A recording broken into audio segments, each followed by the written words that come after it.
There we go. Yeah. Here Everyone we go. thinks It's a because you're a lie. zombie, you don't know good coffee. Well, they're wrong. There's only one brew that gets my seal of approval. Deadly Grounds coffee is my guilty pleasure. The aroma is so intoxicating. It brings all of my neighbors out of the woodwork. Deadly Grounds coffee. Coffee to die for and zombie approved. It's good to get a little deadly. Use the front door! Oh, they're so disgusting.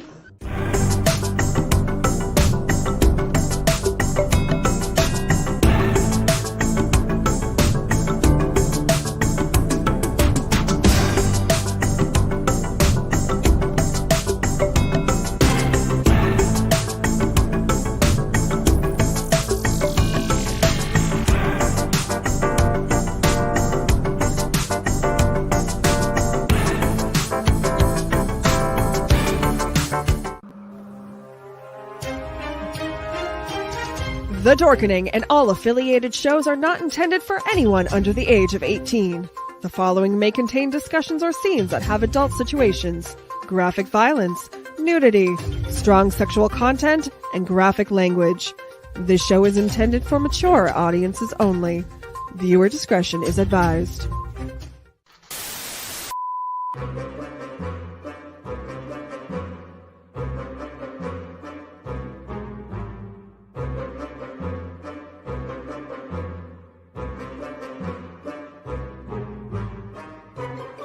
Good, bad. I'm the guy with the mic. Howdy, howdy, howdy.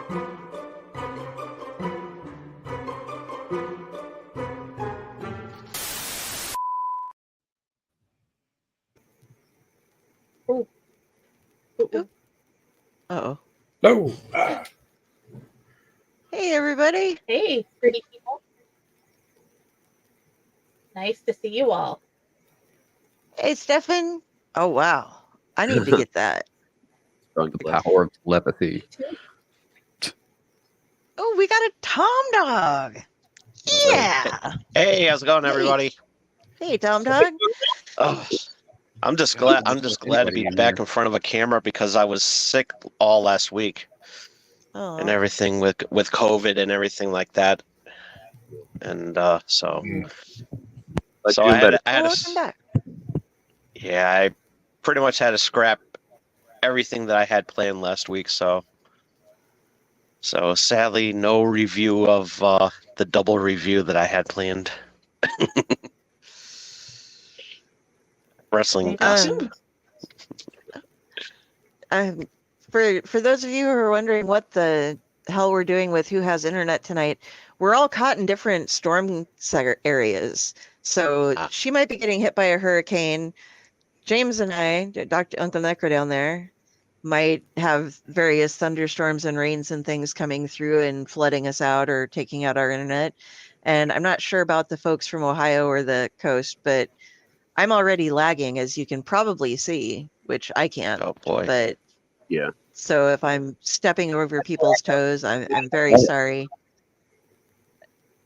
Yeah, we had a pretty bad storm over here last week in Connecticut, so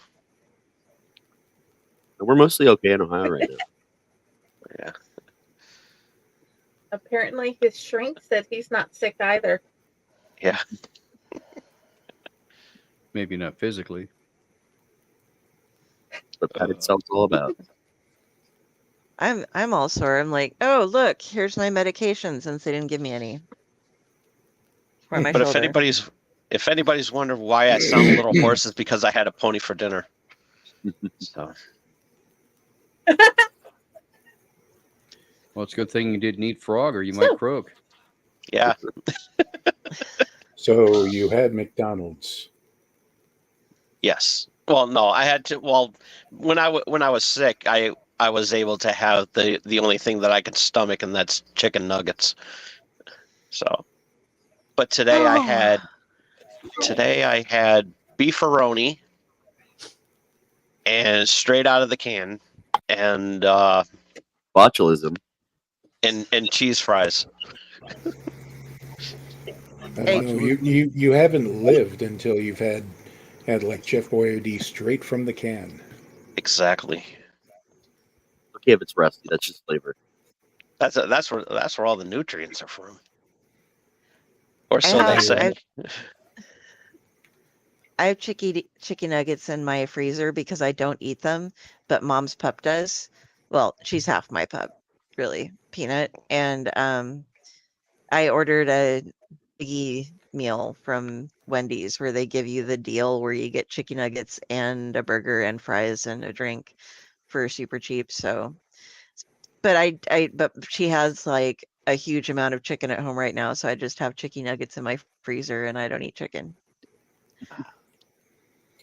I had Subway for lunch only because somebody gave me a $10 gift card, and I normally don't eat at Subway. And I thought, it's been years. I'm going to stop by. And first of all, the line was so long that, and the humidity was so high that my Oh, fake leg was starting to chafe. By the time I boy. got there, and I noticed the prices. $10 helps out, but then you'll have to like pony up the rest of however it is. I wanted the chicken teriyaki, like I That's always the best. used to get. Oh yeah, but yeah, that's so I had that. I probably won't go back unless I get another gift card. You know. Well, they've gotten So, really popular again because they've been doing a shit ton of deals for months now. Like every other week, it's buy one get one free. Put one sub. So like it's kind of almost made it cheaper prices again, depending on what you're getting. But so like I know there's times where we've gone for 6 of us and only paid like maybe $25, like 25 bucks, with tax, and that's all getting like nicer, bigger sandwiches. Like for a family of 6, like that's nuts. yeah. We had a moment where Karma was getting everybody over on my sister's side a bunch of sandwiches. She was running through Subway to get them, and it was when she retired the first time. She's employed again for like she's had 2 retirements now, but it was after she retired the first time, and when she got through, they forgot to put any of the condiments or extras on. They just gave her the meat and cheese subs, and so they have teased her ever since that like after Karma retired, she just couldn't afford condiments anymore. We just can't count on her for those. So, and Stefan, we kind of all have emotional support animals. And sometimes we have to support them. Like when he had to watch Troll 2, we took care of each other in the week following that. It was rough. It was really rough. Del still hates that show. And I've never heard the kangaroo and Mickey D's before. Yeah, that's a new one. That's a myth in Australia. Did not know that. Yeah. I learned some great things. I was talking to these guys, and I think in some of our upcoming shows, we might try doing like, and this could be something where the audience could help too, like come up with some really weird, obscure piece of trivia and ask and see if any, like as a question though, you can't just announce a piece of trivia and be like, what do you think? Like ask and let people give what they think the proper answers could be or something like that, and then explain it and see what we think. And it was because I watched a little BBC show where they do something like that, and the topic was on do you know why they named the giant turtle or tortoise the giant tortoise? And like in its Latin name or whatever, and it took them forever.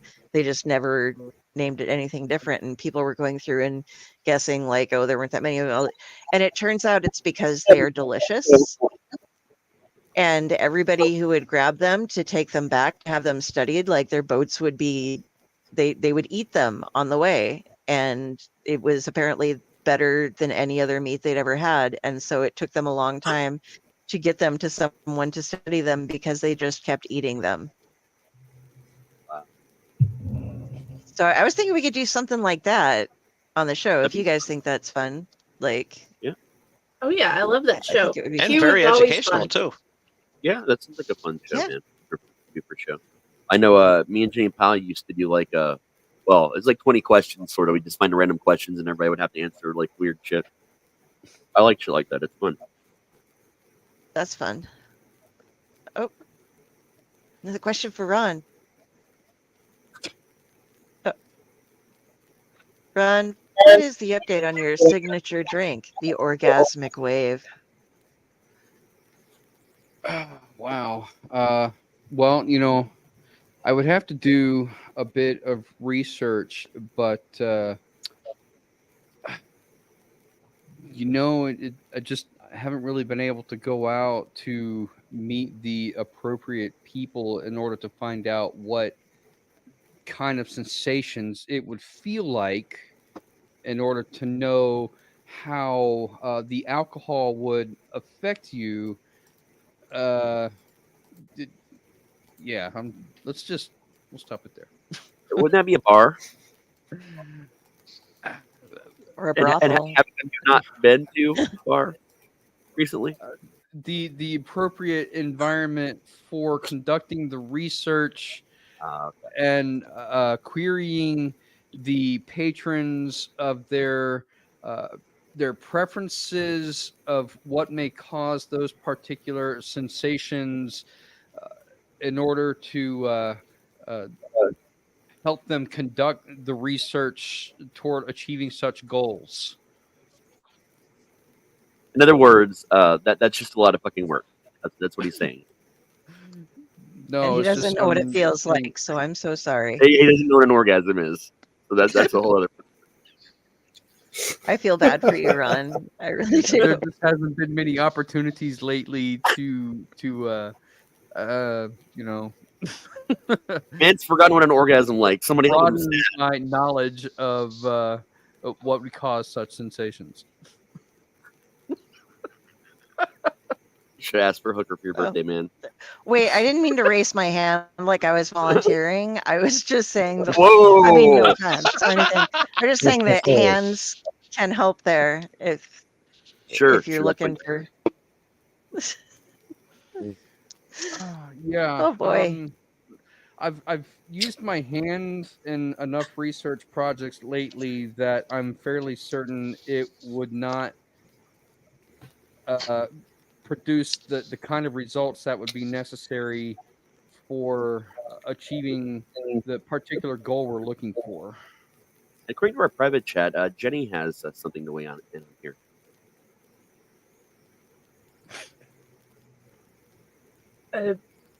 What? I What finally about the eating out or the my cock is bigger than yours, or that works. Oh my god. Can Rob. we go back to kangaroo meat now? Kangaroo meat? or do you want me to help you Come on, go what find is it? certain toys and where to find the alcohol to make it? Oh my. I would suspect there is cream cheese involved. I like Mm. That Some, helps if there's two people. protein Chocolate. milk. You know what? Chocolate? Mm. There Also- has been a piece of cake or two that I have had a moment with. Wow. Wow. I mean, Uh, just Something that eating it. just- yeah. It was just that good where I was just like, shit. I don't need anybody tonight. I'm great. I am more than great. I'm gonna have another bite. Speaking of which, I type in cake farting once, and now I'm inundated with these ads. That was very loud. A Woke me up. particular mythos that I have heard, which may or may not be true, and I don't know. I'm not the person to find this out, but I've been told that pineapple juice can enhance flavor. Yes. Therefore, I'm sure that it would have to be part of the final concoction, as it were. Tom, you say yes, Are we- and I would like to know how you know that for a fact. Have you? I used tried to it? watch a Are we lot of talking Katie about Morgan the on drink? HBO. Yeah. Blind taste test at a supermarket. What is? Oh, Oh my. Her show was Katie Morgan on HBO was very informative. I learned a lot, Well, even that's though the I learned, hearsay, even though. though That's I not knew learned all the from stuff, but firsthand I learned experience. some stuff that I did not know. So I'm just now yeah, thinking of Tom's taste tests from what Raz said and being like, and That's why I said today it. on Brilco, we're going to be letting you know if we can tell the Pineapple. difference between who Pineapple. drank well, if I pineapple come out of juice the and who closet, I'm didn't. going to be. I will definitely say that. Said for this episode, I'm just going to try some semen. It was just different types of pineapple flavoring, and one of them just happened to be that. Qualified That's taste supposed to tester. be in my mind. But then I would have to open up an OnlyFans if I have to do that. So Yeah. Good night, everybody. And That's the show. the one And moment where we scene. should have Rob Paulson on here and be like, "Good night, everybody." I saw something on my, I don't know if you guys get the Pocket thing on, I use Firefox, so I open up to my homepage and it has like all my major links and then thought-provoking stories that you can keep in your pocket. And one of them Oh, was Pocket FM. No, it's just a little group of stories from like Lifehacker, The Guardian, a bunch of Huffington Post, just a bunch of different newspapers. It'll what it thinks I might be interested in. And it was like, so many people do this one wrong thing when grilling pineapple, kind of stuff. And so I was like, okay, I gotta know, what is the one thing people are doing wrong when they're grilling pineapple? Is it like, should you core it a certain way? Should you coat it with something? I don't know. They're using pineapple that is not ripe. There is a difference. someone I needs to don't pay think that that's an article worthy topic. Like, if you use your fruit when it is not ripe, it will not taste good. Lesson. But they wrote like a whole, I mean, somebody got paid for an entire article about grilling pineapple is great, but please make sure you follow this one very important step and let it be ripe pineapple. Have I you would seen also those? suggest not using rotten pineapple. Yeah. Yeah. All right.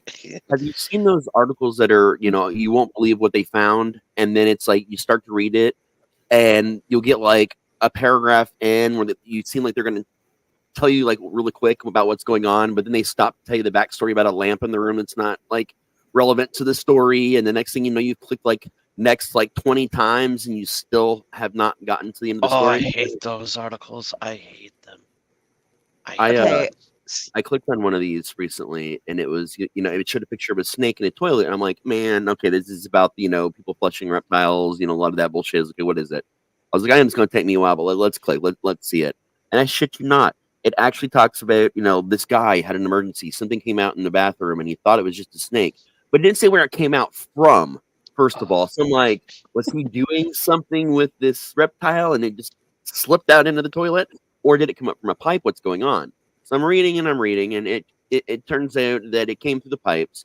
And then like 5 of the pages is talking about the way the neighborhood is built because of the pipes, the type of toilet it is, and it's getting ridiculous. And then out of nowhere, or not quite out of nowhere yet, he calls the police to figure out what's going on. There's a reptile, yada yada yada, and they come check, and then they leave. Then out of nowhere, somehow the FBI is involved, but it's not actually the FBI. It's some secret government agent that thinks he somehow has an alien organism in his toilet based on the fact that it's not actually a reptile, although it looks like a snake, just like a snake. And it spins wildly out of control to the very end, as he never spoke about it to this day because he had to sign an NDA, and they were afraid that he was afraid that they would come back and kill him. And I'm like, then how the fuck did this article get made? So long story short, somebody watched Dreamcatchers and they thought of shit weasels, right? Apparently, because this whole thing was like, it was, I clicked like 20 times. I was high as shit and invested in this story. And then the FBI shows up, then he'll never talk about it because, the NDA and murder, but we all know about it now. So. Are we certain They're this shit wasn't a weasels. round robin story from Reddit? More or less. My favorite thing here, and speaking of Reddit, to do that is there is a subreddit called Saved You a Click. Yeah. And some people will write down how many clicks, and it'll be like, I saved you 127 clicks. This is what the story actually is about.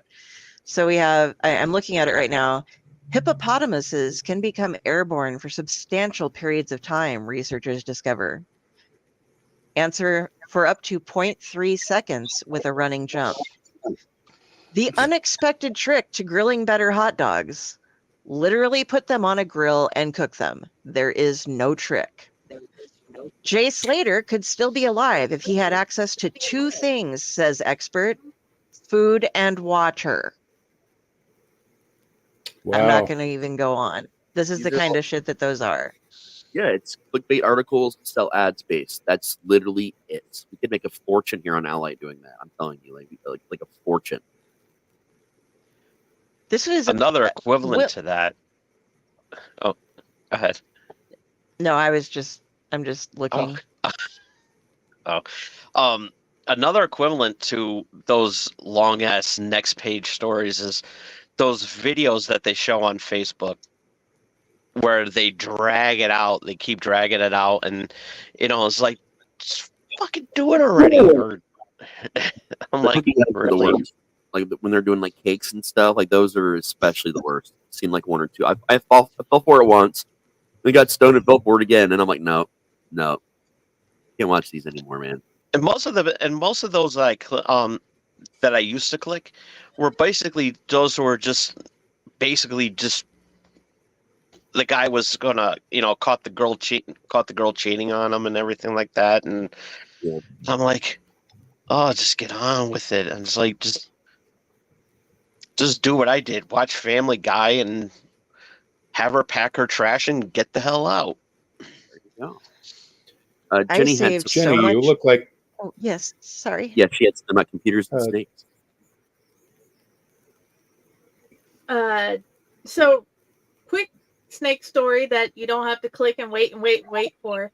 Dad comes home from work finally, and he goes to jump on his computer. And next thing I know, I hear the words, "Annette, get the girls and get them out of the house." And they call the cops. The local officer comes, and he finds 7'5" man holding a gun, pointing at the computer, and a snake wrapped around his monitor. And what surprised me was how big the knife the officer had. It was the size of his thigh, and I didn't know where he hid it. Oh, that's a knife. So, long story short, there was And a snake nets sofa. on the computer and on the desk, and he didn't get bit. Yes. Now that's a knife. Wow. Couch machete. I can't. Oh, how do I fit on the screen? Oh, you got to You get call that Leo a in knife? there. He's a snake. That's a knife. He's a snake man. Yeah. I, You know where I my learned how brain to just save went a. to? What are you saying, Dave? Where'd your brain just go to? Well, my brain went to the movie Machete, and that scene where, at the beginning, where that naked lady's there, then they go to a shot of the guy in the room, then they go back to the shot where the naked lady is, and she's holding a gun. Forever since then, I keep wondering, where did she keep that? Yep, you're supposed to. Fun fact of that movie, despite everything she had done, including nudity, Lindsay Lohan would not do her nude scene in that film, so they had to use a body double.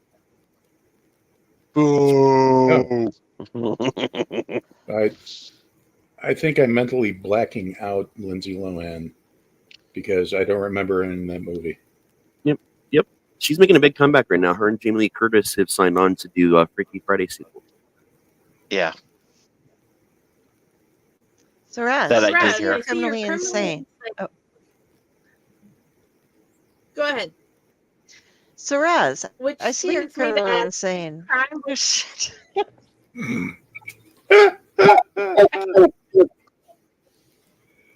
I thought there was just an echo like the first time, and then I saw you both talking, and you're both like, "Go ahead," then you both started again. Pick someone. Okay. I'm lagging. Jenny, do it.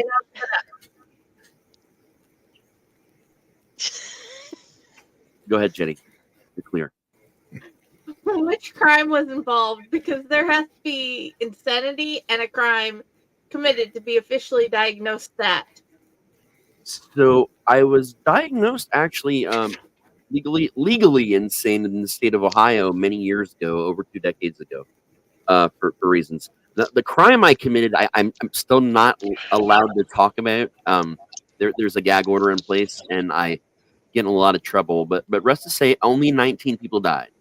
Only 19. So I mean, it could have been worse. It involved Sasquatch hormones. Well, there was some chocolate milk, a fire extinguisher, a rubber chicken, and a kiddie pool involved.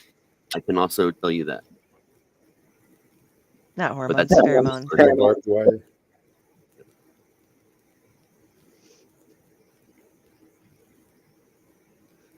So Okay, So so much fun. I have a life pro tip for you guys.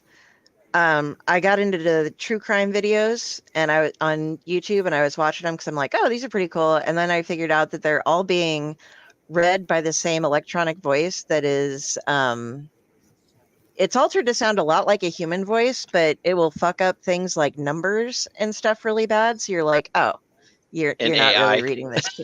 Yeah, you're not really talking. It's not really you. And some of them are pretty good, but they use a lot of stock footage, and none of the pictures that they ever show, like worst reactions ever from children sentenced to death row, they're never there. That's not in the video. That's just something they made up or grabbed or something. But Yeah. so I started saving myself hundreds of hours because I was really into them by just realizing that if I click on the name or the video till I find the name and then just Wikipedia them, I can read, because I can read a lot faster than they can lead me through hoops of every single thing that happened. And yeah, so, and every single one of them is the absolute worst crime ever imaginable. And I'm like, but that was last week.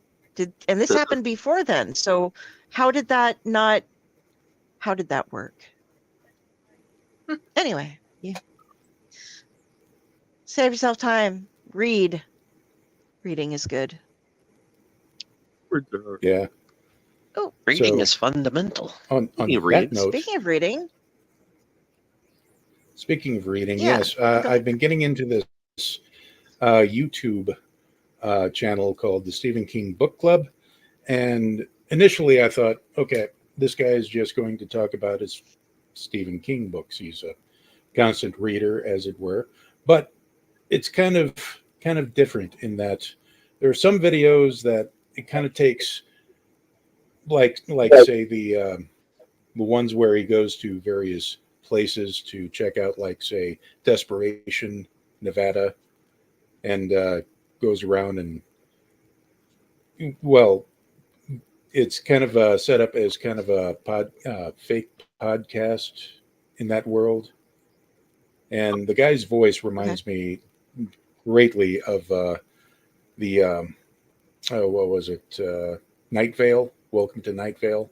Yeah, I love what That- I feel. You know, that soothing kind of warm milk kind of voice going.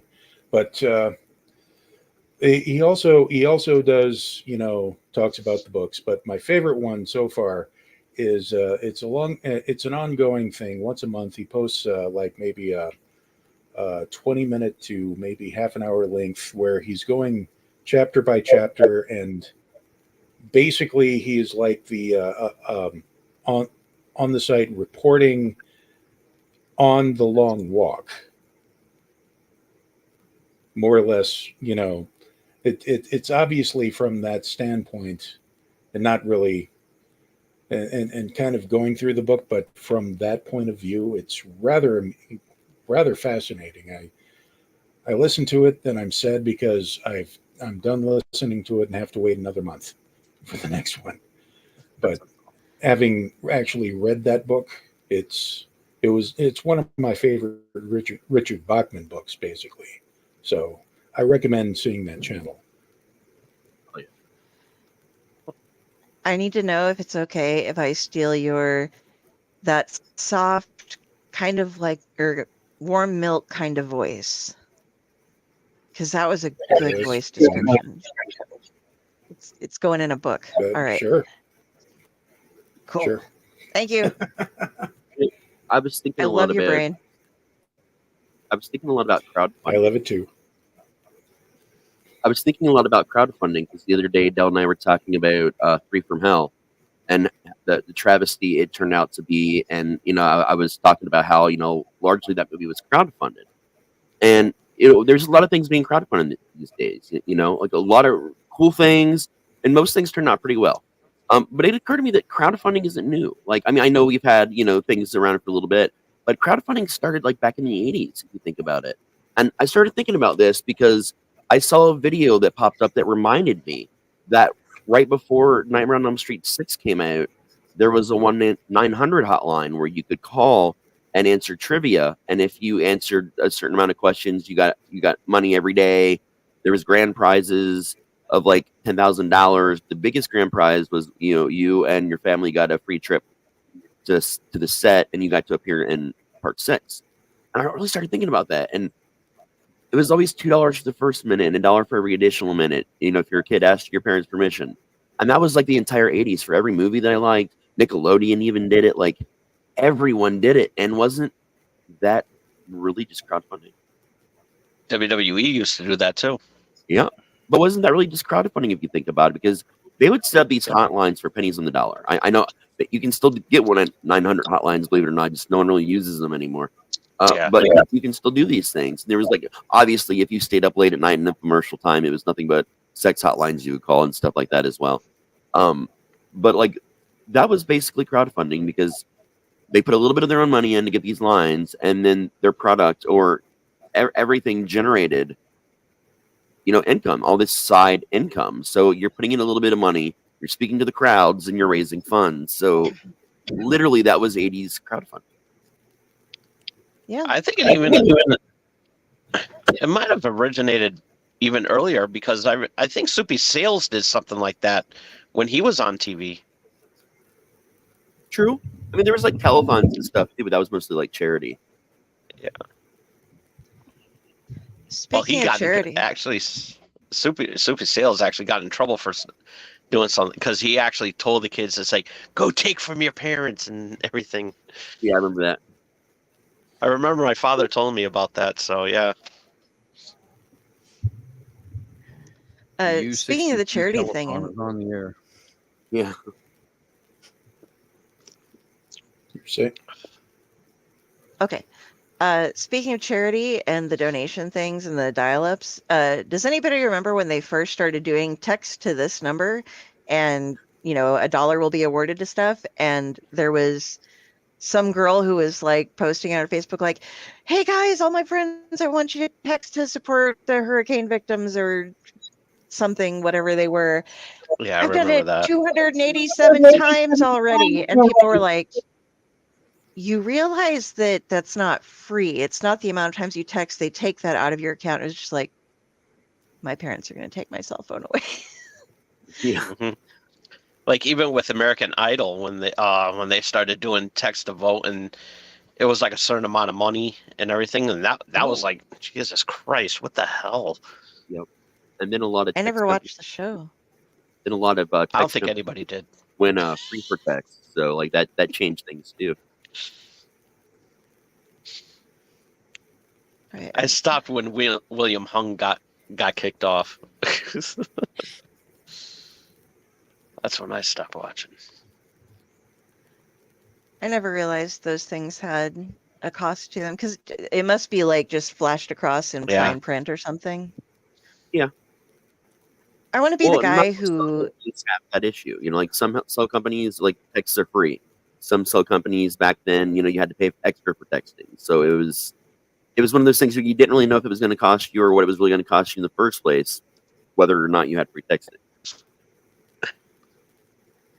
Nowadays, if you do the text voting, it's like they just standard rates and data or whatever may apply. I get that a lot.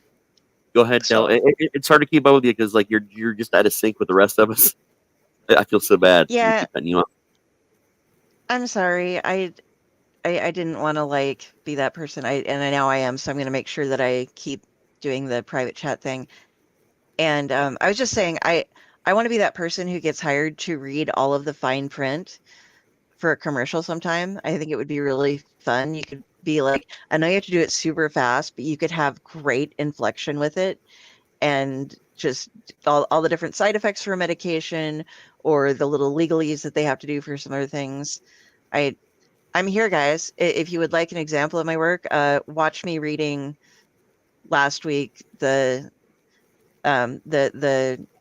rating of the week for Troll 2, or what I consider to be the best rating ever with everything. Well, one of my special projects there. I can make your text exciting and fun, meaningful, and yet still get it out really, really fast if you want. I would love to sit at a lecture learning how to do that. And this guest speaker is John Machida. He was the best. He was the best at that. You know, with the FedEx, Micro Machines, voicing Blur on Transformers. Yeah. You know, he was the best. He was. And I think he even did some of those ads where he had to, you know, read that very fast. Nowadays, you know, you could tell that the audio sped up a little bit. Yeah. They can get Mac Lethal to do it now. Yeah. Yeah. True. They need to get Michael Buffer involved because Let's get ready he's to expensive. We get him here every now and then to do like, I guess whatever the local hockey team is or something. And I think like last I heard, and this was like over 20 years ago, he was charging like $10,000 an appearance, and he'd get paid that Yeah. much just to go in and say that one line. Well, yeah. He's copyrighted that That's line, so Yeah, he copyrighted that, and that phrase anybody who says that has to pay him $10,000. Well, it's a good thing I haven't said it then. Did I? I can't remember. Let's hope not. Editing. There you go, Raz. We're a live show. Yeah. The later edits, but for right.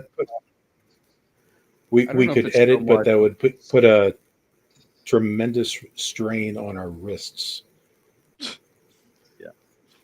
I don't know if it's so much So- of saying the line as it is saying the line like he would say it. Yeah, that's what it is. It's the performance aspect of it. Stefan, I look it up. You know what line. Just look up I Michael can do Buffer. it, He's but- trying to troll us. can actually do that, but I can't right now because I'm just coming over a cold.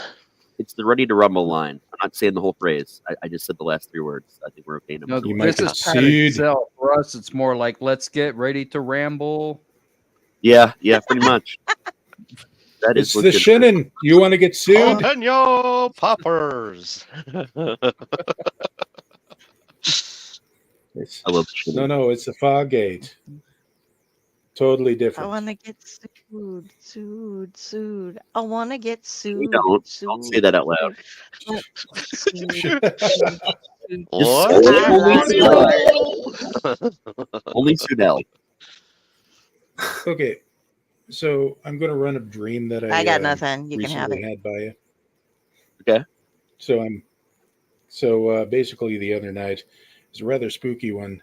Also, if you're depressed and you're kind of slipping into hypersomnia, your brain starts doing weird things and very graphic things while you're dreaming.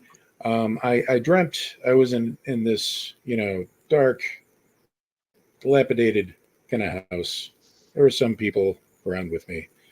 And we come across, I turn the corner and I'm alone. And standing in front of me is this emaciated lady in a kind of a rotting black dress. Her hair is kind of like mine, only sticking more, kind of like that. Only her eyes were large mirrors, which was the That's oddest thing that I could figure out. And the only thing that she said to me was, "I'm trying to find my family," and then missed. So that's that was all that was. But it I'm trying to figure out how do I weave this into a story. Now, normally when I share a dream like this, the other kind of people that I know would go, "What does that mean? I wonder." I don't really take much significance or symbolism in dreams. I just think this is your brain defragging and having fun with you while you're asleep. right. So that's where I like to take all the weirdness and try to weave things into maybe a storyline in the real world and see where it goes. And the fact that this stuck with me for the last couple of days, I could really maybe use this, but I'm thinking I'm thinking more Clive Barker style, the classic Clive Barker kind of kind of thing going on, but the large mirrors for the eyes. Does Yeah. anybody come across anything in like lore? Okay, Yeah. There's a lot of lore about mirrors in the eyes. would you like to expound? Yeah. Um. So yeah, obviously there is the the eyes, the gateway to the soul type thing. We all know that that's pretty common lore. So you're supposed to be able to see yourself in someone. Like when you murder someone, or you cause someone's death, or you're there present for the death of a loved one, even that's not related to you.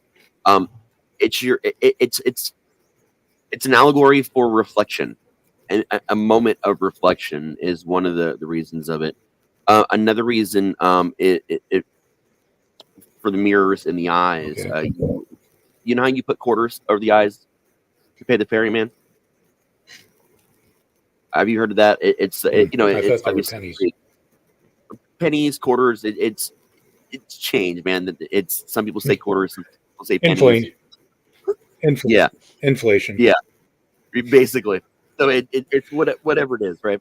It's also similar to that because if you put the mirrors over their eyes, like like little slivers of mirrors over their eyes, it's supposed to hide them from death. Because when death comes to find them, all death seizes itself. Again, another stupid, random old piece of folklore. But also Patricia Cornwell did it, and a number of her more serious Scarpetta series, where there was an entire book about a serial killer that every time he murdered someone, that's what he did. He put like slivers of mirrors in their eyes, so when they found the scene of the murder, they would see themselves in the murder victims. So it's all kinds of stuff, man. Well, I remember Henry reading Rollins Necromancer, and one of the characters had installed um, mirrors in their eyes or over their eyes. So We're against Medusa. you're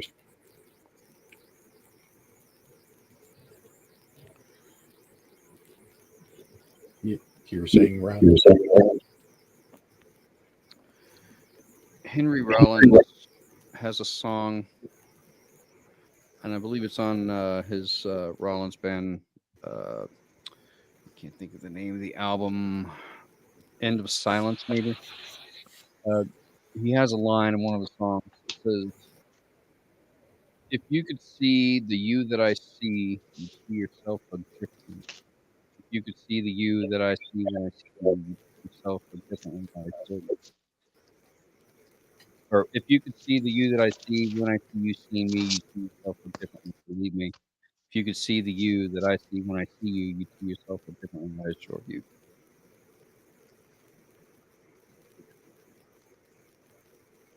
I like Rollins. The mirror in the eyes is just reflecting who you are. Maybe that's what you're seeing. Yeah. Or I shouldn't have tacos before going to sleep. I don't know. That's an option. I remember who Piece was of it? cheese. Michael Landis. Is it who it was from Little House on the Prairie? Michael Landon. Landon. Michael Landon. So Michael Landon did that werewolf thing for TV. Yeah, You guys remember that? Landon. Yeah. So and the whole thing turned out that when he found out he was becoming a werewolf and all that shit was happening, his buddy is like, "You shouldn't have had that sandwich before you went to bed. I bet that sandwich was bad, man." And that's like what I remember from that entire movie from being a kid was the sandwich was bad, and that's what was and it turned him into a werewolf. That That's not what that turned him into the. reminds. It just makes me think of the. Is it a bit of cheese or something like that that was in A Christmas Carol? Charles Dickens' There's more Christmas Carol. gravy to you That, than grave. yeah, that Yeah, it was Dickens came up with. yeah, A that was spot of mustard, but bad potato. I am a potato. I'm a I, potato. I'm just a commentator.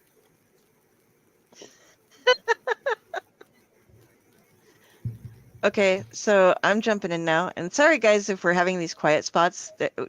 We have different lag rates going, like I said, tonight. So we kind of are catching over each other. But back when you were talking about the eyes recording things, like, do you remember? I think it was in the Victorian era still. They were pretty sure that the last thing that somebody saw was embedded into their eye. So, like, they would try to take pictures of the eye to see who a killer was because they thought that they would see their murderer's face, or if depending on the type of crime, as the last thing they saw. But there's also a thing that's very similar, and I've seen it used in instances like in times of great sorrow or somebody who is trapped somewhere. They use them from windows in like rooms where invalids stayed, or where a particularly tragic widow spent the rest of her life and she would spend a lot of time sitting and looking out the window, or even like a disappointments room type of scenario where the windows eventually take on an imprint that you can see of somebody being there. And that was one of the ways they tried to explain ghosts that could be seen from the outside and not in, would be like, but I saw this woman in the window. And it's like, well, she's been dead for all these years. And they were like, oh, she must have left like a psychic imprint on the window. Yep. I've always thought that was really cool, and something to put in stories and to like make you think a little bit more.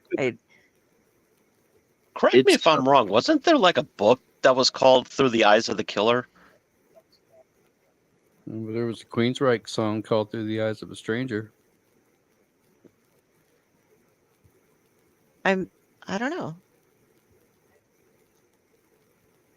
So what's interesting about that, and this is reflected in a lot of popular culture from the 80s and 90s, is what they would actually do. What you're talking about, like check to see if the imprint of their murder was in their eyes.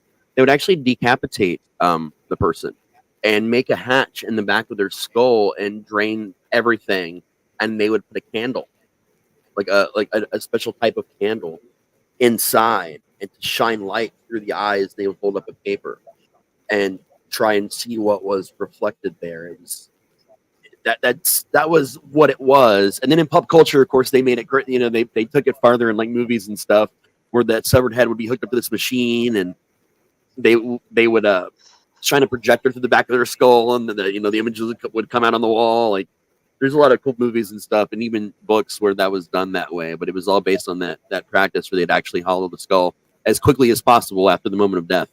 Because the quicker you got it to when the moment they died was, the more likely you would discover the killer or what happened to them.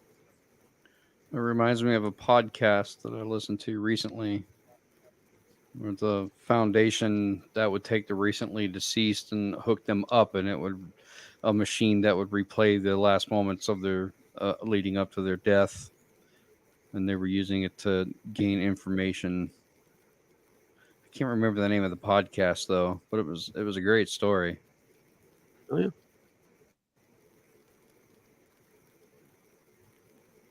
It's definitely cool stuff, man.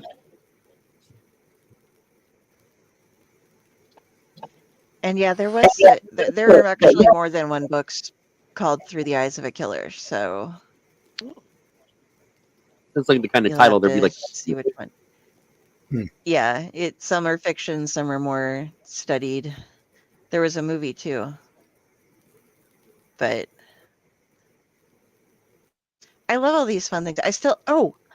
Raz, I had been talking to you last week about how we mentioned how salt crystals, like the shape of the crystal was something that caused it to be a deterrent to paranormal things.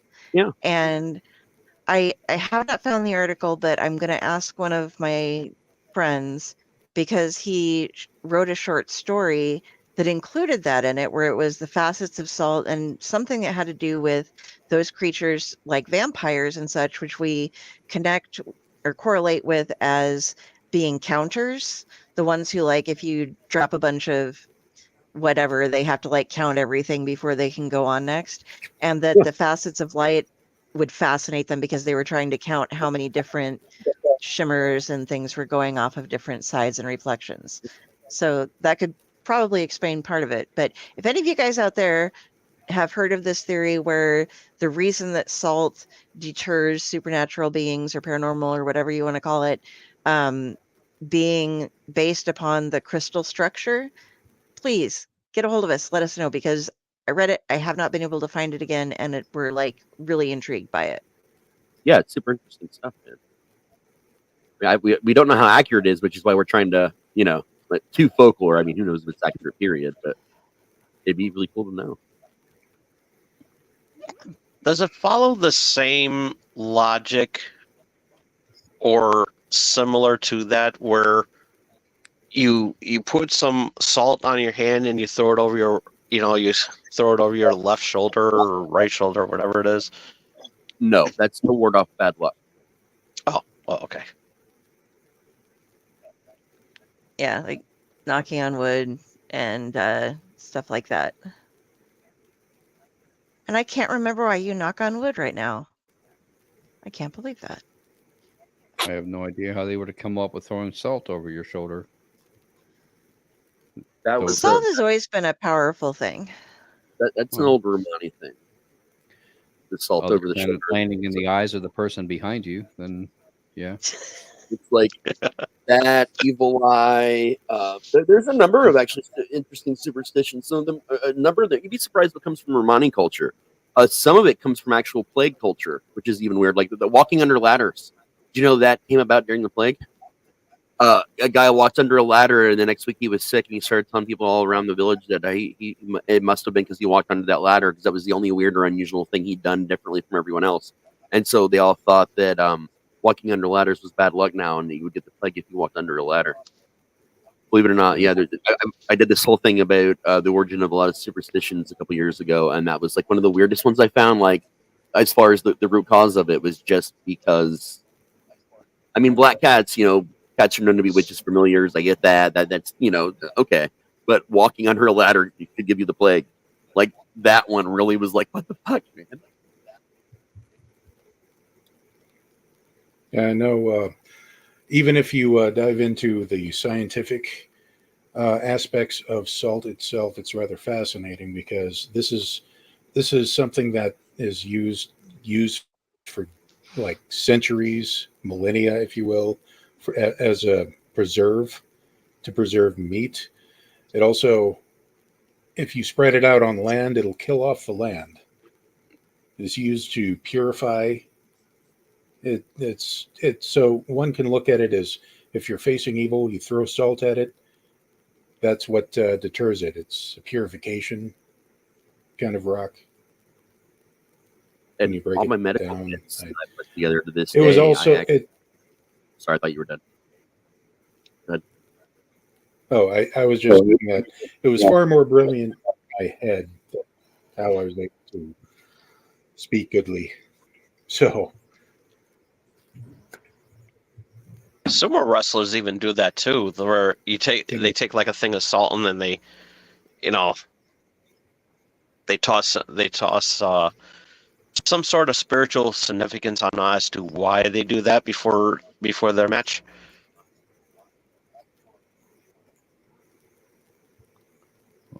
It works for chasing off the tequila monster. I was gonna say medically it's useful too. Anytime I put together a med kit, I get those little salt packets you get from like fast food restaurants, a bunch of those. Because in the off chance like you get a bad cut and you can't immediately get like to the hospital like that second, or you can't, you don't have alcohol to dump on or anything. You can actually, believe it or not, rub wound or salt in your wound, which is something you're not supposed to because it causes more pain. But it actually does help as a very temporary antiseptic, depending on the type of salt. Temporarily, but then you got to go somewhere and then you clean it out and then you put actual shit on it that you need to put on it. But in a pinch, it'll help out a little bit. And also powdered sugar. Powdered sugar helps clot the wound temporarily until you can clean it out. I did not know that. Don't just leave it in there. Obviously, you got to clean it out. But it's in an emergency. Don't confuse it with your arsenic. Yeah, don't do that. I just watched Tin and Tina the other night, and I was like, "Oh, wow!" I did, but the most amazing thing was that they have like she's put sugar on the cake. Oh, not that! It is rat poison. But then she takes out the same container, and it's got a little shaker top. I've never seen powdered sugar not in a bag. I didn't know you could buy it and like a salt opener and just like shake it from a can. It was like, yeah. Okay, I'm watching a horror movie and I'm fascinated by powdered sugar distribution. But I just want to point out, although I do have the title doctor in front of my name, don't take my advice for medical stuff. Understand that we grew up very poor and we found a lot of interesting ways to save going to the hospital. And I've talked to a lot of medical professionals about like life-saving, like temporary techniques that aren't really safe, but they're safer than dying, in the long run. So don't go home and be like, hey, mom, look at this. don't do shit I'm telling you to do. But in an emergency situation, it could buy you some time. That's it. Just buy time, not solve the problem. I just want to make sure we throw that up there. I always super grab glue for stitches. Super glue and Neosporin mixed together, which these days is actually they have a product for called Liquid Stitch, and it's wonderful. I highly recommend it. I always throw whatever cut I get. I always go right for the hand sanitizer. Good call. It's alcohol content, but it'll dry out your wound in the long run. Burns like hell, but it's worth it. Then you go scrub it up with the sanitizing soap and treat it. See, that would have came in handy when I temporarily worked for Christensen Lumber. It was what they used to piece the boards together for A-frames for houses. Those things are sharp motherfuckers. They go through. Well, I was wearing heavy gloves and they were still poking through. Yeah.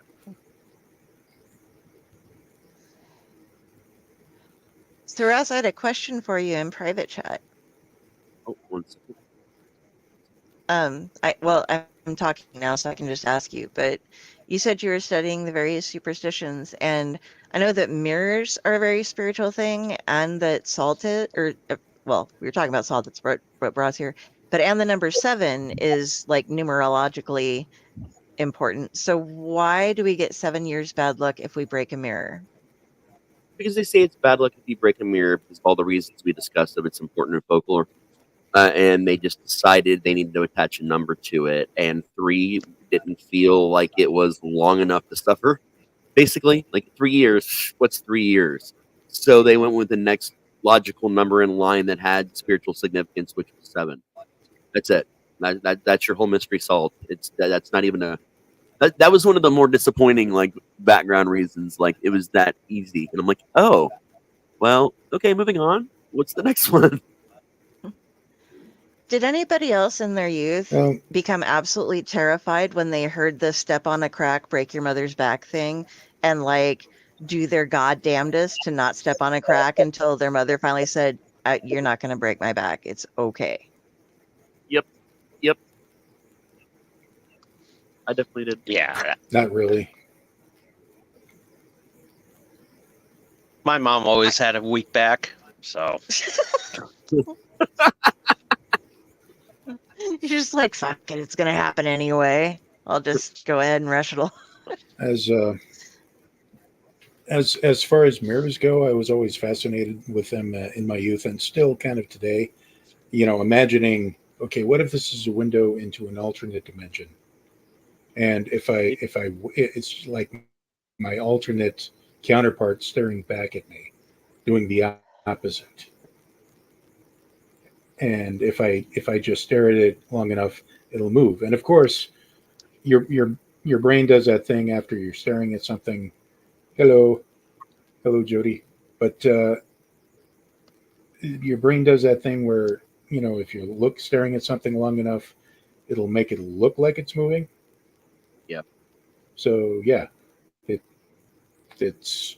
I always thought it was ripe for horror fiction, as far as it goes. Poltergeist 3 kind of explored that a bit, as did Oh, yeah.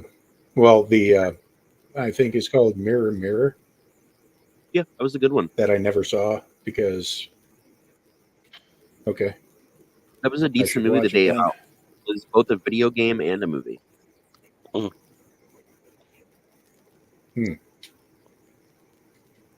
Yeah, I don't know Oh, mirrors. yeah. Bloody, I've learned.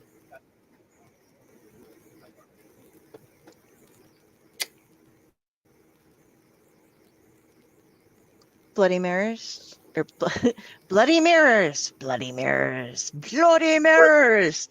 And I get bloody the mirrors. Amityville effect. That'd be fun. That'd be Please, cool. please. What was the movie that we watched? I ask this every single time. That's about it was The Selling. It's a great fucking horror movie. Well, comedy horror movie Oh about yeah. this guy who gets to sell a house, and he's always trying to beat out his fellow real estate. So he grabs it right away, and it's haunted as fuck. And there's he's going through and all these terrible things happen. There's a room to a different dimension, like in Poltergeist, in the closet, sucking everything in, and the walls will bleed and all this stuff. And so he's giving the house pep talks, okay, we're having people come in here today. No bleeding on the walls. No doing this. No, and he's just lecturing it. And then I think to that Aqua Teen Hunger Force episode with Glenn Danzig, and I'm like, okay, so they should have had a short clip in there where it was do all the fucking things, man. Today I'm bringing Glenn Danzig in for a tour. And it would have just been this great little micro cut, I think. I don't know. Okay. Yeah. Okay. So back when I was watching a friend's young son, when I picked him up, I would always pick up a thing of juice for him, and I'd open it for him, hand it to him, and go juice, and not really explain it to him where it came from. But he started doing it in front of his mom. He'd she'd give him a thing of juice, and he'd go juice, and it was great. It's so cute. Influencing the next generation. There you go. We were talking about Bloody Mary a minute ago, and I had noticed that Jody's talking about it in chat. Fun facts about that too. That was originally 5 times is what you were supposed to say it in. Candyman was based on the original lore of Bloody Mary, which is why Candyman's 5 times. There's a whole thing between 3 and 5, and the whole story of Bloody Mary, because that was one the superstition. It was the whole dissertation I did was on the difference between superstition, mythology, and urban legend. That was the whole project I did. So I had to look up everything that I could think of and then find new ones to look up. And the interesting thing about Bloody Mary is it actually has 3 separate origins, depending on what part of the world that you were born in and heard. There's one in the U.S. and there's 2 scattered throughout Europe that are just 3 completely different origins on what happened. And 2 of them, not the version that we got in America, but the other versions, it's based on Mary having had a child that was taken from her and destroyed. And in our version, and then she committed suicide or was murdered. In our version, she was a witch, and she was destroyed over witchcraft and cast her soul into a mirror, because mirrors are also gateways to other dimensions, like you were mentioning earlier, James. That's a mythology about mirrors, is that it's a gateway period, and that is why we can summon Bloody Mary. And in our culture, it was 3 times for Bloody Mary, and in the other cultures, it's 5. Can I've always known it as Raz? the. Oh, I'm sorry. Oh, no. Go ahead. I was just going to mention that I've always known it as the nickname for Mary, Queen of Scots, who, incidentally, when my mom did the deep dive on her actual lineage, not my grandparents' lineage, because she was adopted, and it turns out she comes. She's mostly Scottish on the Stuart clan side of Scotland, and we have ties to Mary, Queen of Scots. So I like to say I'm related to Bloody Mary, but it's really just make sure you're not Protestant. Raz, I was going to ask you because I keep bloody lagging so bad. There was that great story series on No Sleep that went and had the couple that were they were kind of Ed and Lorraine Warreny, where they were catching this thing that it was something with Jack, and he was haunting this kid, and they trapped him in mirrors, but Jack kept spreading around. He was like an imaginary scary friend kind of thing. Do you remember that one? I can't remember the name of it, but yeah, I do remember that one. That one went on for a little while, actually. Then there was like a big break, and then the finale came out after. Yeah, I just can't remember the name of it offhand. I'll see if I can find it. Yeah, they had a thing where it was like, because they were saying they ran this agency, and so people were trying to get in touch with them, and they got overwhelmed by people. And because it was No Sleep written back in the original No Sleep days, where everything was RP'd in the comments and everything, you can't be sure, whether they maybe actually did. I mean, whether the story was true or not, they could have also been paranormal activity and, inspectors and such, because that's kind of the crew of people that do write some of those types of things or embellish upon. So papers, I'm not sure what you mean, Gary, but okay. It started a long time ago. I want to say like 9 years ago, and then people started doing different stories about it after that because oh my gosh, they were talking about it as recently as a year ago on the R Lost forum. My God, a cracked mirror. I'm wanting to say was the initial one that led off into the whole thing, but I could be wrong about that because there's like multiple stories involving Jack and all kinds of stuff like that involving Jack in the mirror. There's one about Jack's dad. Yeah, the idea of trapping in between two mirrors was that it's similar to where you hang cloth over mirrors. It's because spirits can get trapped or come through mirrors. So the way they trapped this one was to catch it in one mirror and immediately stick another mirror up against it, and then basically seal the shit out of that so that it couldn't escape. And they had to go through multiple. So you basically create a miniature pocket dimension is what you're doing. Yeah, and it was so hard for them to get all the. I mean, this was well written. It wasn't just, and we did this and we caught it. It was things like, we have to get it attracted to this house where we're prepared for it. We have to trap it on this property line so that, we don't know exactly where it is, but we can get it when it comes for the bait, but it's stuck here. And it's really gorgeous and really in depth. I'll try to find it because you guys might want to read it. It was really fun. The things that can travel through mirrors are spirits, some classifications of lower demons, magic of many sorts, good and bad, and fae. Those are the 4 things most transferable through mirrored surfaces. And anybody in the Matrix. Apparently. And Sabrina, the original Sabrina the Teenage Witch, had that whole episode where she stepped in, and there's all of pop culture is that whole there's another me and I step into the mirror me steps out. Like a lot of shows from back in the day did that. I mean, Through the Looking Glass. I mean, if you think about it, the whole point of that was she was going into the mirror world. So, and that was forever ago.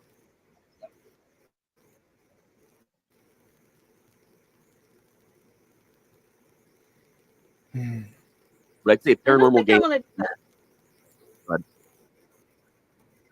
that. I just don't think I want to go explore the mirror world. yeah, neither. Paranormal games are the number one uses of mirrors these days. So there's a lot of them involving. Three Kings is probably the one that more people know, other than Bloody Mary, obviously. Those get so complicated. Some of these things that people, and I mean, I know, like, it's too easy to do certain things. You want to really build up the ritual on stuff, but it's like, dude, dependent upon where you're at, the ability to get some of these things, okay, you have to like have a fan going in a room with no light other than a candle with mirrors by your sides, and then you have to wait exactly this many minutes to do this and this and this, and then you can't actually look at what you're doing, but you're recording the whole thing, but you can't have this, and it's just like, what? I don't think this was meant for our generation. And it probably wasn't, but like, Well, how are you recording this? Wouldn't that interfere with things? I don't know. so are you familiar with the term parlor games? Yes. So that's all paranormal games are. There used to be a version of parlor games that were the more spiritual, like a seance. One of the original versions of a seance was the parlor game, actually. So there's all these parlor games that involve the paranormal and the supernatural, and those evolved over time to become what we know as paranormal games. And paranormal games really started when the internet started. I mean, they were word of mouth, urban legendy, but then they exploded in the beginning of the internet, and then they just kind of died off a little bit, honestly, until Reddit. And then when Reddit came around, paranormal games got really big all over again. Well, it wasn't just Reddit; it was like 4chan, honestly, like 4chan, IRC, then 4chan, then Reddit. Those gained a lot more popularity for paranormal games, and parlor games used to have a lot of weird, intricate rules to them. That was part of the fun of parlor games, is that you had to pay attention to every little detail of this stupid game in order to win. So that's where that comes from. You know, there's things that if you in paranormal games, like, there's things you do, there's the right way to do everything, and then there's like 10 safety measures. Like, if those fail, then this dangerous thing is going to happen. You could die or get sucked into another world forever. Or so if you see this, then do this instead. So it's like a recipe, almost. So it's this really weird modern twist on parlor games. It's fascinating though. It's really cool to experience. Like, no cameras, just you doing this game, or maybe you and one other person. It puts you in an interesting headspace. Like, I've done a lot of them. I did Midnight Man with me and a couple people in a big space, followed all the rules. It was exhilarating as fuck, even if you don't think it's real. We've done the elevator game a couple times with and without cameras. I've done one man hide and seek, and now at the haunt, actually, once I was there by myself. That one was kind of fucked up though, because we actually have a doll room, and it was the whole thing. Three Kings, I've done Three Kings. I've done the one, I can't remember the name of it now, but basically you're calling a taxi to the other side. You have to dial this random phone call, say something specific, go to sleep, wake up at exactly a certain time, and then a car is supposed to show up at your house, and you get in it, and then it just drives. And there's all these rules you got to follow. The car never showed up for me though, but I tried. There's a ton of them out there, man, and just having these one-on-one or like small group experiences with them. It's really cool. It's an experience with your friends, but it's entertainment. I've never had anything actually happen from them personally. I'm not saying I do or don't believe in them. I'm just saying I've never personally had anything happen, but that didn't take away from the fun of attempting something to do, and it led really cool ideas and experiences for stories. So I think they're worth playing for fun. And on a side note, I did find that No Sleep story. It's called My Son's Imaginary, in quotation marks, Friend. Came up about 10 or 11 years ago. And the main character's name is Laughing Jack, is who keeps making appearances all over the place. Yeah, and Jack showed up all over Reddit. Yeah, people, like, everybody met Laughing Jack during that time. Yep. It's like an 11-story series. Yeah, Laughing Jack, the Bard. There were a couple of major characters back in the day on Reddit on No Sleep, but I really miss all that. The continuity of Reddit, of No Sleep especially. and the story building. I miss those days. Did any of you guys ever read the old No Sleep with the role playing characters and stuff? Or I don't even know if you read No Sleep now. I honestly, this is actually the first time I ever knew about it. Oh wow, yeah, that's where Dell and I come from, largely. Yeah. The No Sleep world, yeah. There are definitely stories on there that you're not sure if it's real or not. I mean, it's the rule on the subreddit is that everything is real, whether it's real or not. And so it used to be back in the day before people started posting links to their books and things like that in it, that you had to stay in character the entire time. So people would be giving you like, all these terrible things are happening, and people would be like, oh, you should try bringing in an exorcist. You should try doing this. You should try doing that. Or, this person is out, they'd have like cryptographical things they're being sent. And so like Reddit would get together and be like solving what this cryptography was, if it wasn't super easy, that you'd be able to catch it off the bat.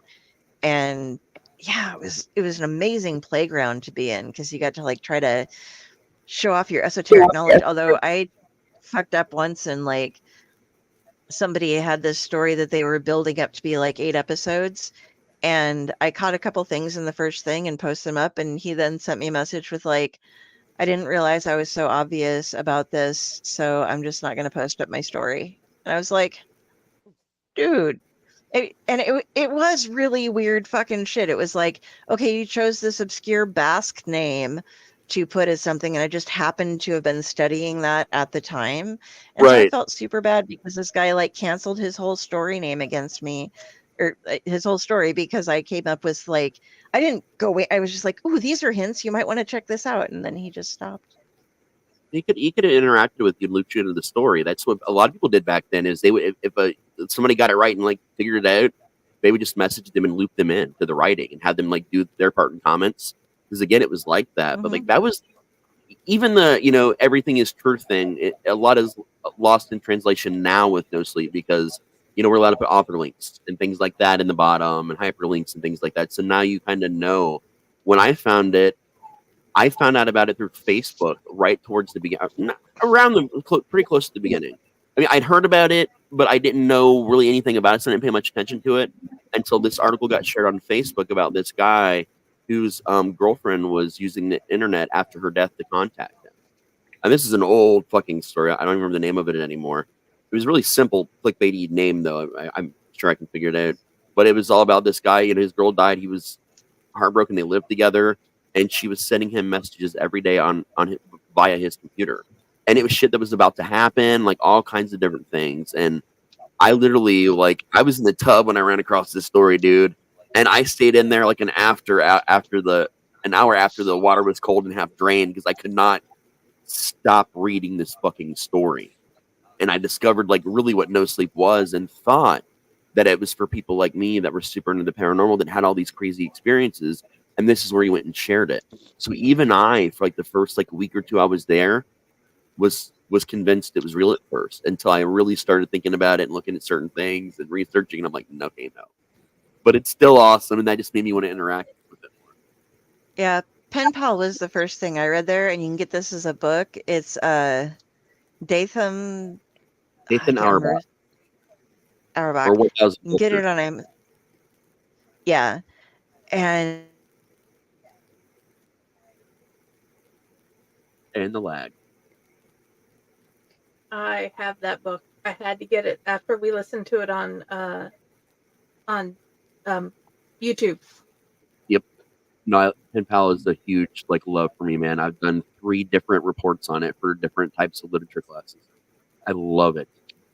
Yeah, you totally died through that your whole part there, Del. Okay, which one did you know? Yeah, I figured. I saw everybody go black, and I was like, I wonder if I'm getting DC'd or not. I don't know. You did, but obviously.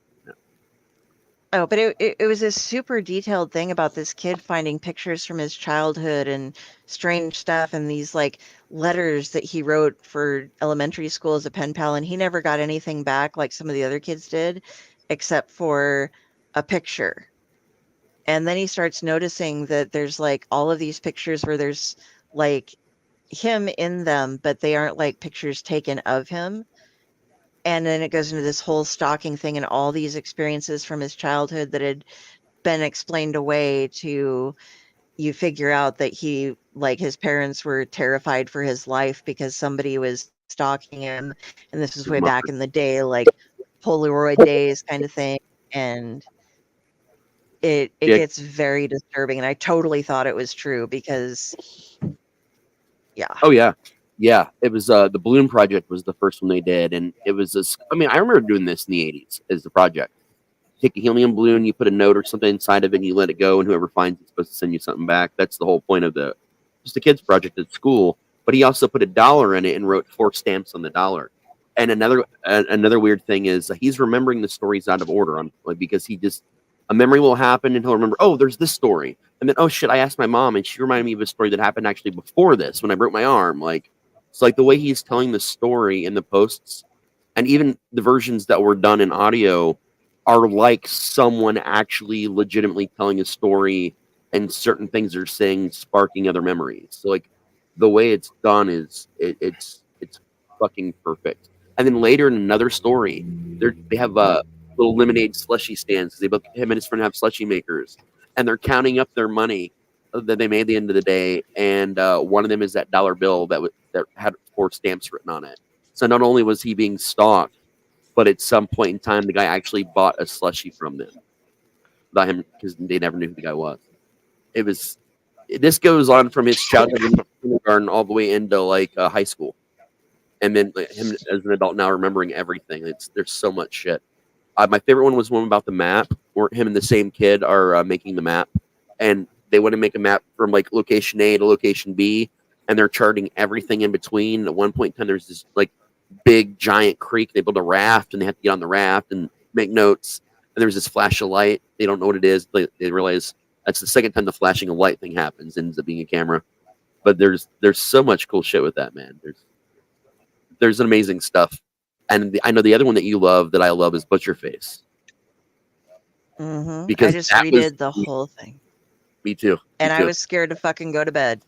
I Yep. was like, That one I don't disturbs get me. scared, actually. guys. It's not even ridiculously scary. It's just insidious. It just crawls up into you, and And you, I think I've decided at some point at a horror convention I'm going to cosplay walking around with bright red lipstick on and an orange. I'm Because so sad that he's dead. there Yeah, was a I wrote it. story that started off with I'm a grown man and I'm laying in bed crying or something like that, and it goes on. And his name was Milos. I can't remember his last name, but this whole thing goes about a woman from his childhood who would always offer him an orange. And then she shows up later in his adulthood in America, like walking around offering him oranges in all these weird places and stuff, where he'll see what he thinks is her and then go over there and there'll be like a half rotted orange laying around. And so the story became the story of her holding an orange. And it's fucking terrifying. Like She was if you take it at face value. What? with the background story that you're missing is the woman is slightly unhinged, but only towards him for some reason. She's got this weird obsession with him. She's actually one of his mom's friends. And then the second he leaves the country, like the relationship between his mom and that woman, like just dies. And she just, and then something happens to her. I don't remember in the end. And then, then she comes to America and talks to him. Yeah, but she'll sit there and like have the smile on her face and tilt her head to the side and be like, "Well, you want this? Do you want this?" and stuff. And then as soon as like his mom would have her over all the time, and as soon as his mom would come back, she'd just be like, "Oh, so what are we doing? Okay, lovely," and such. And she just fucked with him through it. And then he gets engaged, and like there's this story where it turns out like when his fiance was a child, like an infant. I think she was a twin or something like that, and they found an orange. They thought they saw a woman near the bassinet. When they came in, they'd found an orange there. And so it sounds kind of weird, but I've never been as scared of fruit as I had been. And that led to the whole freaky smile trend that then went on. Yeah.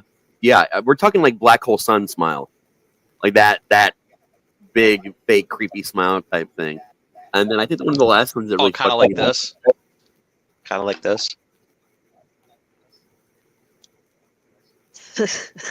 Yeah. Kind of, accurate. yeah. Imagine you could do that without needing your fingers though. Like, Yeah, I was trying to stretch my Yeah, I face. another favorite was the Queen's Guard. You know, the ones that aren't allowed to talk; they just have to keep their position. There was a story about the Queen's Guard and the things that he saw and experienced while he was the Queen's Guard. And there was this woman, this very strange woman that came up and just talked to him and would not leave him alone. Like, just kept stalking him on every shift. He was getting upset and uncomfortable, telling his boss, and the boss was like, just don't talk to her, whatever you do. And he just thought, well, okay, yeah, I can't talk to her because that's my job. But one day he slipped up and said, excuse me, or something like that. And it got a little bit violent. And the guard was like, no, you don't understand. There's a reason why none of us actually talk. It's because that's not a human being. That's something that's basically a paranormal threat. And the reason why we don't talk is if you talk to it, it will stalk and murder you. And that's what's happened to the other people. And it goes on and on and on. And she tricks him again and talks more to her later. He gets not fired, but let go from his job for his safety. And it's crazy. There's a lot of stalking and weird shit involved. But it's a terrifying fucking story. Yeah, I missed what was said there on. I gave somebody the shivers when I did that. Yeah. It's mine. Yeah. Yeah, we probably should go to ads though. I'm sorry. No, you're not. Okay, I got the ads.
Greetings and shabebans. We are the Retro Redoctopus Cephala Podcast, a long-form bi-weekly show that celebrates all the things that made growing up awesome. Yeah, that sounds good, but I don't know what all those words mean. I think what Parasite seems trying to say is that on Retro Redoctopus, we explore a range of retro goodness, from toys, video games, and movies, to cartoons, and even snacks and school lunches. Oh. And we do it all with a positive spin, a slew of killer guests, and some very adult language. And you know what else is cool? No. This crazy show is part of the Door King Podcast Network with new episodes every Tentacle Tuesday. What's that? And if waiting 2 weeks for a new episode gives you a sad, know that we drop bonus episodes all the time, like the off-format Crow's Nest and an interview series we call The Brig. You can listen to Retro Redoctopus on Apple Podcasts, Spotify, Stitcher, or any app that's cool enough to carry the only show that celebrates all the things that make growing up awesome.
I like those ads. I'm like,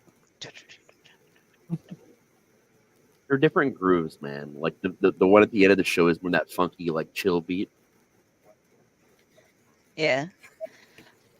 So while we've been talking about no sleep here for quite a bit, just Yeah, wanted to let you guys know that it got huge.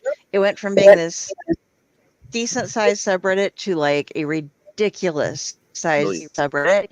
So if you want to find some of the best stories from the old days, sort through it with by year and top stories, because back in the day, if you had like 3,000 hits or likes, you were the shit. And now people are in like the tens of thousands to get ranking up there because it grew so much. So if you want to find the really good stories back in the role playing days, go back towards the beginning of the subreddit, like 10, 12 years ago or so, and start looking them up in those time frames, because the way the role playing worked, the character, there are some things where people sacrifice their accounts to make a storyline happen, because they had things where like if you interacted with this person online, they would possess you. And so people who'd had accounts that had been lasting for like 10, 15 years with thousands and thousands of upvotes and karma and stuff would suddenly, on every single regular forum that they were on, start posting this weird possessed shit and sacrifice their accounts for stories being told. So they would just were like approached by the storyteller and said, okay, yeah, and just made their entire account gone because it became part of the story. So You can't find most of them on the regular No Sleep anymore. A lot of them got transferred when they transferred No Sleep over to a different No Sleep subreddit. Okay. I know No Sleep Finder is a good one if you're looking for a specific thing for them to find you links to it. I'm trying to remember the name. I've got so many different ones on here. No Sleep Index is also a really good one for finding a lot of the old ones. No Sleep Reruns is good. No Sleep Series, if you're looking for a specific series, is a really good one. Like I know that No Sleep Series has a lot of the old and new stuff on it. Yeah, there's No Sleep Index is your best spot to go and check for a lot of the older stuff. And also, if you would like something very humorous, since we were just talking about rituals earlier, 10 years ago, someone posted up, does anyone know a good plumber? I did one of those stupid rituals and now my shower is leaking. And there's a faceless guy in my kitchen. And it is one of the most hysterical stories I've ever read in my life. And they said it in No Sleep and were like, I was chatting with this bitch on some FaceTime thing, and she was like, can you use rituals? And he's like, and I kind of passed out and forgot to do this part of it, and I did this, and I think there are some clan members out in my yard. I don't know, something's looking through the window at me, and it's hysterical. It's like, I was supposed to do this, but instead of putting out these ritual things, I just took 4 shots of tequila. And it's just, yep. If I could, it's short, I would read it, but it's not mine, so I can't. Yeah. If you want to hear it, the No Sleep podcast, unaffiliated these days for a long time now from the Reddit, they did an amazing one in one of their seasons of it, where the guy that runs it was pretending that he had an old job where he used to read ads, like vet ads for a living. That was like the wraparound of the whole show, and that was like one of the ads that he saw that he had to vet, and so they did a performance of it. And they had the guy that did it like had this really strong this really strong New York accent, man, like this really like thick Bronx accent too. So it really like pumps up the whole vibe of the story. It was really good. Yeah, check out those classic stories and the new stories these days. If you're going to No Sleep as it is right now, like you said, filter by what's new for the newer stuff, or recently posted is what you're going to see a lot of the new stuff.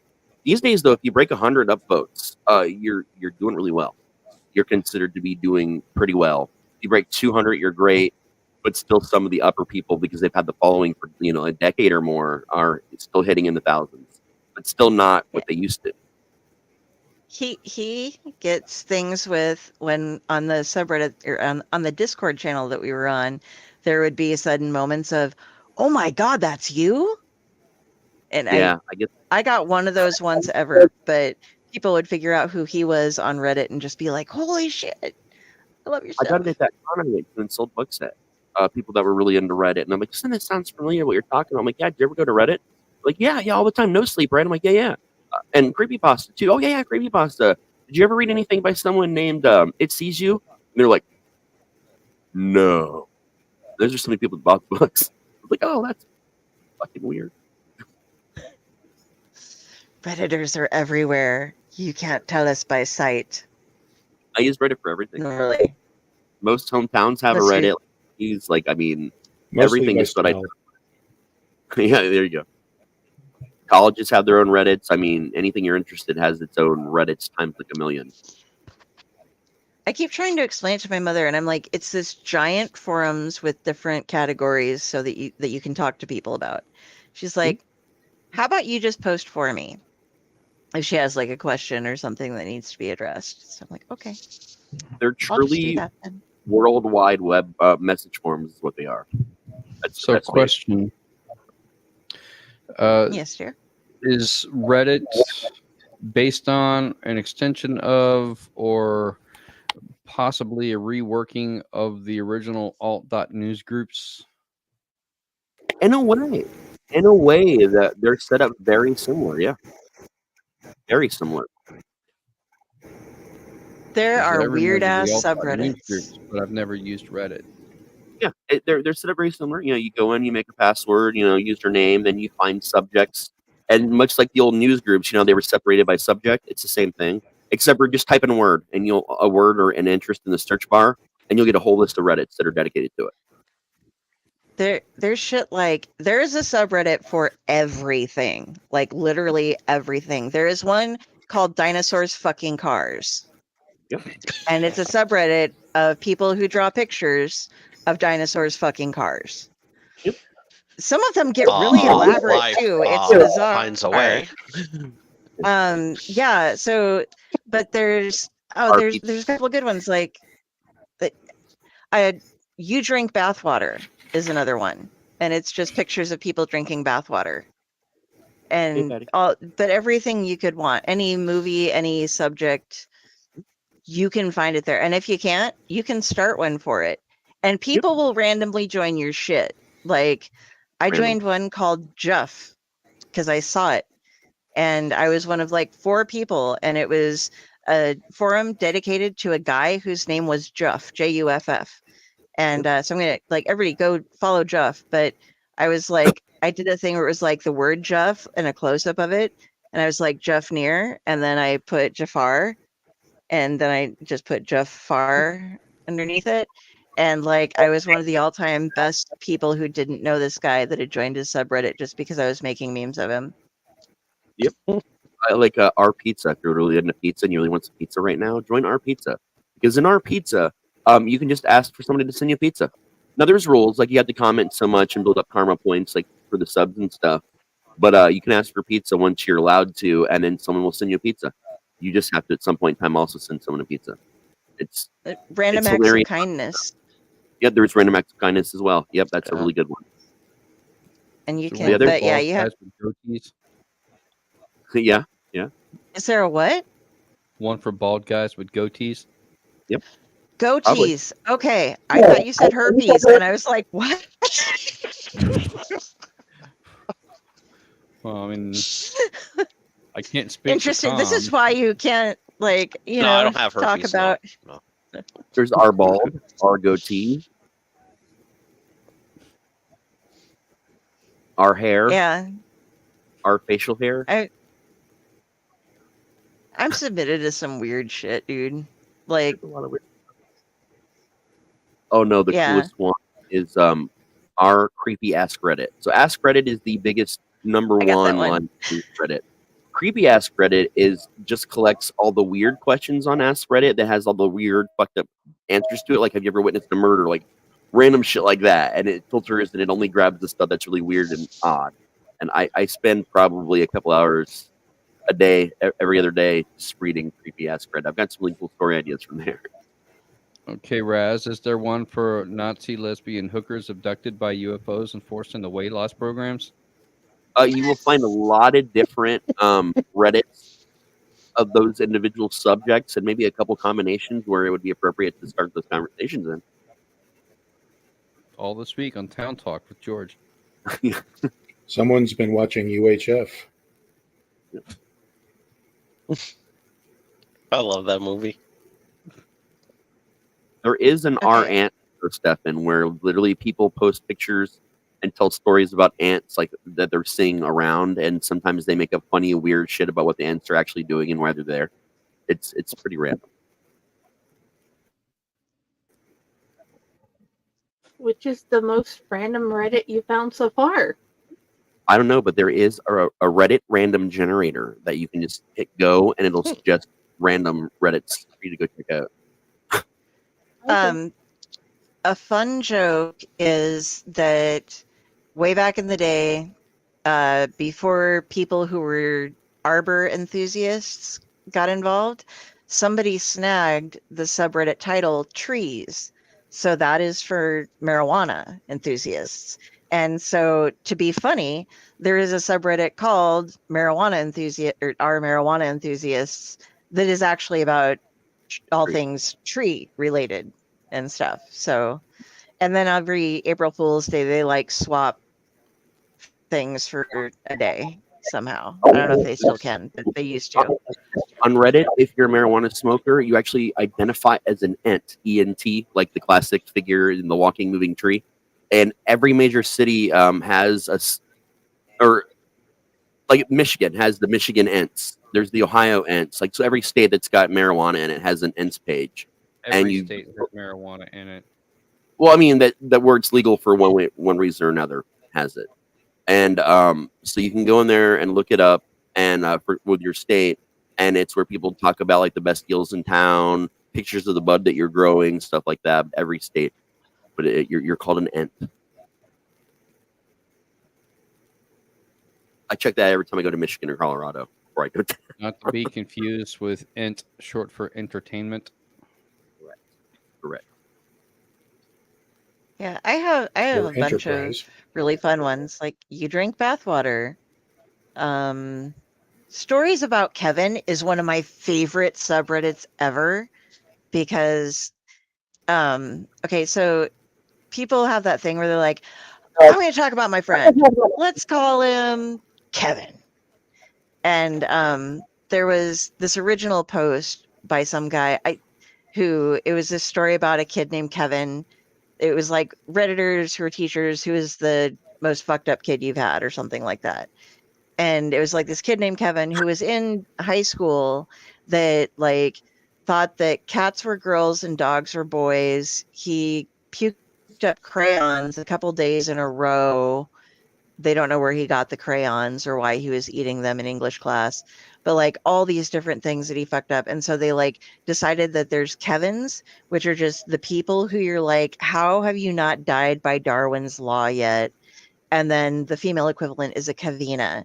And I've been able to post there a couple of times with people who you just don't know how they make it through life. And it's not just dumb people. It has to fall into that specific category of things. And it's pretty goddamn good. If you want a good belly chuckle, and they put how long, you'll see short, medium, large, extra large, or whatever, so that you just want a short chuckle. You read this little one. If you want a longer, like the story of Kevin going on thing, you can do some of the bigger ones. Oh yeah, super fun. Shit, I think the most popular one that people know about, like from Facebook, everything is "Am I the Asshole?" AITA, where you post about situations in life where everybody called you, like people in your life called you an asshole, but like you're not really clear on what you did, whether it was really you being an asshole, and you go get support from people. And there's also pro revenge and nuclear revenge, which are literally all these fucked up, amazing stories about people that have had really shitty things done to them and the ways they got revenge. Pro revenge is just normal, like, you know, fairly hardcore revenge. Nuclear revenge, though, is where you literally disrupted someone's life intentionally in your course for revenge. I'm on petty revenge. Oh, I haven't checked revenge. Okay, petty revenge, the fucked up thing about that is they do some, like, I mean, it's a Schadenfreude site. That's what it's all about.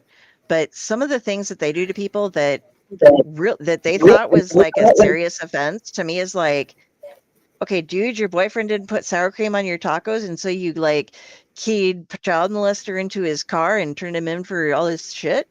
And they're like, Yeah. it was my petty revenge. And I'm like, No. You went nuclear damn. over sour cream, homie. These people got some anger issues on some of the shit they're doing. Exactly. Yeah. That's crazy, man. That's that's taking it pretty far. Sour cream. Yeah, I would get like that's some a sour fun cream one. like containers and like throw them in their pillowcase or something, you know, like closed ones. Like, hey, what's this sour cream? Oh yeah, now you remember the fucking sour cream. But I don't think I'd eat that into their car. Kids Are Fucking Stupid and Kids Are Fucking Scary are both really fun ones. Yeah. I've got those on mine too. Very different, but very fun. I know we have a good chunk of the same Reddit groups that we're in too, because we used to talk about all the different ones we'd find and like pass them to each other like constantly. Oh, like Clockwork Rabbit erotic. Yeah, I never joined that one. No, I've seen it, but I've never joined it. I'm one of 84 readers, and I actually submitted my story as a flash fic for Fakor instead of posting on the site. But yeah, there's a specific-ish kind of one for you, Stefan. What, Jenny? Clockwork Rabbit erotica. Yeah, we put it in the newsletter for everybody to find. It wasn't very smutty. I will let you know that. It's I not know what we you're talked thinking. about that one. We talked about that one with Grant during the 24-hour show. I thought it was Tyler. I get confused. I'm pretty sure it was Grant. Oh we no, talked to. Oh yeah, no, we had Grant. It was made by Tyler. Yeah. But we had Grant on the show. Oh yeah. Sorry. Shoulder medication. Is that what they're I'm on a calling weird. it? Yeah. I'm on a weird new medication. Speaking of the mental side of things, it's called Celexa. Is anyone familiar with Celexa?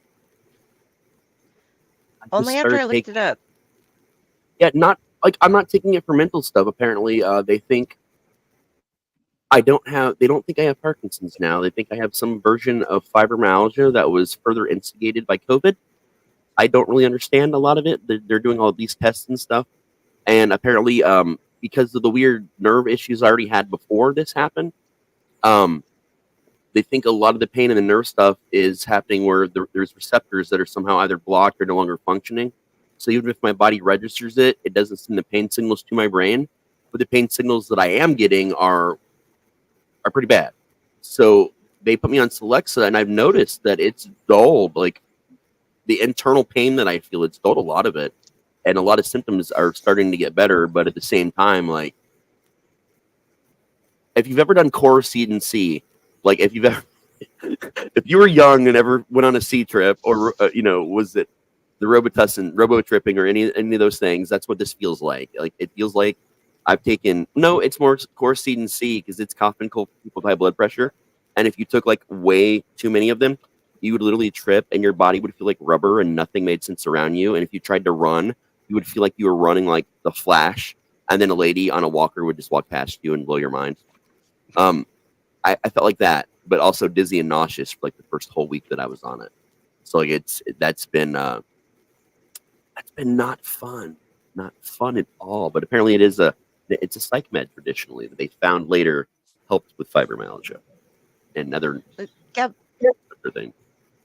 Gabapentin as well is treatable for psych things and for neuropathy. I've been on it for some psych things, and it does not work well for me, but for people who are taking it for neuropathy, it works really, really well. So. It also has very severe and unforgiving long-term effects on your body and your mind, unfortunately. Pretty severe ones. I refuse to take it. I was on it for a time. My body did not do good, and when I got my medical card, the first thing they said is, we're going to give you the medical card for marijuana now it's in your state, but first thing we need to do is find strains that help you and get you the fuck off this medicine. Go ahead, James. Yeah, it did sound familiar though. I couldn't pinpoint it, but now I do. They were last time, not the did um, when I was in the hospital to remove the portions of my left foot back when I still had it. They were they were trying to figure out what kind of pain meds I could be on without getting addicted to it. And then they suggested that, and I thought, okay, I would try that. And then my stepmother looked into the information on the Mayo Clinic website, and one of the side effects that you mentioned that would have just really just destroyed the decades of uh, of just basically trying to find that particular balance with my manic depression and everything Yeah. that I did without having to be on the medication. And so I took one pill, and then I discovered that, and then I chewed out the doctor who neglected to tell me about the side effects when I asked about it. She just made it sound like, oh, it'll dull the neuropathy in your foot and everything that because of your diabetes, and that's it. You won't be addicted or anything. And then I looked into it and I went, no, and Yeah. yeah. So And that's the do replacement your for a lot of research. pain meds in the hospital. So It's like, Del, oh, you have a gabapentin. So they keep saying, it's like, no, stop. That's almost worse in some ways than what you were doing before.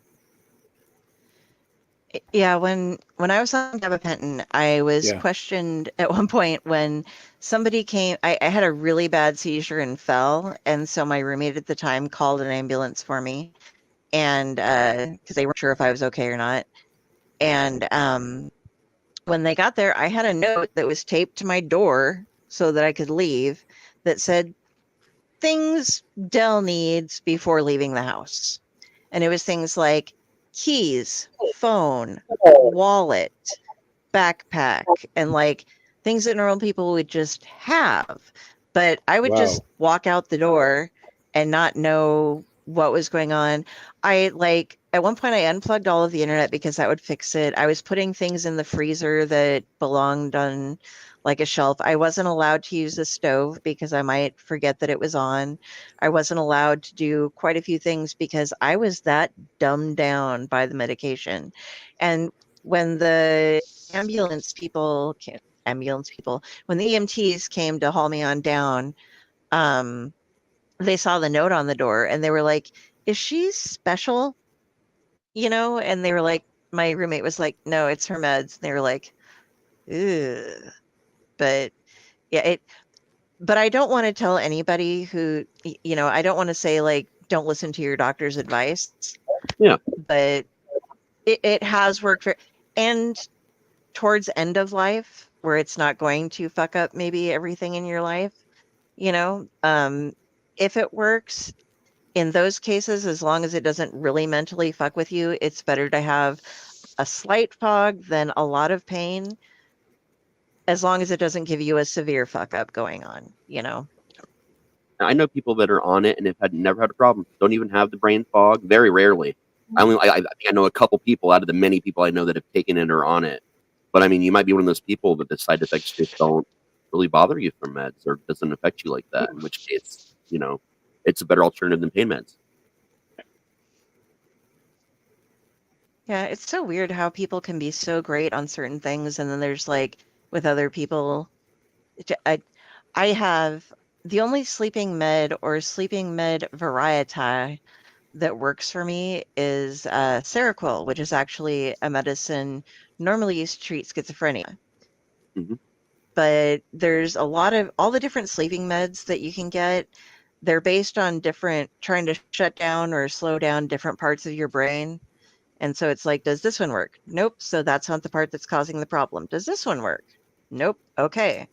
And they can make you really worse for a while until they find that exact family of Yeah. what will fuck with you. And unfortunately, Seroquel build up a tolerance to.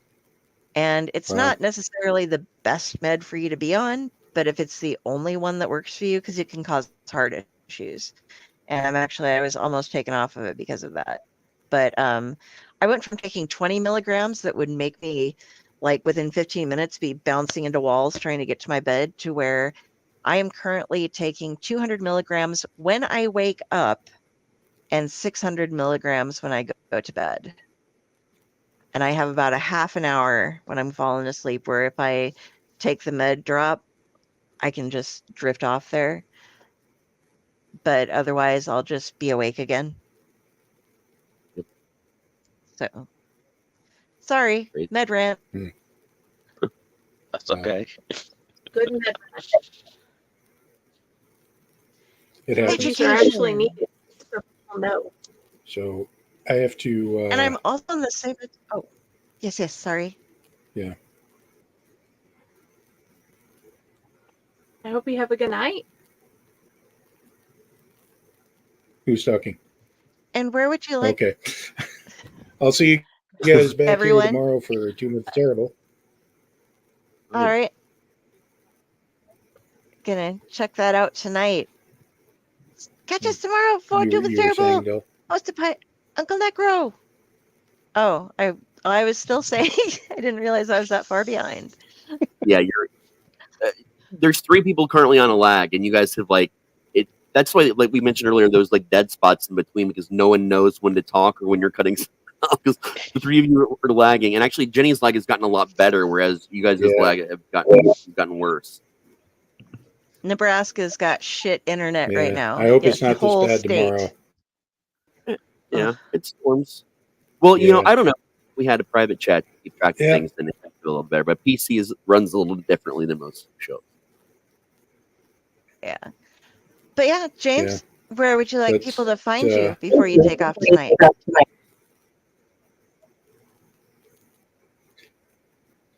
Well, I dwell, as Del said, I dwell in Nebraska where the internet is shit, but hey, we've got runses. But you can also find me on Facebook and Instagram, Twitter, and a couple of blogs, a couple of podcasts beyond the Owlite, Say what? Owlite family here, and okay, Sorry. and then I should be writing. I need to start putting that as my background wallpaper on all of my computers and my phone. I should be writing. So till tomorrow, I'll see you guys tomorrow and get help, I guess. Good night. So Goodbye. Bye.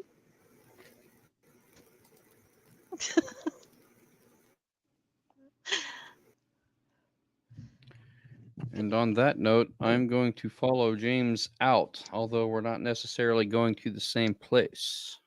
Where can we find you, sir? Where can you find me? Let's see. Here on Owlite, mostly on Sundays and Monday nights as I'm available. You can follow my author page on Facebook, Ronald W. Gillespie Jr. author. And you can also find me on TikTok. I am a martial artist by profession, by hobby. I tend to make martial arts related content for TikTok, and you can find me there under @WolfDojo. And other than that, you can talk to Jenny at somewhere around this area. And if you can't get a hold of me, she probably can. So that's where you can find me. Bye, everyone. Hey. Bye. Have a good night. I will do my best. No promises. Going to the castle. Wait, this isn't Yoshi. Shit. Y'all have a good night, and Damn it. I am out. See you later, man. Have a good night, Ron. Bye, Ron. Meanwhile, I like turtles. Did you like the turtles? Did you see the turtles? I've not opened it yet. I There's at least some know I Let's have an turtle unboxing. I'm saving it because I know there's going to be a day soon that's way worse than the other days, and that's the day that I'm going to open that. Okay. That's the only reason I haven't opened it. As soon as I realized I had it. Okay. Oh, For those wondering, my so kids took a picture and sent them to him. Well, I helped, but yeah. And then James got his. That's why he has the Halloween bear from Dante that he was licking earlier. And I'm like, huh? Okay. it squeaks. Hi, Kenny. It,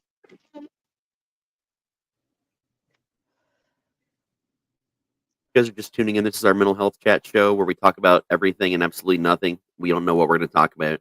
It's the only show that we don't like have a plan for ever. We just show up. So if there's things you guys want to talk about. Yeah. If there's things you want to talk about, let us know. We'll talk about those things as well. We try to be interactive and bring your comments up and whatnot. So Ask us anything. AMA also Reddit, sorry. and the world is a bowl of soup, and we're all for it. Yep. Exactly.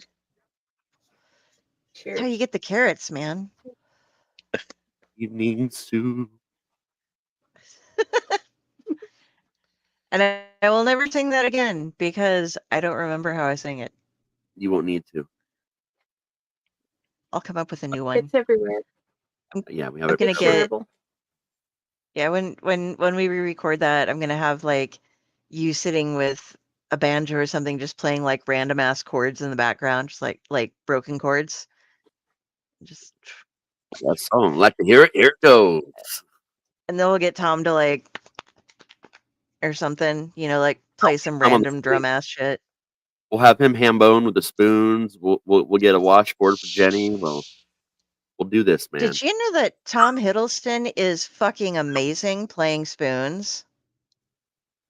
Like, for those of y'all who don't know what spoons, well, I mean, obviously you know what a spoon is, but the instrument a spoon, you take spoons and you connect them back to back, and you can either hold them and do it, or for those of you who have shitty hand control like me or are just lazy, they will put them together and put a little plastic thing on the end that holds them for you. And you like, depending on how you hit them, it's a rhythm instrument, but you can make it change tone a little bit here and there. And he was at some bar where he was like near a place that he was filming something. And they were like, after the bar closed, you could stay if you could play an instrument, and they would all sit around and get drunk after hours and play instruments. And he was like, "Well, I don't know what to do." And they're like, "Well, here's some spoons."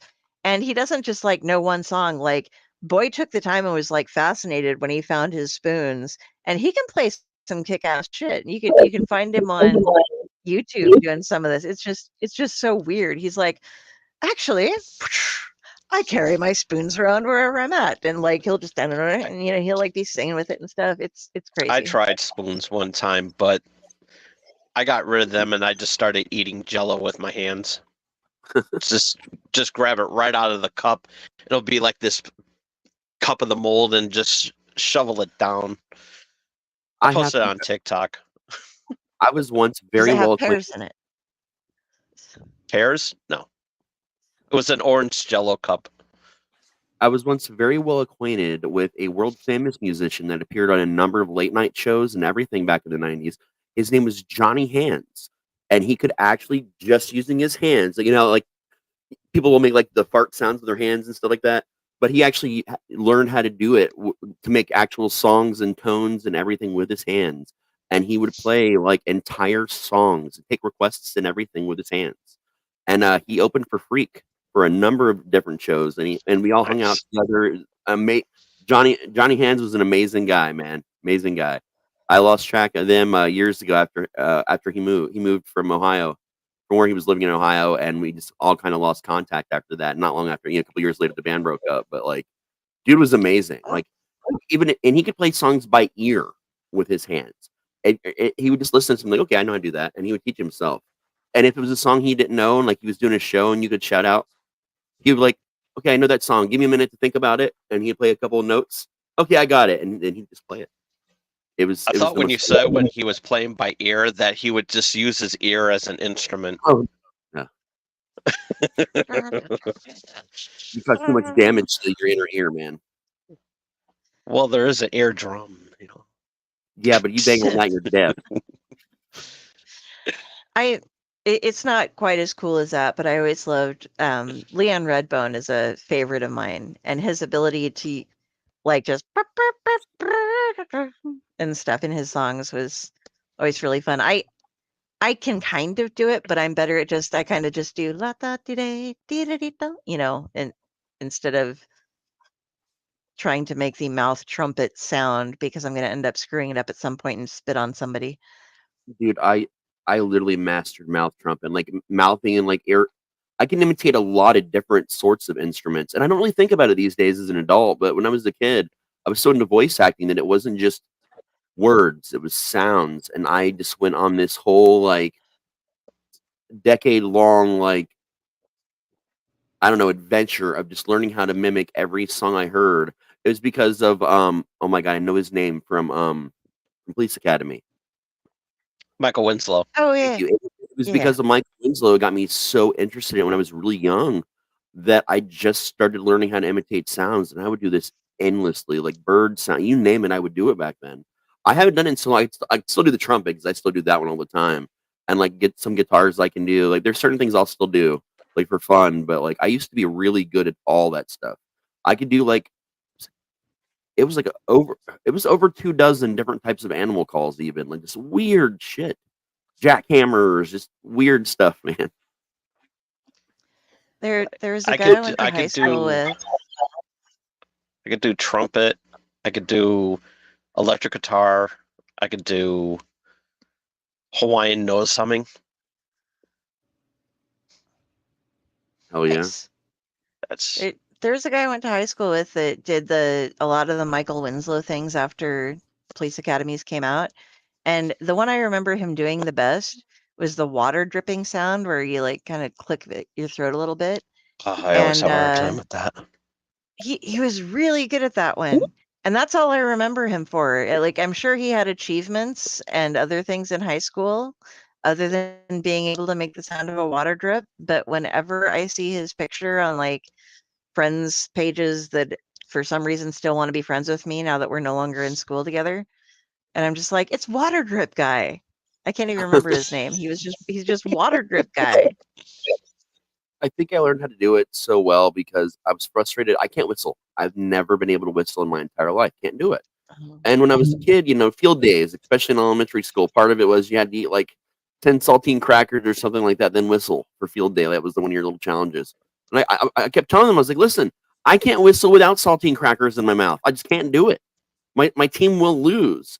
And so they're like, well, tough luck. I guess your team is in last on this league. And everybody would get pissed at me, whatever team I was on. So I went and for an entire year, listened to what just made everyone I know whistle.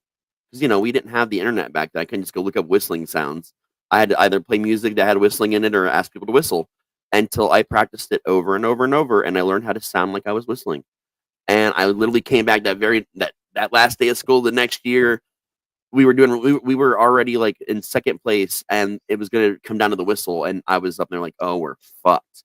And I pulled that sound out and everyone thought it was the whistle and we ended up getting first place. And that was like a legendary moment for me in fourth grade. It was fourth grade. It was like this legendary moment that I had because I couldn't whistle and taught myself how to whistle finally as far as everyone thought for years. I never knew how to do the whistle.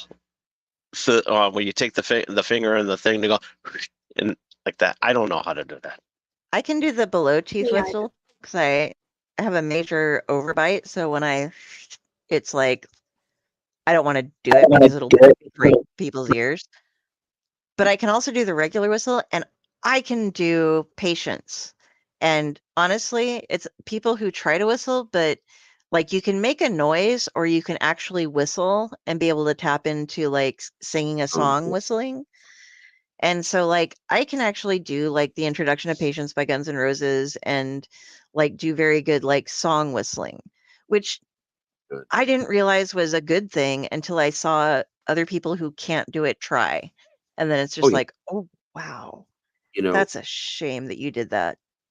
I think the only song I can think of offhand that was just as like big as that song as Patience for whistling was Winds of Change, Scorpions, because it had that whole giant Yeah, solo, man, and that was the only part of the song I've never been able to do. I love that song. I'm a I big will Scorpion. sing that song in karaoke. Yep, Let us I date love Scorpion. ourselves. Except for Jenny, who's like, I wasn't born yet. It's not I me. was a little young for the Scorpions, honestly. I was born in '82, so I was a little young for the Scorpions. Not too bad, but I was pretty young. I just got started on all kinds of good music very early in my life. Me too. Yeah. If you go by my I'm music, I'm just old. I'll seem like I was born in the '50s or '60s. But yeah, I was born in '78, and I was raised on '70s and '80s music. I grew Born up in with the '80s 70. music. That was my generation, and '70s music was, not of my time, but I just loved the music of it. When Born I in was born, I 75. killed disco.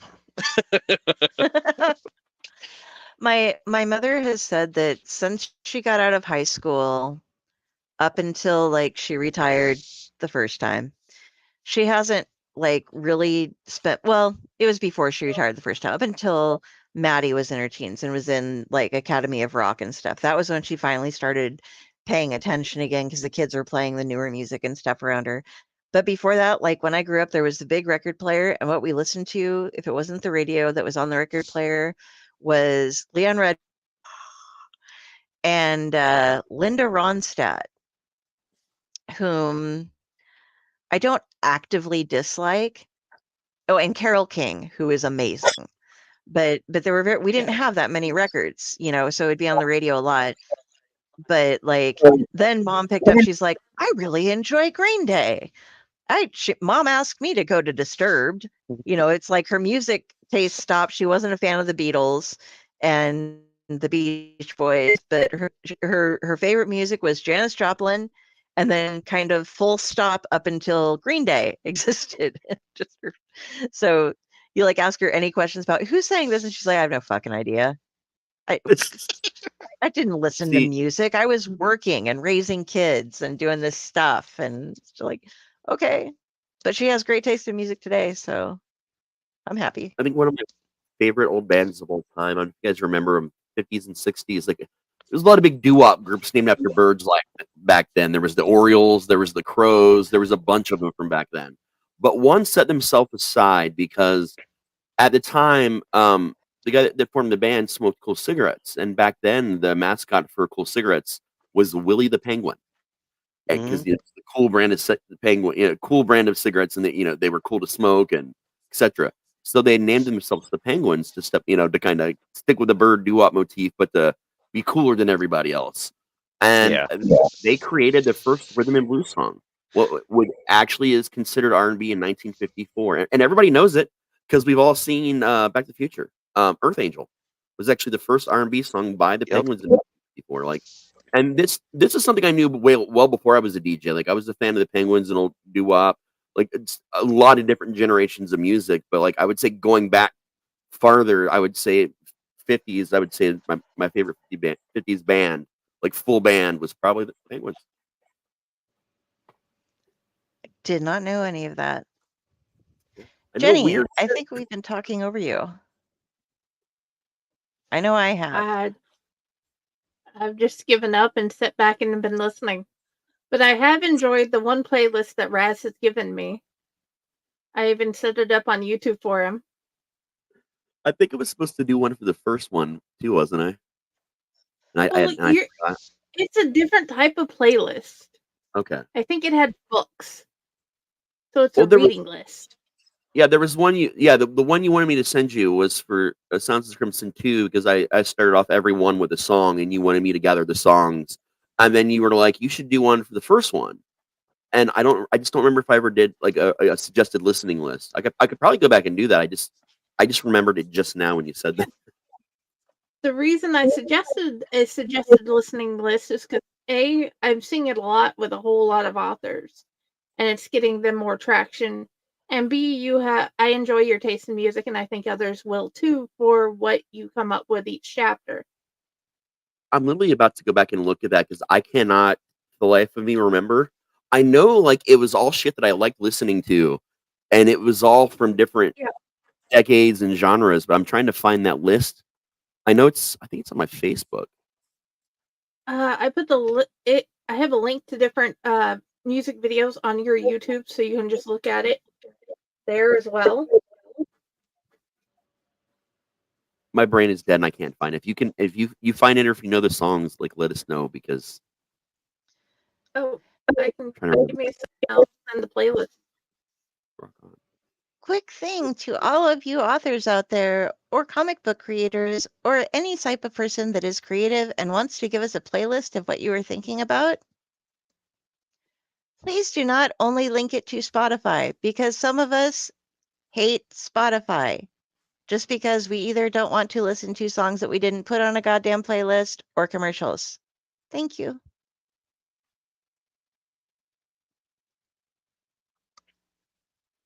YouTube is good. Amazon Prime is good. All the different places. You can load it on Spotify too, just not only Spotify. Yeah. Okay. I see so many things. It's like, and you can get it on Spotify. And I'm just like, no, I can't.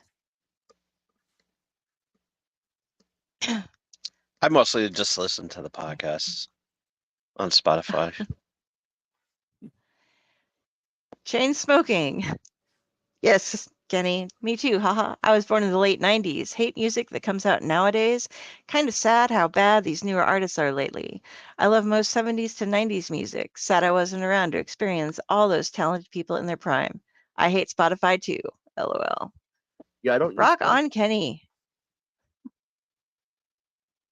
I have put it in private chat, and I also put it on chat on the show so other people can go to his page and find it. Because I literally went and found each song in order by chapter, including the ones that are in the pages of the book that weren't listed at the beginning.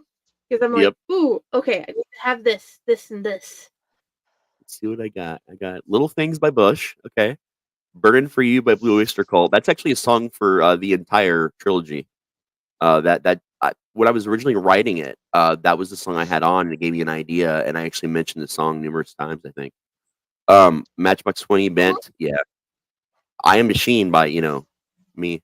Verve Pipe Freshman is in there, yeah. Video Killed the Radio Star by the Buggles. Tom Petty and the Heartbreakers, Mary Jane's Last Dance. Black Label Society, Parade of the Dead. Monster Magnet, Space Lord, Uncut, yeah. Crime Scene by Deadbolt, yeah. Soul Asylum, Somebody to Shove. Motorhead, The Game. Motley Crue, Home Sweet Home. Jewel, You Were Meant for Me. Marilyn Manson, Long Hard Road Out of Hell. It's a song you did with the Sneaker Pimps for the Spawn soundtrack. Good Riddance by Green Day. Bad Moon Rising by Creedence. The Beginning is the End is the Beginning by Smashing Pumpkins. Cutting Crew, I Just Died in Your Arms. Flamingos, I Only Have Eyes for You. The original Flamingos.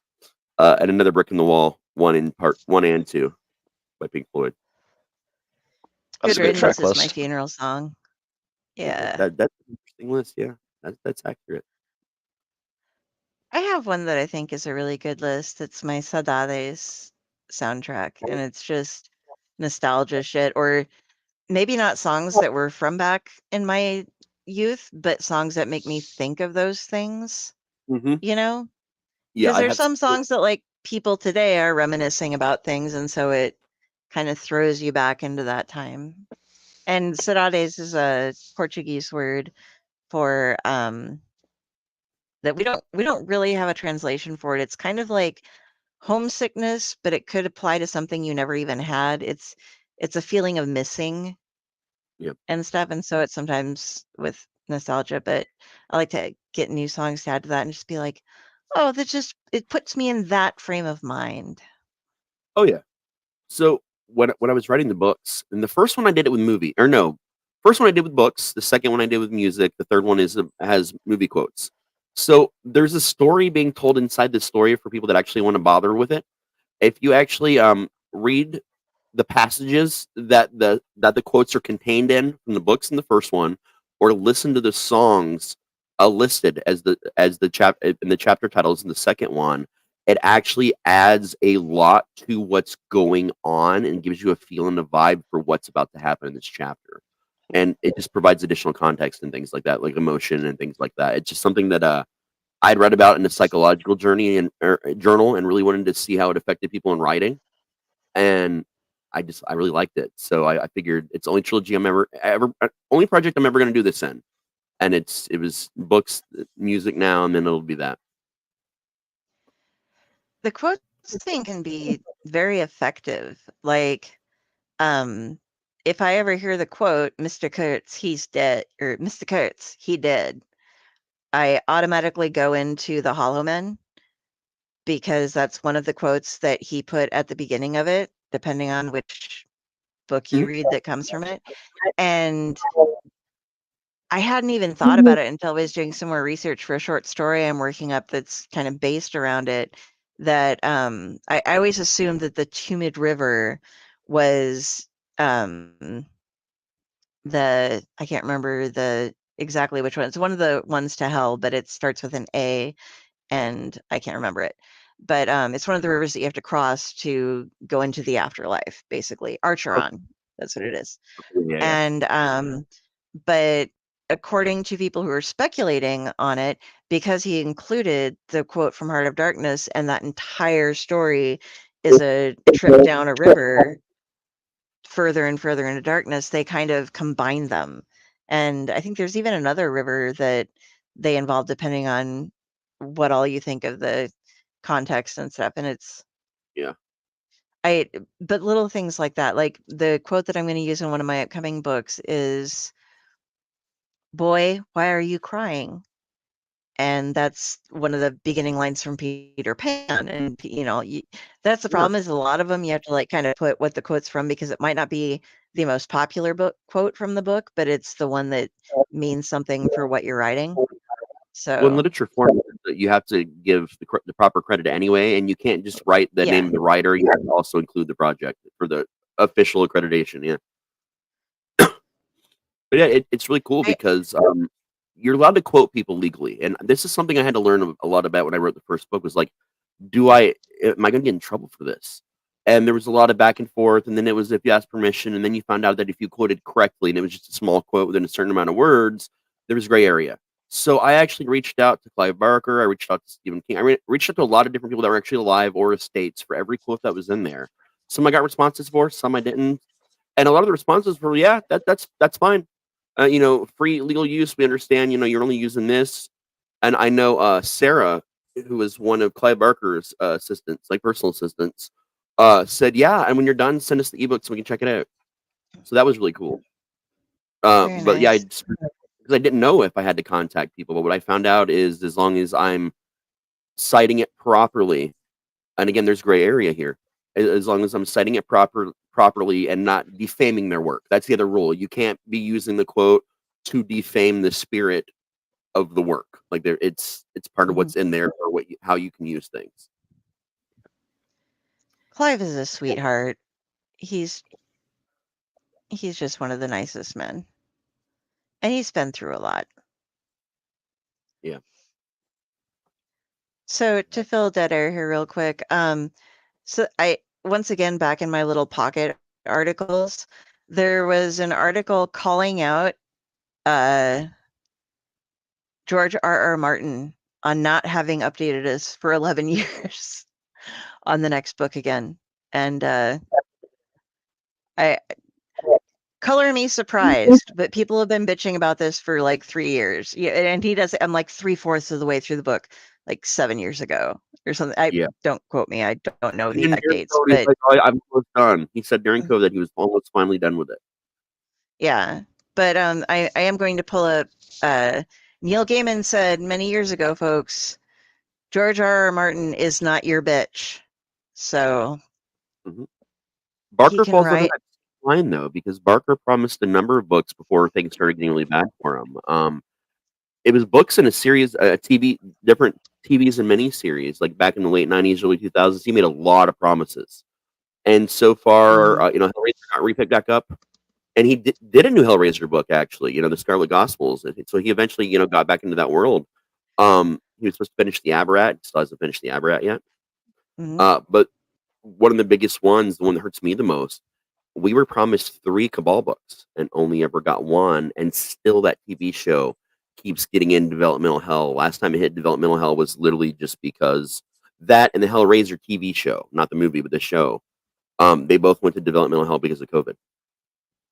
So, like, I need more Nightbreed. I need more Cabal. Like, that's what's killing And me. we Aberrat's killing me, but we technically only gotten 2 of the books of art. that's true too. 2. Yep.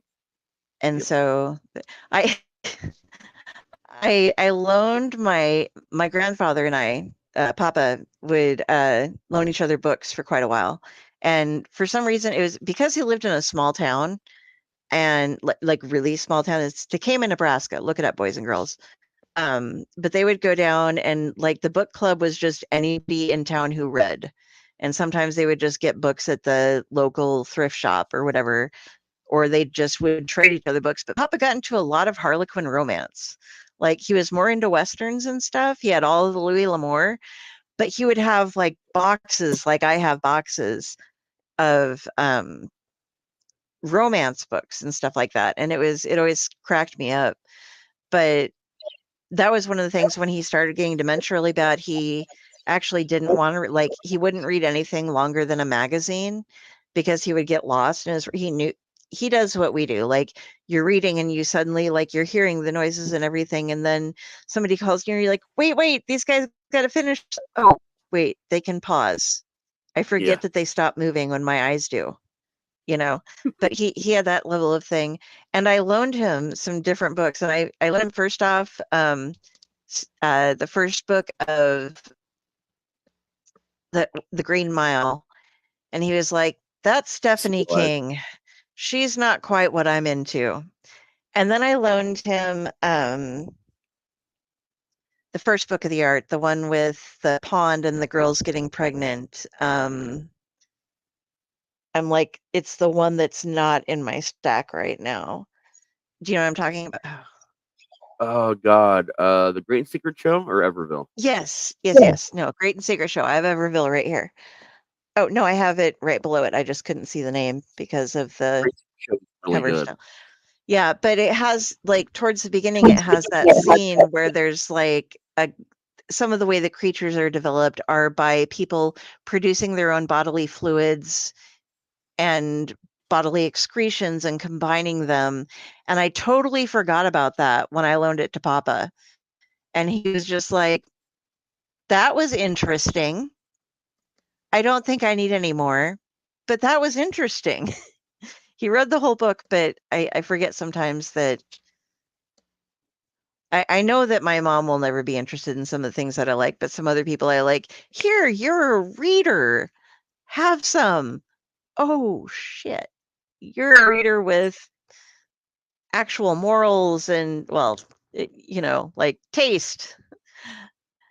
Not that it was tasteless, but it's like people have a certain, like, my aunt is really into Hallmark movies, so I'm never going to get her to watch, like Bride of Chucky or something, which is totally the Hallmarkiest of the horror movies I could give her, yet still really not. Did you know that he released the release date for the 4th Aberrat book? I just saw it. What? When? It's going to be called KRY Cry Rising. It's expected in 2024, and pre-orders are set up for it. Oop. Guess what Carrie spent some money on? It's in the speculative fiction books database. Wow. Send me that link, please, because Gotta find it again. there might be one less Kickstarter for me to back this month.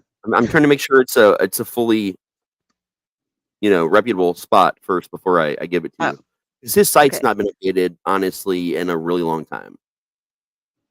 His website doesn't get a lot of updates, so you can't really find anything on there. Yeah, he cycles through interns, kind of, and some of them are really bad about there was one in particular who was really bad about using Clive's Facebook page and his website to promote his own particular political agenda. And it was kind of like, Clive, you should look at some of the shit that this guy's posting. And then all of a sudden, like, that guy was gone. So It looks like it just takes you to ordering the other books, not an actual pre-order. So never mind. But I guess this is based on a bunch of interviews and recent information that these people have that they listed it as upcoming in 2024. But I'm not. awesome. It's confusing. It's very confusing. Yes. It's even on Goodreads. Very. I love getting a chance to read anything new Clive Barker because I mean, like, this is Barker. Well, there's some, okay, well, this minus that is Barker. And there's another one that's under the table somewhere because I knocked everything over. And this is Hinata, by the way. I want to show you guys. I might have showed you before, but when she passed, my mom gave me this box for her. That was my great Graham's. So. Oh, that's awesome. So did you just dump out your great grams first, or? No, there was jewelry in it before that. I know, but I mean, like, I have Grandma and Grandpa hidden in their bedroom that is my spare bedroom, so it doesn't freak out the rest of the people who show up. Ashes are people still to me, I guess. Like, so I'm just like, I'm at peace with that, and so like that's my cat. Yes, she's in a box, but cats love boxes, you know. But my father-in-law's ready for all to see. If you walk in the door, you'll see him. So I guess not everybody sees the way I do. We buried most of Grandma and Grandpa in their backyard and like gave them beers and shots. Like we had shots and sang some fun songs that they liked, and then like all had drinks and like poured a little bit out for them. But we saved some to make into jewelry. And I was the only person who wasn't wigged out by the idea of handling ashes. So I'm there with they let me use a plastic spoon because Mom was like I couldn't use it again if it was a spoon. And if you try to mix it up in all my spoons, I'll just throw them all away. So I'm like, okay. But I was scooping Grandma and Papa into a bag, and they're different colors. So, like, there's a lot you can see between the two of them. And putting that away for us to use later for cremation jewelry. But people get kind of wigged out. They're like, you did what? And it's like, well, I mean, it's not like I hacked off Papa's arm and Grandma's arm and stuck them together. You know, they were in a state that allowed for this to happen. Otherwise, it would be something like a hair snip or something like that. You know, I wouldn't just like take a chunk of Grandma and Papa. People infuse ashes with tattoo ink. That's a thing. People do blood paintings. Those are things. Like, these are fairly normal things people do. Like, I mean, I guess a lot of people see them as odd or weird, but like I know people that do both those things, like, and they're well known in their industries for it.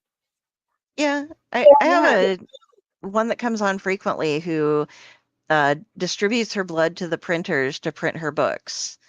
And I'm like, okay, she has to be donating blood like as frequently as possible to do these projects because she has a lot of books.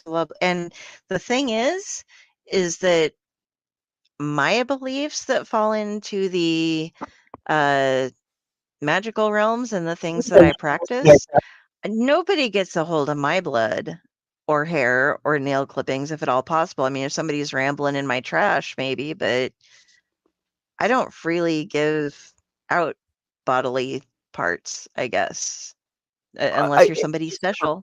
Then you might get a braid from me. It's already if it's being used in printing, it's already dried and inert, even magically, before it touches anyone's hands. If you think about it. Now, the person that you're giving it to for the printing, now you don't know what they're into. That could be an issue. But once blood is dried out thoroughly, it's considered to be magically inert.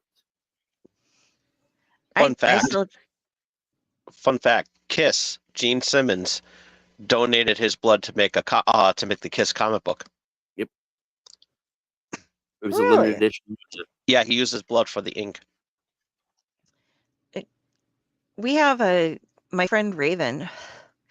who most of you guys know about. You guys at home might not so much. He's an exceptionally attractive man, a little bit older than I am, and he is exceptionally kind and a bit dark, and he tends to attract weirdos, amazingly enough. And he had a girl that they were kind of internet dating-ish, and she is called the Painter because she started sending him pictures painted with her menstrual blood. These were not solicited pictures at all, and even though he like has his own kind of belief system thing, it was not a welcome gift. So this is just heads up. If you're going to gift people something, you might want to make sure they don't think that that's a bad thing, especially if it's kind of obscure. Like I sent somebody a lock of my hair, which was like a 3.5-foot braid. And I mentioned it in other places, and people are like, "Are you insane? Why the fuck would you do that?" And it was like, but they always used to send a lock of hair and the stuff, you know, and it was symbolic, and we had these little other things going on, and people think I'm weird for sending somebody hair, but menstrual blood paintings. Yeah. There you go. Yeah, Kenny, it happened. That's a new one on me. We call her the Painter, and he left her soon after. I just found out there's a new Hellraiser book that got dropped in March of this year. It's on Amazon. It was actually written After with the permission. troll? It was actually written with permission by Barbie Wilde, who played the Femme Cenobite. Yeah, and it's Yeah. I was on the wrong Clive Barker site because I had the old one saved, but they did a new one that's clivebarker.info, and I always forget about that current one. So I went and checked it out, and it just got released. Promoted it heavily, and it's in the world of Hellraiser, and it's all about the Order of the Gash and a nun who opens the box. It's called the Silicium Quadra. I put a link in our private chat for you. Oh, thank you. So this is going to be like a prequel style of thing? I'm not entirely sure. It's only 111 pages, so it's I would consider it maybe a novella style length, but it looks good, man. It looks really interesting, and it's he's personally, pushing it on his clivebarker.info. So like he's got it listed, and I just found an interview from him from March this year, where he's basically is talking about how for the last 40 years he's been visiting conventions in cities across Europe and America with supporters, signing books, movie posters, Pinhead, aka the Hell Priest stuff. He says the most precious keepsakes and things you've brought to him are arms, legs, and other body parts that brave souls have had him personally signed to be tattooed over at conventions. And he talks about that for a while, but he needs to stop as much public appearance so he can finally get his shit together and be left alone long enough to finish books. He says he's got 31 projects he's wanting to complete before he passes. 31. And he's very adamant about wanting to do all 31. He said, and most of them are in some state of work. Some of them are actually nearly done. And he specifically mentions Abrat 4 and 5, which he claims are at his feet, which means they're ones that he's been working heavily on, along with finishing the Ark trilogy. Those are the ones that he mentions by name, but he also specifically says there are also return visits to characters and mythologies you may have thought I would never return to. Usually he's talking about Cabal when he mentions that specifically. He also mentions the sequel to I almost lost the page. Give me 1 second. I'll find it in here.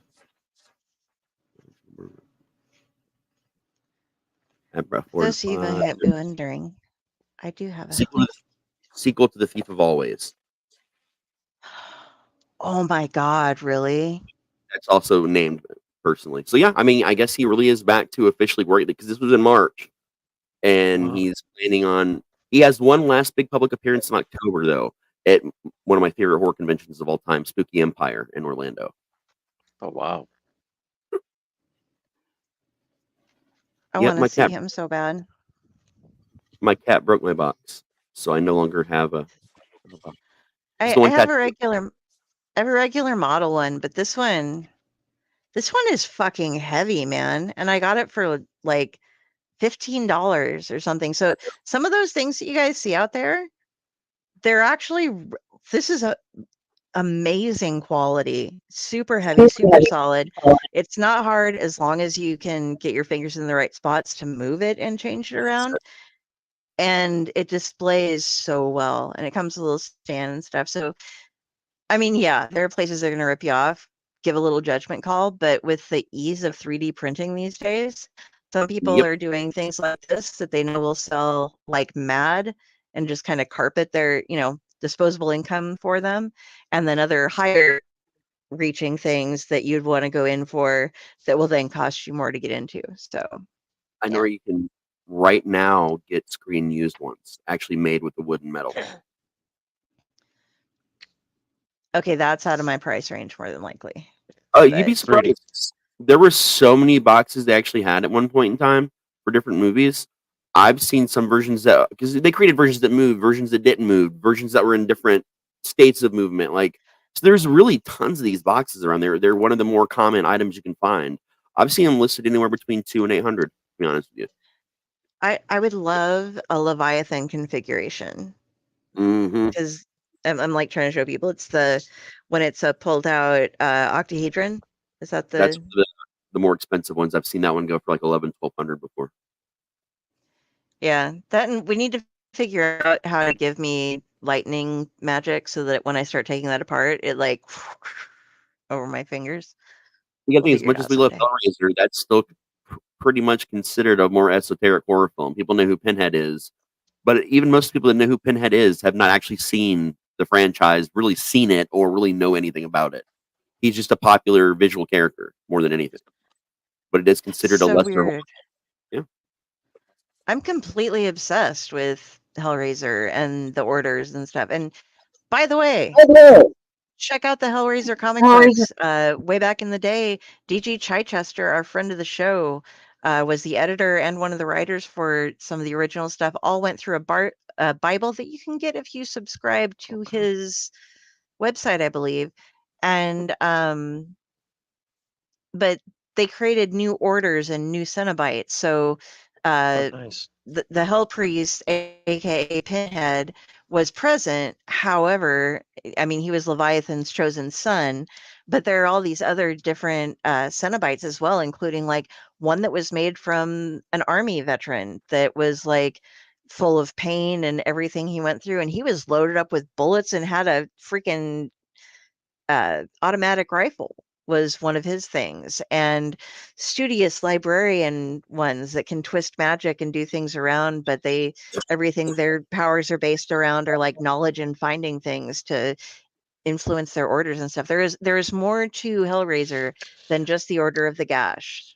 Although Pinhead, the Hell Priest, is the favored son of Leviathan, so there is a reason why he's a central character, or now she, as they are a they. Yes, now it is more of a they, and initially there was also a they in the books. They just decided for the times Doug Bradley worked out, and he is a very masculine man, even shaved and put up in makeup. He's a very masculine man. So you have to, and the voice. Yeah. If you listen to the book, which you can get an audible version of The Hellbound Heart, with Clive himself reading it, he does all of the Cenobites voices, and they are all exceptionally androgynous. The power levels kind of are what's weirdly different about them, if that makes sense. Yeah. But I mean, I literally have a size accurate, detailed tattoo over my heart of the box. That's about as much as I can display, I think, my love for Hellraiser. But Agonistes is actually my favorite Cenobite. He was Agonistes was the Cenobite that was created of Judas Iscariot, and a lot of extensive lore that Clive Barker did years ago. Yeah, the first Hellraiser movie, the first Hellraiser movie I ever saw was the primary reason why I have to watch horror movies during the daytime. I cannot watch them at night. I'm still missing, and if anybody out there knows it, I thought it was Debtors, but it's not. There's one where the final kill scene is like the hooks are in everything and it pulls it apart. And if you can stop it at just the right moment, it's just an explosion of blood and chains off to the side holding bits of skin and flesh. And I looked for it. I found the wrong one. I remembered the wrong one. If anyone remembers it, I mean, I guess I can go through and do the whole like every Hellraiser death scene done, on YouTube. But if anybody happens to know it, I would like to. I have I do know Googled. it. I do know it, and I'm still telling you that you remember it incorrectly as an ending. Very specifically, that exact scene, but it's with a human head. Literally, it's with a head. There's chains that come in either side to grip the head, and it yanks it, and the whole screen, all it is the blood, and you see the chains flash out. That's it. The whole screen. If you paused it, the whole screen is just blood fucking everywhere. And it's the guy that ended up sewing back together that has the stitches down the middle from Bloodlines. Bloodlines? But I'm pretty sure it's a scene you remember from Bloodlines. That's the only one I know. Yeah, because it's just a giant blood fountain. Like the whole thing is just blood has exploded everywhere. And that would be 4 when it came back to theaters many years later, and then the franchise went immediately to DVD after that. Yeah. I'm gonna be honest though, I think a lot of the straight to DVD things were better than a lot of the rest of the early franchise. 1 and 2, obviously gold. 3 could have done without. Bloodlines was cool for the history and the lore that was added. It was cool for that. But really getting into calling him the engineer instead of Pinhead, for example, that was a big one right there for me. I loved that immediately. Getting into 5 and on, that was all straight. Like the lore got expanded on, some names got fixed. Like they brought Kirsty back in Hellseeker, which was really important. That arc was really important for the film franchise, anyway. So, did you see the one that came out on Hulu? Yeah, that's where they finally made Pinhead more androgynous. That's what Devil's referenced a minute ago. Yeah, I love that one. That one was actually really good. Yep, it's getting a whole other movie. I hope they make more. Yep, they're planning to. Yeah. Oh, they are. Okay. Well, he finally got the rights back though, so it'll be better. So and I do enjoy. Sorry, there's a split that's happening. The TV show is definitely still happening. That's what he's got. That's his project. But even though he owns the right, he still has the right to loan the rights out, and he very much enjoyed that movie. And from my understanding so far, he is going to allow them to make a sequel that will be separate from the TV show. Okay, so bringing up Hellraiser, let's go to Hellraiser Judgment, which was the 2018 movie. It was the second only in the franchise that Doug Bradley was not in, and that was a ridiculously huge controversy if you're in the world of Hellraiser fandom. It had to do with his non-disclosure agreement, and they gave him basically 24 hours to agree to never talk about it in public anywhere. And they included such things as like in a public restroom and things like that in his clause. And he was like, I'm not going to agree with this. And they were like, okay, you're done. And they hired somebody else like the next day who they just basically had waiting for it. I was a fan of this movie, and like there's only been one that I wasn't really close to, and I can't remember if it was probably which was the one that had the kids on like spring vacation or something like that. And anyway, that was the only other one, and it was the other one that Doug Bradley was not in. Basically, I just did not appreciate his lack of being there. Hellworld. But this no, he was in Hellworld. Yeah, that was the one with the video game. Yeah, you're right. Oh, I think it's Revelations. Yeah, I think you're right. Yeah, that was the newest one that came out. Yeah, it takes place. It starts in Mexico, and that was 2011. That was the 2011 one. Yeah. Okay. Yeah, he's not in that one. Yeah. But the most recent one before the brand new one, Judgment, where it takes place like back in the house, and they're like sitting in a judgment center for heaven and hell. The only thoughts I had on it are like Pinhead had a couple of good lines, and I'm just going to call him that because in the movie that's what they're calling him. But I really thought that they could have expanded on the universe because, like, there are other orders other than the Order of the Gash, which is what Pinhead is the head of. It's his little group of Cenobites that come with him for his specific purpose. And since every single Cenobite was different other than him, I think it would have been a much more successful movie if they just would have had a different Cenobite leading the order that was doing everything. Because they didn't get Doug Bradley. And honestly, it didn't have to be Pinhead who is releasing all of these lines. There are other Cenobites out there that could have easily taken over. So was it a matter of if there was no Pinhead, there was no movie? Or what do you guys think? I'll let you guys answer first if you know, because I actually know a lot about this subject. Okay. And I don't want to like take up time too much. So I'll let you guys talk first. Oh, we went way past the thing I had to say that I tried to break in to say. Go ahead. Exclamation! Exclamation!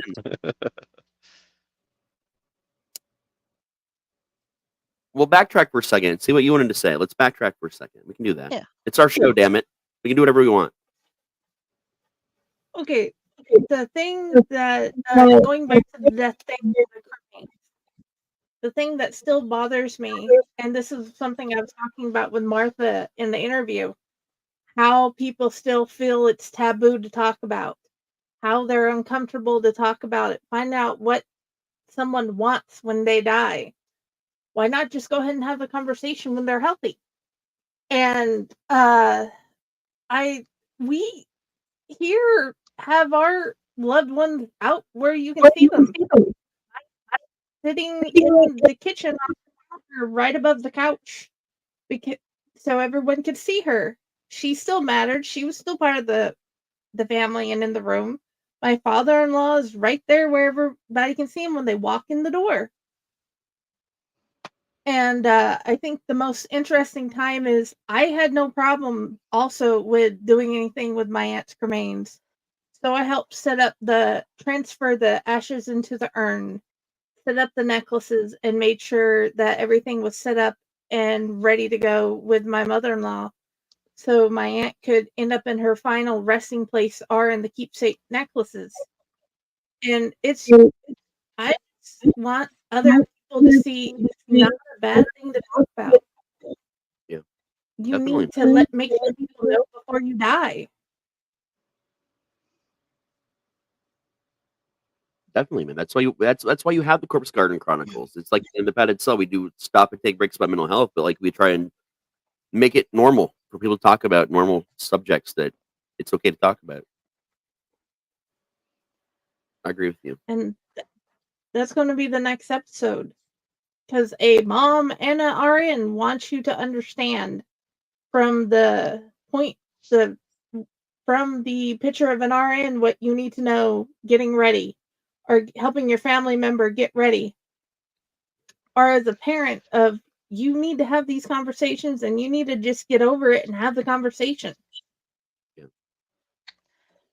It's hard though, but I know what you're meaning. Like it's easier for me to talk about what I want done with me than it is for me to talk with my mom about what she wants to be done with her. You know, because it's like, oh, I don't want to have this discussion. But with me, it's just like, oh, it's an easy discussion. Although I did find out that I'm probably getting cremated, whether I want to or not.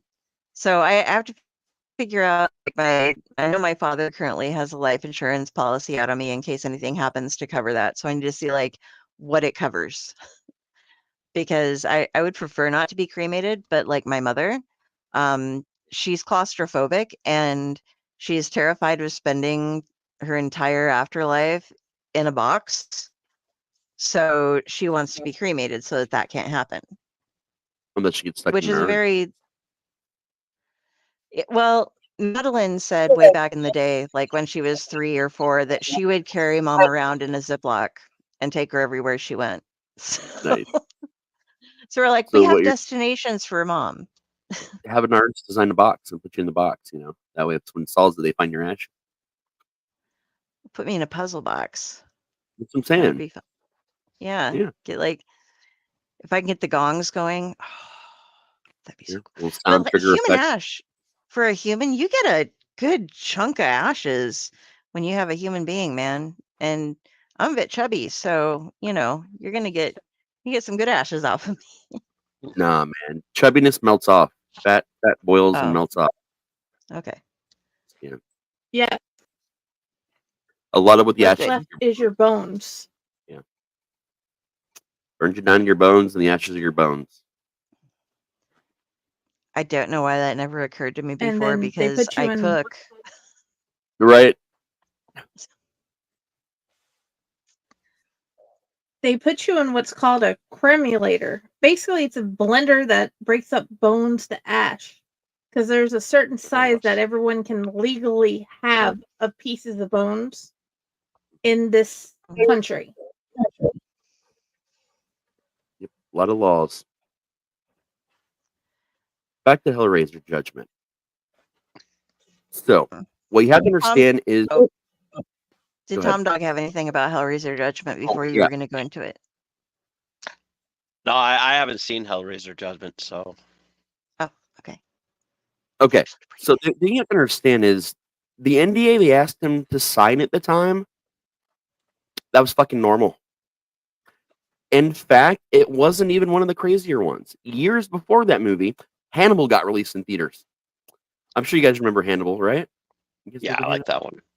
So, many years prior when that came out, the NDA for that one was so insane, they filmed like 6 or 7 different endings and wouldn't tell the cast or the crew which version it actually was that was going to come out. They had a ton of fucking redundancies because that was the very beginning when people were stealing scripts, they were doing spoilers. That's when it started getting really popular to ruin movies.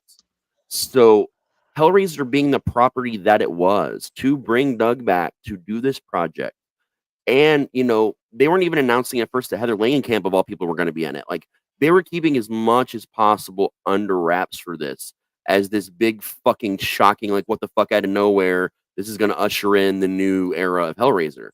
And the version they asked him to sign was pretty boilerplate. Don't talk about it in public places. And it listed an example of public places. And it was like, don't talk about it at work. Don't talk about it here. Don't talk about it in the washroom. Don't talk, like, et cetera, et cetera. It was listed as one of the et cetera locations. Just as a reminder that there's a lot of places that are public that people don't think about are, oh, yeah, that you're right. This is a public place and someone could overhear me and spread it. It was given as an example. It wasn't, oh, you can't talk about this in the bathroom, specifically in his contract. It was a writer. It's a contract writer. Okay. And RIDER, not WRITER. And that's what it was. And he saw it and he fixated on that because what you have to understand about him is Pinhead's pretty much his claim to fame. He's done other things. He's done some interesting other projects, but the thing he'll always be most known for is Pinhead. So he's come to regard it in a certain way. He's protective of it, which is understandable. But he's very different of a person and a very different mindset depending on which day you catch him on and what mood he's in at the time. And while I can't say this for sure because I was not present, the rumors of the people that were present were that he saw it. He was already irritated because he felt rushed because they had to. The reason why all these movies went to to video in the first place, people, was so they could keep the license to Hellraiser because they had to make X amount of movies in X amount of time. That's why they kept pumping them out there for a while. And then Judgment was the big comeback. And that's all it was. It was just a contract writer, and he, for whatever reason, got very offended by it about how they couldn't control what he could or couldn't do or talk about in a public bathroom. That became his focal point, and that's all he would tell people publicly. But that's not. Again, that was just a contract writer. Now, going farther, who I feel bad for is Paul Taylor. A dude is amazing. One of the nicest guys I've ever met. I've talked to him. I've interviewed him numerous times on podcasts. I've talked to him like just personally on Facebook a number of times. He is the sweetest fucking human being. And he was the Pinhead replacement for Judgment. He gets shit on by everybody so badly. I mean, he's gotten death threats. Like he's been treated like garbage, and he's actually a genius. Like, a dude is. If you've never seen anyone else play Pinhead before, for example, you didn't know what he looked like. You'd only read the books, and you'd never seen anybody play. Seen anybody play him. I think he would have been a damn good one if we didn't have what we had before him.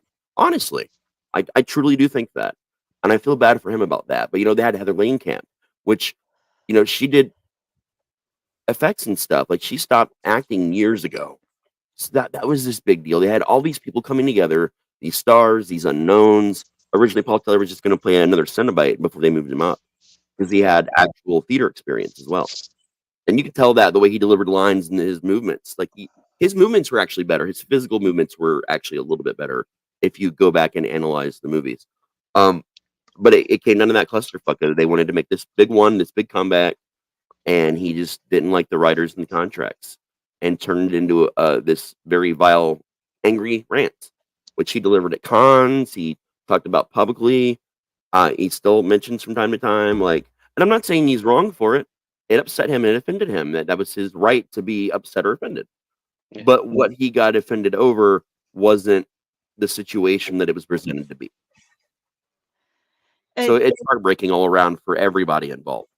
Yeah. So it's more like he was offended because they assumed that he would be somebody stupid enough to do that kind of thing, perhaps. I don't know. Or that's okay. Nobody's clear on that to this day. It just seemed like you can't tell me what I can do in the bathroom. Like, that was like the whole argument. Like, I mean, I'm being very reductionist right now. I'm reducing this quite a bit, but that was the whole gist of his argument. It seemed more like I have the freedom to do what I want in the bathroom kind of a thing, but that may have just been the way we all interpreted it, and maybe not what he originally meant it as. And now it's way too late to go, unless you directly ask him. But you probably don't want to have that conversation with him. Yeah, I mentioned it because that was the part that always stuck out. I'm not dissing the new guy's abilities at all, but I will also point out that as far as movement goes, in some of the early Hellraiser films, he could not turn his head. He had to walk in a very specific way because of the way the costume was made. Mm-hmm. It limited his movements so much. When he had to look at somebody, he had to do a full body turn because his head could not move in the neck piece. So that is true. I'm not saying that justifies everything with the difference of stuff, but it's like it definitely was a problem for the first couple of movies. Like you mentioned Hannibal, and I'm going to jump into Mads Mikkelsen's Hannibal, and the man is a dancer, and to a lot of people, whatever, but he has learned how to make every single slight motion of his body mean something, including facial expressions and a slight tilt of the head, like the exact degree of it. So when you watch the Hannibal series or anything else with Mads Mikkelsen in it, if it goes on with an emotional type of thing, you can see how he does so much with just his body that it entirely changes. Like, there's nobody else that could play that kind of thing. Oh, yeah. And it suddenly jumped from actor movement limitations to actor movement. Oh my God. But even another one more, a modern example, David Howard Thornton, Terrifier, Art the Clown. He actually has a background in miming, puppetry, and children's theater. He got his whole acting thing started because of working with his mother in children's theater. He just went back to that theater not that long ago, that little kids' playhouse theater, and saw his name and everything up on the wall from back when he was there, when he was young. Like, he just did a thing, like, sweetest, very political. So I don't, he's very political, but like, he's also one of the sweetest people that I think I've ever met, and his understanding of movement, because art is a silent killer in the Terrifier movies. Like, say what you want about him. Some people love them, some people hate them, whatever. He's a modern slasher. That's what it is, guys. But I love art. But everything. Yeah, I haven't seen any of those movies. Oh man, the pantomiming of being quiet, like when he solves the girl, he spread eagles a girl with chains, right? And he cuts her right down the middle, starting with her vagina with a handsaw. That's a scene, and it is in the first one, and it is the most, like, as far as death scenes go, if you've seen it, you'll never forget it. And the way it was done, though, and filmed, was a lot more tasteful than it sounds. It was very bloody and gory, but more tasteful in the vagina part than it sounds. But it was brilliant. Oh yeah, and every movie had the second one had a scene that upped it. I won't go into what it was. But like, even while he's murdering people and doing stuff, the glee he's bringing into his face and his eyes behind the makeup, the movements, the exaggeration, like you're watching theater. Like you are literally watching this fucking master level theater performance as a fucking slasher character. And like watching that and knowing that about him changes completely how you see the movies. Like because you start focusing on his movements and his expressions. I tend to focus more on that than I do the actual story sometimes because it's once you get into it and see that look in his eyes, you can't turn it off. You can't look at it the same way again. But obviously in a great way. I did hear a rumor though. Hmm? I did hear a rumor though that I don't know how long ago. It might have been this year or last year that there's talks that there may be a third Terrifier movie coming out. Yeah. That's not talks. That's been for sure for a while now. Yeah. Oh, it has been. Okay. Yeah, it's a Christmas movie. It's not gonna come out during Christmas, but it's a Oh Christmas yeah, movie. yeah. And he's also playing the Grinch in the new horror Grinch movie, and he's in a couple projects. He's Steamboat Oh, Willie, nice. the Steamboat Willie horror movie coming out. He's doing that Oh too. yeah. He's doing a lot of different stuff right now, man. He's couldn't happen to a greater guy, honestly. Yeah. I've known some real life clowns, and yeah, I've known them as most of them are actors of some form, Mhm. and yeah, they really are good at you get the emotion like very directly, and some clown things are scary. Yeah. Some mime things are scary. That's why they're illegal in Ankh-Morpork. You'll go to the scorpion pit. The patrician says no. Don't mime in Ankh-Morpork. But oh yeah, man, like seriously, like the acting movement is something that I love paying attention to, even in haunts and every form of movement, whether it's in theater, film, haunts, whatever, public performance. Like it's always the movement and the person knowing their space and using that and changing the tone, the volumes of their voice, or being a silent person and being very expressive. Like those are things that have always drawn me more into what I'm experiencing than anything else. Did I recently bring up the Andy Serkis thing that I saw? You have before, but I don't remember how long ago. 'Cause my It brain is it was recently it saw was it, then just probably not. okay, yeah, I watched a video just the other day, and it was all about how it started off with the golem thing and moved on to all of the Planet of the Apes stuff, King Kong, and everything else. And back when he was doing Golem, there was no way to do what he actually does now, the way that they acted. Now it's kind of creepy looking because they have his face covered with, like 50 little dots of things that capture every movement that he has. Then it was Yeah. more of a motion capture thing where he would physically act it, but they hadn't been prepared for somebody to make the expressions and to do the motion when they were originally filming The Lord of the Rings.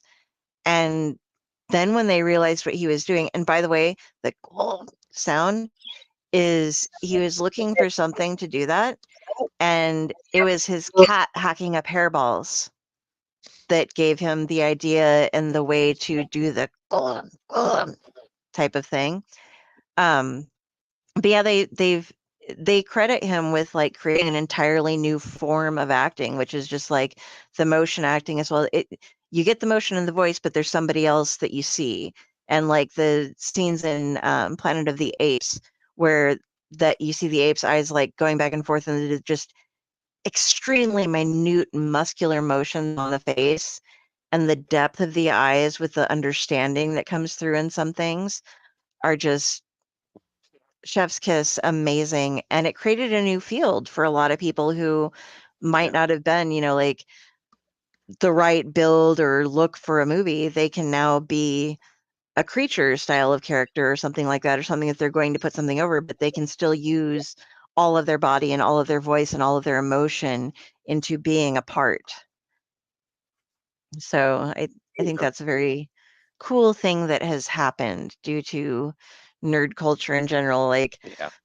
we just needed this guy to be a voice, and suddenly there's an entirely new way of acting and capturing people and making things happen.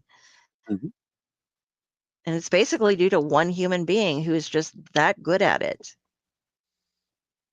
And he's not a bad-looking guy, so it's not like one of those like, we just couldn't cast you because you're Quasimodo, yo. You know? He could actually pull it off if there was actually like a Hunchback of Notre Dame. I'm not talking about a Disney live-action remake. I'm talking about like maybe just like a Hunchback original story type movie. He would make Andy an excellent Serkis could play the Renfield. Hunchback. Yeah. He would make an excellent Renfield as well, I think. Like, Tom Waits was a great Renfield because Tom Waits, what the fuck? I love you, Tom Waits, but what the fuck? And but I think Andy Serkis would make a great Renfield because of the way they move so weird, and he's so good at getting into like animalistic movement. It's just great. But I think we can all agree that he should be dubbed. You know, that he should hold the moniker of King of Mocap because he's always in a in a motion capture role, whether it's Gollum or Caesar. He's the father of it.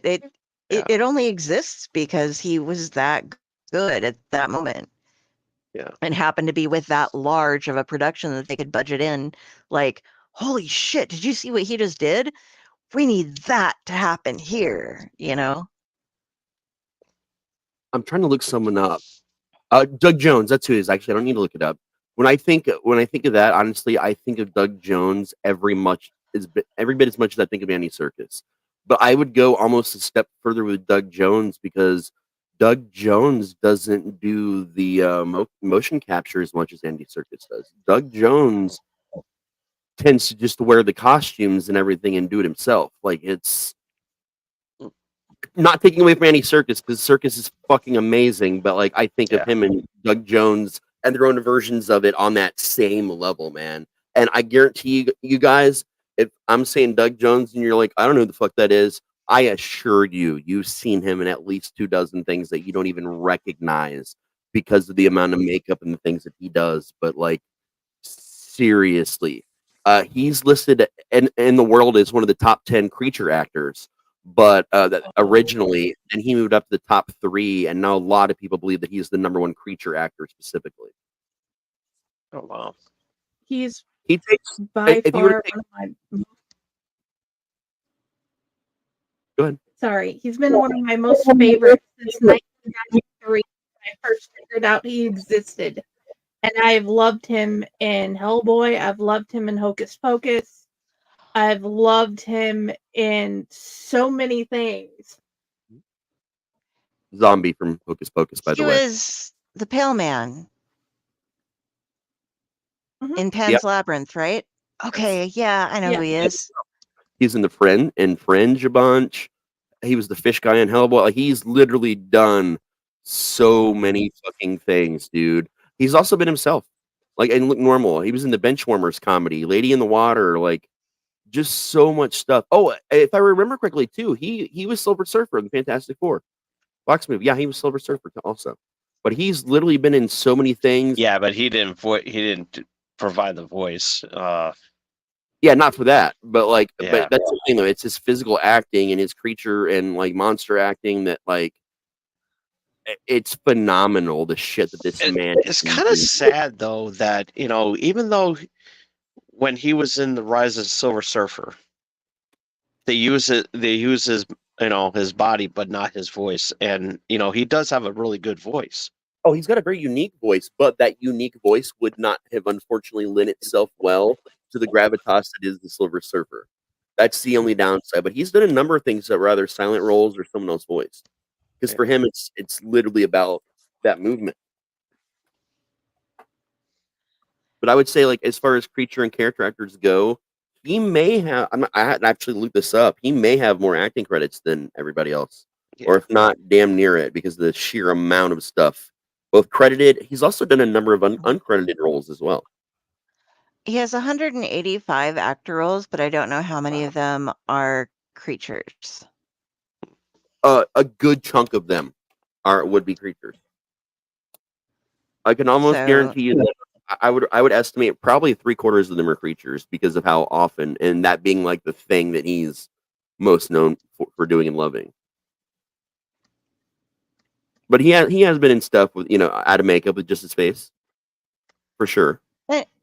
And he's a very lank, androgynous fellow. He's quite tall, so that's going to restrict half of what he can do as far as acting wise goes, unless they have a budget to compensate to make him not seem like he's 7 feet tall and everybody else is 4. I'm not Yeah. I'm not actually sure how tall he is. It says Honestly, tall, skinny fella, but yeah, he's 6'4", yeah. but he probably weighs about a $150.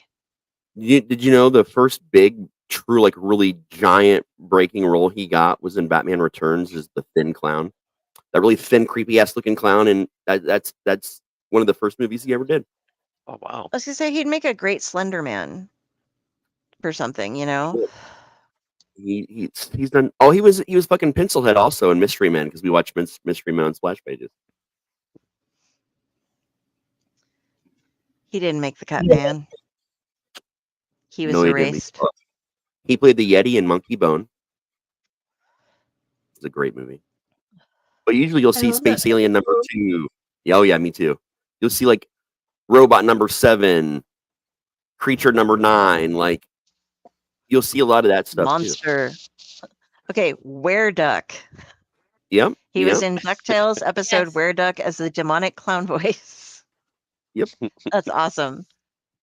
You talked about Splash Pages. We just read the Uncle Scrooge the Infinity Dime for our last show. And Nice. I have never read any of the DuckTales stuff before or any Uncle Scrooge stuff before. And I'm like, oh my God, he has a fascinating backstory. Oh yeah. Like, so now I'm gonna like go out and read a bunch of fucking DuckTales. And yes, this is the girl who started collecting comic books because of horror shit. Is like, I want to read some Uncle Scrooge, man. Oh yeah. Fun fact: Blathering bagpipes. he also plays a pivotal character in the John Dies at the End movie, which is one of the many reasons why I love Doug Jones.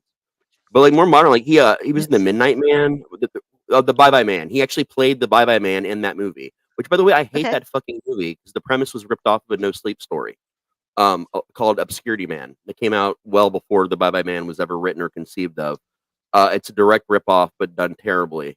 The movie makes me angry, but the concept of it I love, and his work playing the Bye Bye Man, which is a very Slenderman-ish type character in the movie, as it's fucking genius, man. What the fuck ever happened to Spire in the Lake?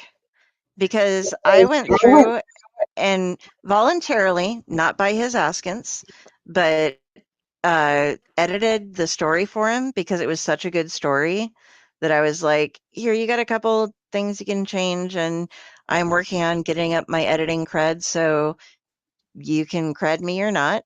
And then they took it down because it was like immediately already involved in like getting a movie made out of it. And then I never heard anything after that. Like I was looking for it and I never saw the movie come out. Development hell. A lot of those titles that everybody was getting excited about. Even MPH, Neil Patrick Harris picked up one. Was it the patient that made me leave my practice or whatever it was about the doctor?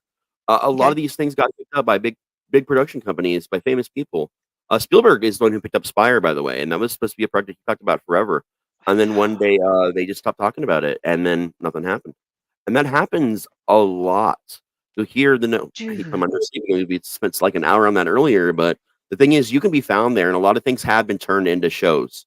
Like Channel Zero, every episode was something that was based on a No Sleep. Every season was based on a famous No Sleep or creepypasta story. But there's a lot of shit that's been translated into movies or writers that have gotten picked up based on their work and let loose in big studios. But the reality is, for everyone you hear, 10 of them, everyone you see, 10 or more of them end up getting stuck in development and deals never officially paid for one reason or another.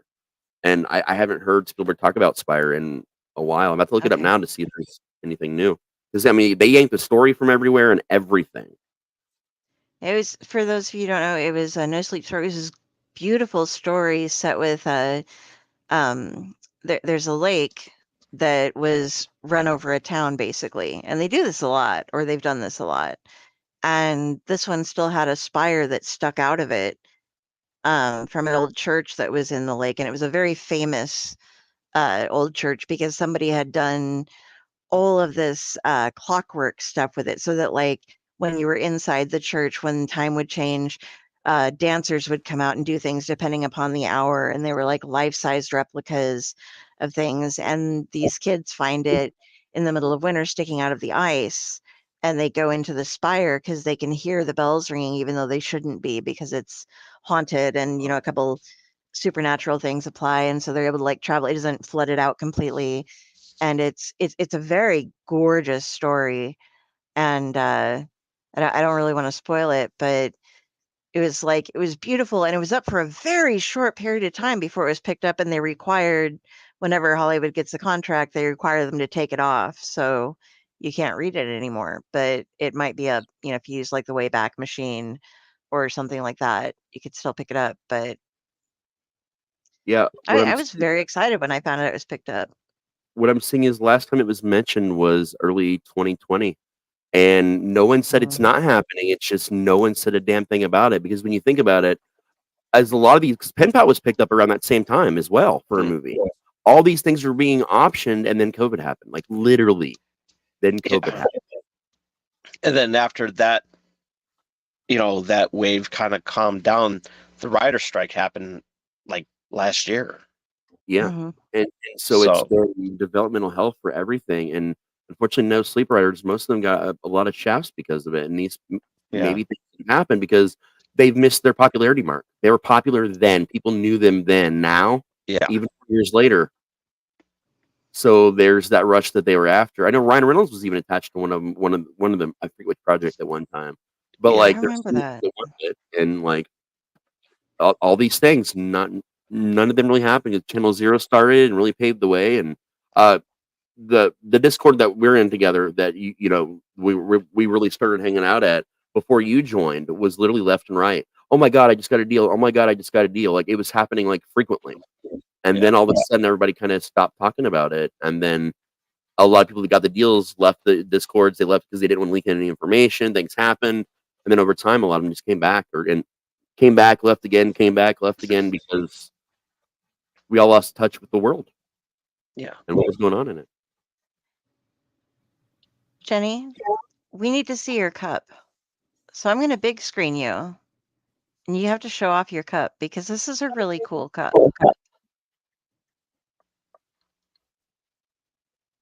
There we go. Here, let me remove my background. Yeah, that is really awesome. Okay.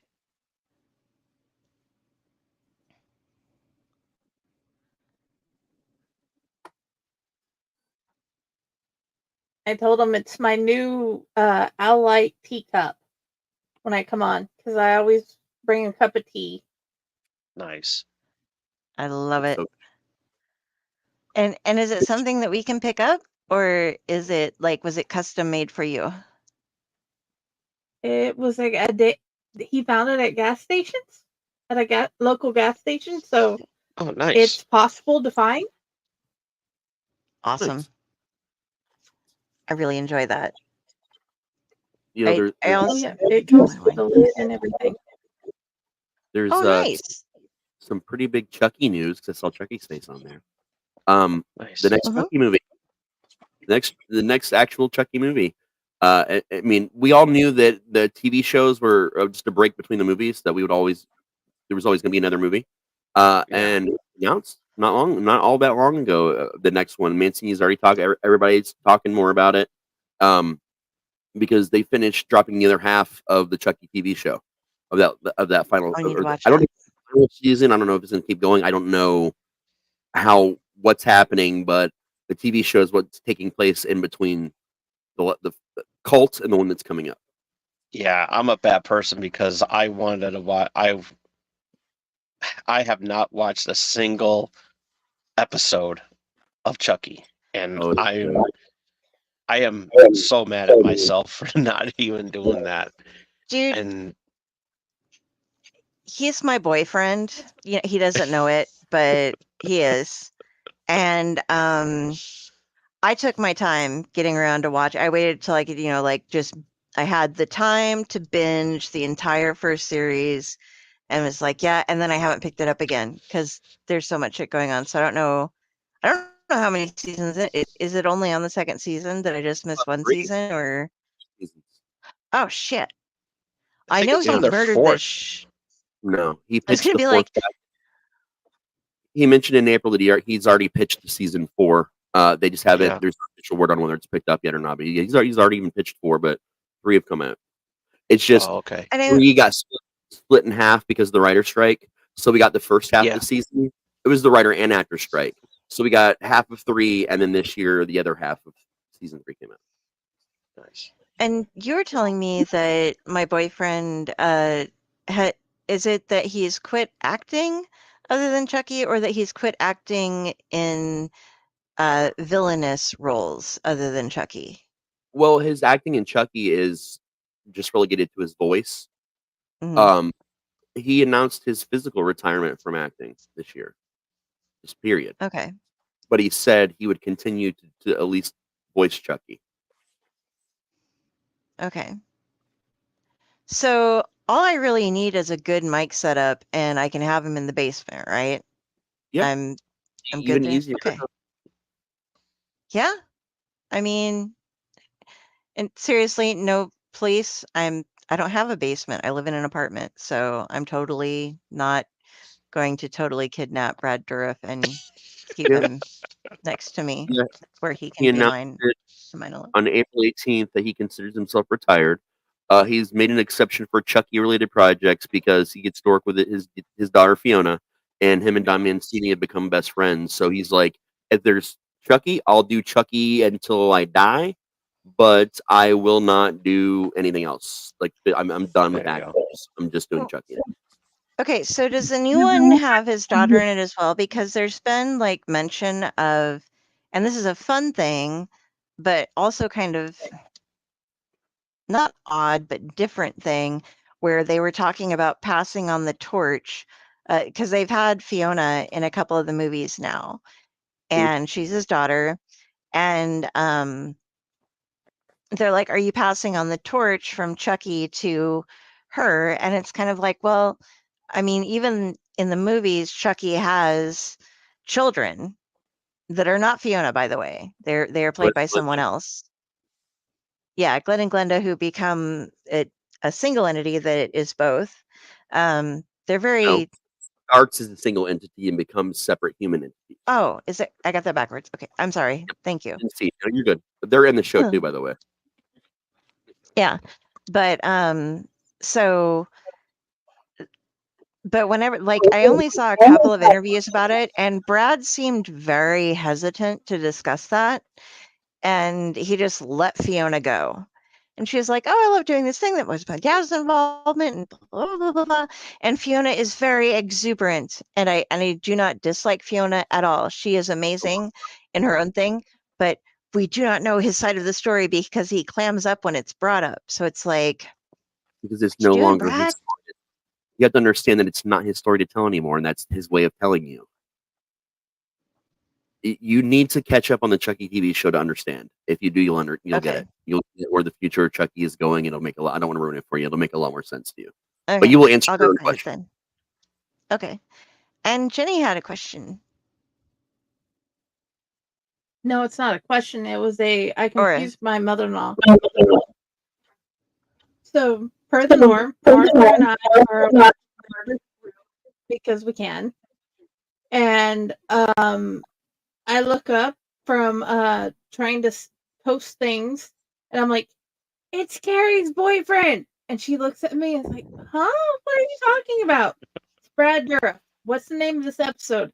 I've got to message Carrie to find it. Oh yeah. Oh no, I've seen every single thing he's done. I even sat through the Aliens that was kind of all right for him being in it. Because, well, it wasn't, I guess it was better than just all right, but it was like, he's in this and he's in Star Wars. I bet he's on a police show. How could you guess? Because he's going to be the twisted fuck, or the most twisted fuck that was on that police drama for that entire season. That is going to be Brad, because he's probably on the X-Files. I bet you. Or a weird, creepy I homeless. think. Yeah, but he's generally the best actor in any project, and he even has said himself, like, at one point in his career, not more recently in his career, but at one point in his career, he was like, I will take any part given to me as long as they pay me. I'm completely a whore when it comes to just giving me the money, and I will act in your project. I don't care if I like it or not. But whether he likes it or not, he will act the fuck out of it. And if you do not have a good string of actors with him, it's just going to make them all look bad, because he can't not act as well as he does to dumb it down and even it out. On Dune, I love him in Dune. I can quote his lines in Dune. I have it. It annoyed my dad, but that is one movie where all the people that he's acting with they're doing great for their characters that were written for them, and they're all just as crazy as he is. Okay, weird off thing, but the appearance that he has in Dune, like, I sometimes I'll think of it in my head, and I immediately jump into Billy Crystal's character on The Princess Bride because of the eyebrows and the hair. Yep. And I'm like, fun no. storming the castle. Yeah, I don't want to have Brad Dourif and Billy Crystal combined in my head at all, because they're two completely different people. No. Both are really good movies, though, you know. Yeah. And I haven't seen the most recent Dune. I remember the original Dune, and then I watched the other one. Do you remember, like, fuck, who's closest to me in age? Tom Dog, you might remember. When they had, like, they did all of the movie, or not movie, but the miniseries on TV, and you had to watch, like, NBC on Wednesdays at 7 or something in order to catch the whole thing.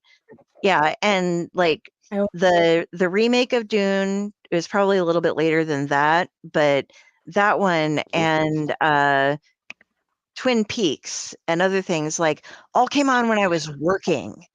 And so, like, if I didn't have anybody to record it for me on an actual VCR, Yeah. I didn't get to watch them. And so everybody had, like, I've still never seen Twin Peaks. I lived with people who were. I haven't either, but I've never seen it. I never seen it. And another miniseries that they did a lot of back then too was V. Oh, I love Right V. there. The original miniseries, right there. They did a lot, and they kept remaking that, because I remember there was like tons of V miniseries when I was younger, and I was like, didn't they just came out with this? Yeah, my fondest memory was them eating mice out of, like, powdered sugar laced cupcake holders. And the girl who changed, like, they had the babies, and one baby was an alien baby with a human tongue, and the other one was a human baby with an alien tongue. And then she'd just go through, like, her growth spurts were like, I become a glowing green egg, and then suddenly I emerged like a butterfly from my cocoon, 10 years older than I was before. I used to And watch older Alien again. Nation. Remember Alien Nation? I love that series. I remember that one. It was a mini, and Some of my it was weird too, because they did a mini series, but then they went back and did it as a series. So they did a continuance from that mini series, and that was actually a pretty good show. I actually liked it. It only ran for like 2 years too. Yeah, it did. But it was really good. It was a really good concept show. I mean, it's been recycled a million times since then. You know, there's humans don't like that aliens are part of their society. Aliens don't like the humans are part of the society. There's large amounts of people on both sides that are trying to start war, and a small secret group of people people that are a collection of both sides that are trying to make the war not happen. It's I it's would been done actually, many times, but like that was I like would like to see a remake of that, in modern Hi, times. Victoria. Tori. But Carrie, you're a bigger fan of Ghost Rider than I am, and I talked about this on my show, and I wanted to get your opinion on it. Okay. About a couple weeks ago, before I was sick, and the topic that I brought up had to do with Ghost Rider for the MCU. There's talks about bringing up Ghost Rider, being announced who's going to play him. They're going to announce who's going to play him at. It's a rumor. It's either going to be at D23 or at San Diego Comic-Con. And one of the names that was brought up was Ryan Gosling. I was wanted to know how you would feel about if Johnny Blaze or Dan Ketch or a different Ghost Rider? Johnny Blaze. Yeah, they're doing Blaze. Okay. If it's okay, because Blaze is, I like Blaze. I'm more of a huge fan of Danny Ketch, but I like them together a lot. I think they really need to do something with the Midnight Suns or just the combination when they have both Hell Riders together. Anyway, yeah. That is a really weird idea for a casting for Ghost Rider. Although I will say it's better than you know who. Who I not only it wasn't just me. I was at Terrificon and Drew was my roommate and he was like, no, watch this. Just watch this clip on the laptop. And he's like, her face ever after was traumatized. She hasn't had those sparkles in her eyes since I watched that. But I watched it and I also spoke to both Javier Solteres and Howard Mackey and like on the side rub, and it was just like, do you hate it as much as I do? I don't know that you could hate it as much as I do, because I hated it so much that there's not a word for it. It was kind of what we all said to each other. But Ryan Gosling, I haven't seen him since The Notebook. So What? I don't really know. The last couple years than almost anybody. He was nominated for an Oscar this year for Barbie. Yeah, he's Ken. Barbie. Yeah, he played Ken. I didn't watch it. He's a happy fucking Hallmark movie guy. I don't know. He has been for a long time though. He's done horror, action, comedy, like fucked up shit. He just did oh my god, the movie about stuntmen that I just watched. Fall Guy. Yeah, Fall Guy. Oh my god, he was so good in that, man. I don't specifically look for him, so if he's not in my specific genre of like haunted house movies for this, Yeah, because he's not going to happen. He looked pretty ripped when he played Ken. The thing is, like, I wasn't looking for him either. There was just shit I was watching that he just in the last couple of years had just happens to be popping up all over. And Fall Guy was based on an old school TV show that my dad and my grandpa liked. Lee Majors. Yep, with Lee Majors. So I used to watch the Fall Guy. So when that I was found my out favorite show. That was my favorite show. Yeah, I went nuts over the movie before Ryan Gosling was even connected to it. I was already nuts. That theme song is just theme song is such an earworm too.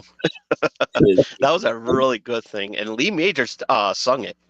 Yeah, but no, fun Ryan fact there. Gosling has proved that he's got a lot of different chops, man. Like a crazy amount of chops, and he is the most rumored casting choice currently for Johnny Blaze. Yeah, because Gosling said in an interview that he would love to be in the MCU. Says that though. Victoria, we talk about everything, and currently we're on casting Johnny Blaze in the Marvel Universe. Padded Cell is a Yeah. collection of whatever the fuck we talk about. We don't have actual themes during this particular show. But do check X. We have 14 other shows on the network that actually do have themes. I would like this is gonna be this one's way out there, but Alexander Skarsgård, I think, would do a decent Johnny Blaze. You know, I think his name was mentioned too. Keanu Reeves was also mentioned. I would He's love also- Keanu, but I would love him to be Danny Ketch instead of.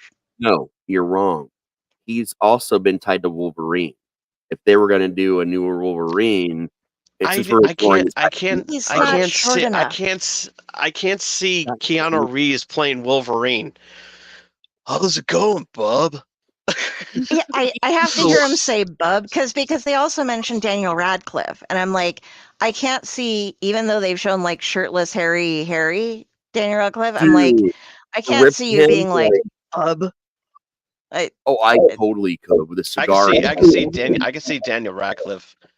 If you're doing the other person I would when he got really go buff, ahead.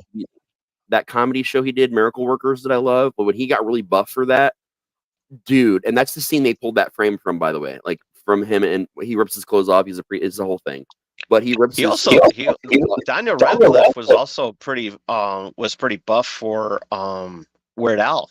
Yeah, but when he played Weird Al, he buffed up, lifted weights, and everything, and that's the picture they all screen grabbed for the Wolverine thing, and but the facial hair they aren't on, but dude, I fully believe because of his height and everything, if they bulked him up like that, or actually a little bit more than that, I think he could pull it off because that kid, man, sorry, has done so many different performances of so many genres that it just blew my fucking mind.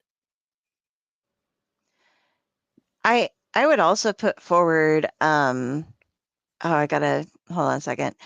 And this is because I'm used to seeing them on motorcycles, but either Charlie Hunnam, who was Jax in Sons of Anarchy, or that would be a good one. Or Ryan Hurst, but he's too big of a guy. That might be a problem. Charlie Hunnam and Norman Reedus are also still on the list for I'm on with those two and with Alexander Skarsgård, but I can't see the other one, but it's because I'm not very experienced in him outside of The Notebook, so I can't say whether he could play that part or not. To me, it's like, okay, he was this in The Notebook, and that's been I'd like to say 10 years, but it's probably 25 or so. And I don't know how he's aged and how he's acted. Norman Reedus is fucking amazing. And I would like to throw in. Yeah, his name was also mentioned too. Yeah. To play. Who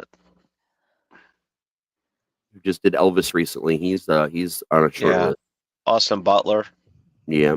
There's also some things. Go ahead. Oh, sorry. I would love to throw in as one of my favorite actors who I know rides a motorcycle absolutely naturally, is Tommy Flanagan. Unfortunately, he's so Scottish and he has very recognizable scars on his face that unless they were taking away part of him, they couldn't really put him in it. But I think he would make one hell of a Ghost Rider as far as his acting abilities and everything else, if they could get him to lose the Scottish accent. I mean, they could cover up everything else. And I know I'm grabbing a bunch of people from Sons of Anarchy in, but they played good bikers and they can ride bikes. So it helps if you don't have somebody who's sitting like this and, and they know how to naturally flow with everything. Oh yeah. Nope. No, it's okay. I don't know because you pause and then the time thing happens and I don't know when you're talking. Jensen Ackles is another major name. He's also on the short list for every MCU character that pops up. He was one of the people front running for Captain America, actually, before Chris Evans. He was one of the front runners before they CW said no and wouldn't let him do other shit. He was around the same time he was offered Leon Kennedy in Resident Evil and Captain America, and then there were several other parts since Captain America that they were talking to him about that fell through because of contracting with Supernatural and stuff. But with Supernatural maybe coming back and going to a streaming service, if it does, he's gonna still have that freedom to do stuff. He also owns his own production company, him and his wife. But he's constantly talked about. He's also voiced Batman and did a fucking amazing job voicing Batman to the point where people want him to be the new Batman, like legitimately want him to be like in the DC, like which Batman that was he in? I would see which one he voiced. Hold on a minute, because I may have seen it.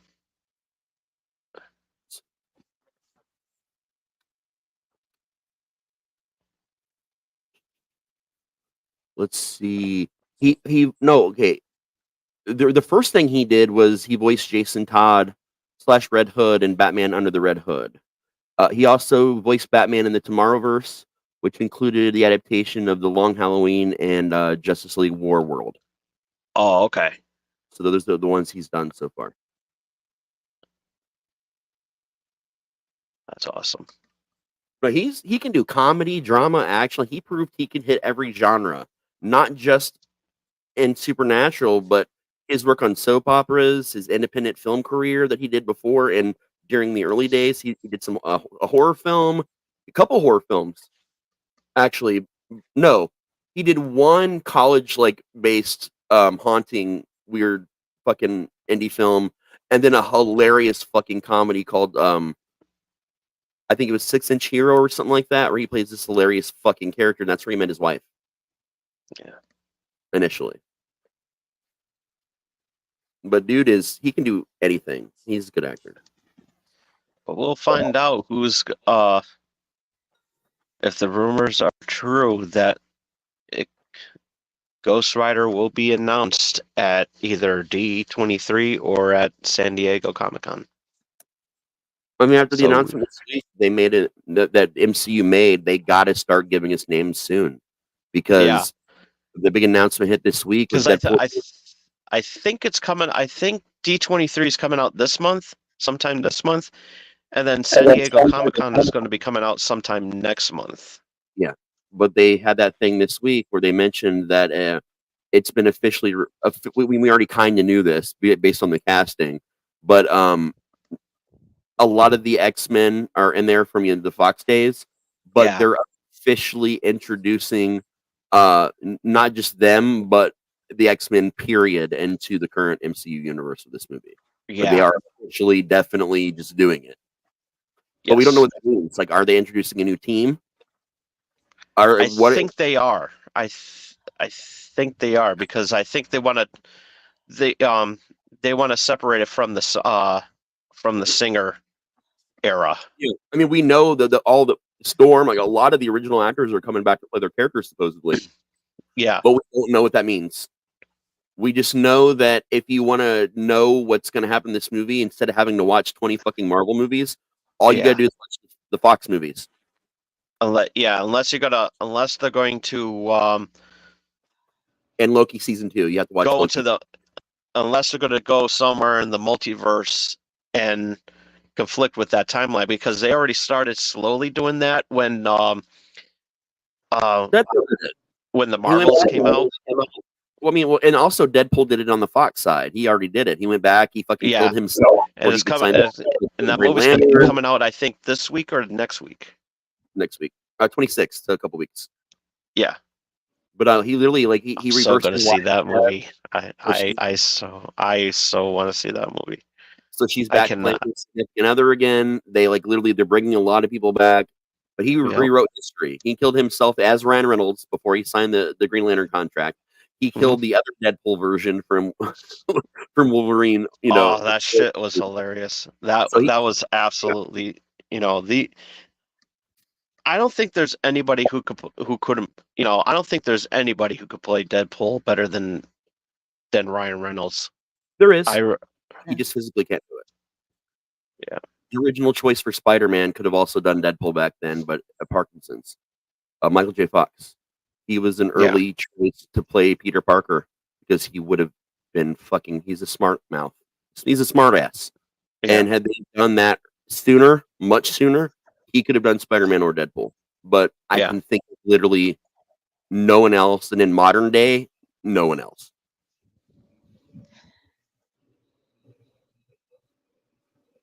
But I know. Did you know that there, Go ahead. did you know that there's actually a well, he's a serial killer, but I think he only killed 2 people, named Wade Wilson, who actually just got in trouble for trying to break out of his prison cell, I think for the 2nd time, like last week.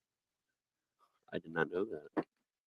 He is up in like either Maine or Massachusetts, something like that. And he killed a couple gals rather brutally and was in prison, and he like just Fort tried to break Myers. out. Where is it at? Let's see. I thought I'm it was reading a about it. place. The murders happened, I guess, in Cape Cod, but he's from Fort Myers. He killed 2 women on June 12th, 2024. No, sorry, Cape Corral. Sorry. He's from Fort Myers. The murders happened in Cape Corral. Wherever the fuck that is. Oh, Cape Corral, Florida is in Fort Myers. So Florida, yeah.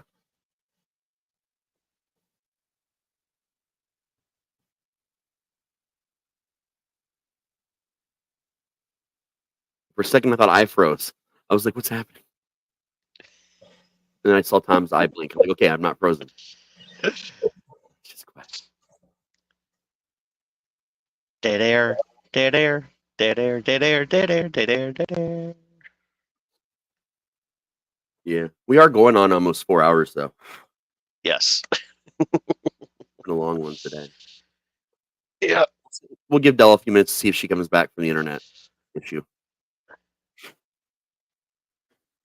Yeah, I think she glitched out. There is one casting I'm a little upset with right now. I do not like what's going on with Fantastic Four. I do not like the Reed Richards casting at all. I'm vehemently against it. I do not dislike Pedro Pascal as an actor. I think he's a fantastic actor, but I did not care for his performance in Last of Us. I think he was miscasted, and I think he's heavily miscasted as Reed Richards. But let's look at it this way. Let's be glad that Pedro Pascal is not playing Thing, because the results would have been grim. I do like who they actually have voicing Thing, though. Like, yeah, they actually have someone who's Jewish voicing him, and that's so important to the culture of that character. And I'm really excited about that. Like, I like that representation in there, man. And what I just said, if Drew was here with us right now, he would definitely tell me to get out after saying that line. Yeah.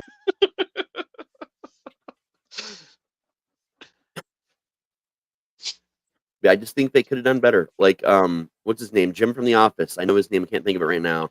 His version of Reed was amazing, and that's the version they should have kept. And I wish they would have. But if not, then go with the younger version of a slightly younger version of Reed. Not super young like they did with the remake of Fantastic Four. Yeah, yeah. Which, although I did like it, I liked it better than the original version that they had. I feel like Pedro he doesn't fit the vibe for me, man. Not at all. Not in any way does he feel like a sciencey, scholarly guy.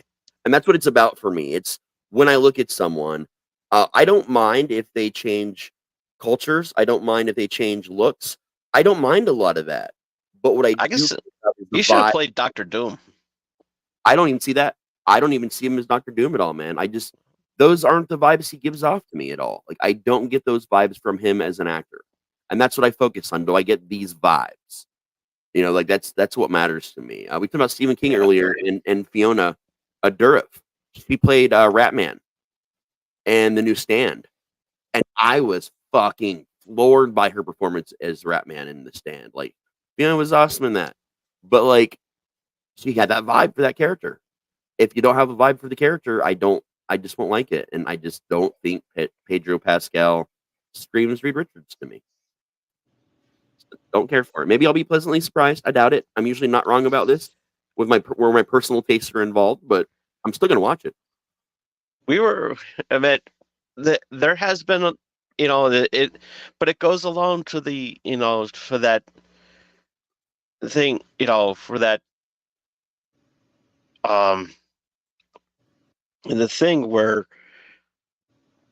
an actor will surprise you. Michael Keaton. Everybody thought that Michael Keaton was a terrible choice to play Batman. And now look at him. Everybody's praising him. Everybody thought that even Ben Affleck wasn't going to do a good job as a Batman, and because of his role in Daredevil, and look at it, he did pretty good. He did a pretty good. Right. I'm just disappointed that they didn't give him a standalone Batman movie. I'm just a little bit upset. He was basically a side character for all these other DC movies, and that's a total letdown. And speaking of that solo Batman movie, Robert Pattinson, he was brilliant. Yeah, I knew he was. The thing is, like you say, a lot of people. I'm a lot more discerning as a person when it again comes to the physical movements and the vibes of the actor. I'm a lot more discerning than I think the average person when it comes to that. Not than everybody. There's people that are more discerning than I am, but like none of the people you mentioned, I was that worried about. I don't even like Ben Affleck, but I figured he seemed like he would play a good Batman to me.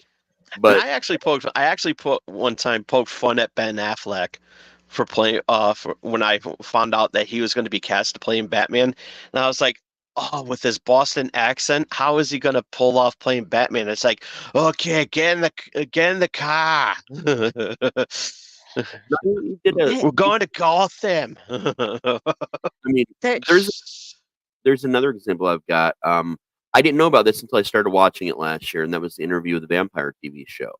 So they went in and changed Louis' story.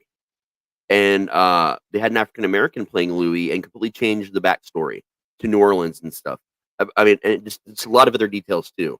The way they did it is different from Louis' actual backstory, but the actor that plays the character, right down to the loving of art, the passion, the soliloquy, like the way he talks, the way he moves.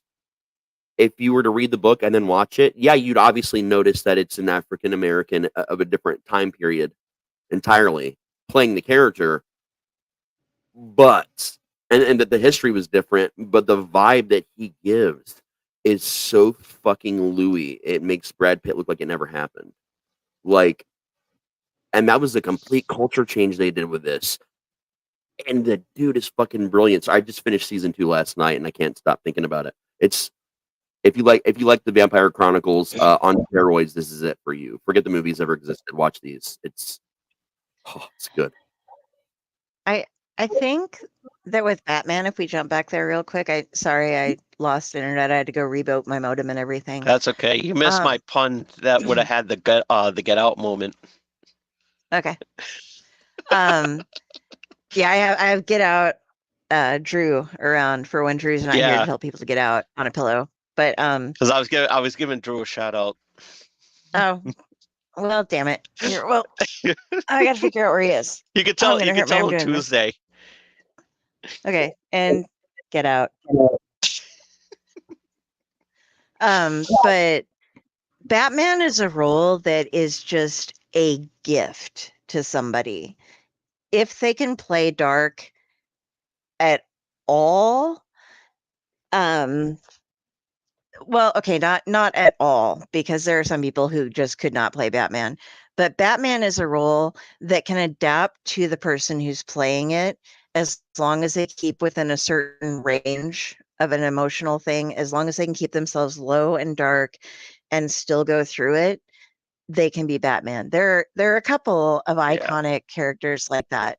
And some of them are comic books, but there are also a lot of different comic book characters that it's like, I saw an interview with Robert Downey Jr. the other night where it was talking about his last interaction with Stan Lee. And it was on set, And he mentioned something about instead of giving Tony this, give Robert this. And so it was like he had Robert Downey Jr. so deeply embedded in his brain as Tony Stark that he accidentally called Tony Stark Robert Downey Jr. And so there are some that are stuck in our brains as like there's nobody else that could play that role. But there are some that there are quite a few people who could. But I think Batman is one of those gifts where a lot of people can play the role, but you have to be lucky enough to have gotten it and to have gotten the correct writer. Yeah.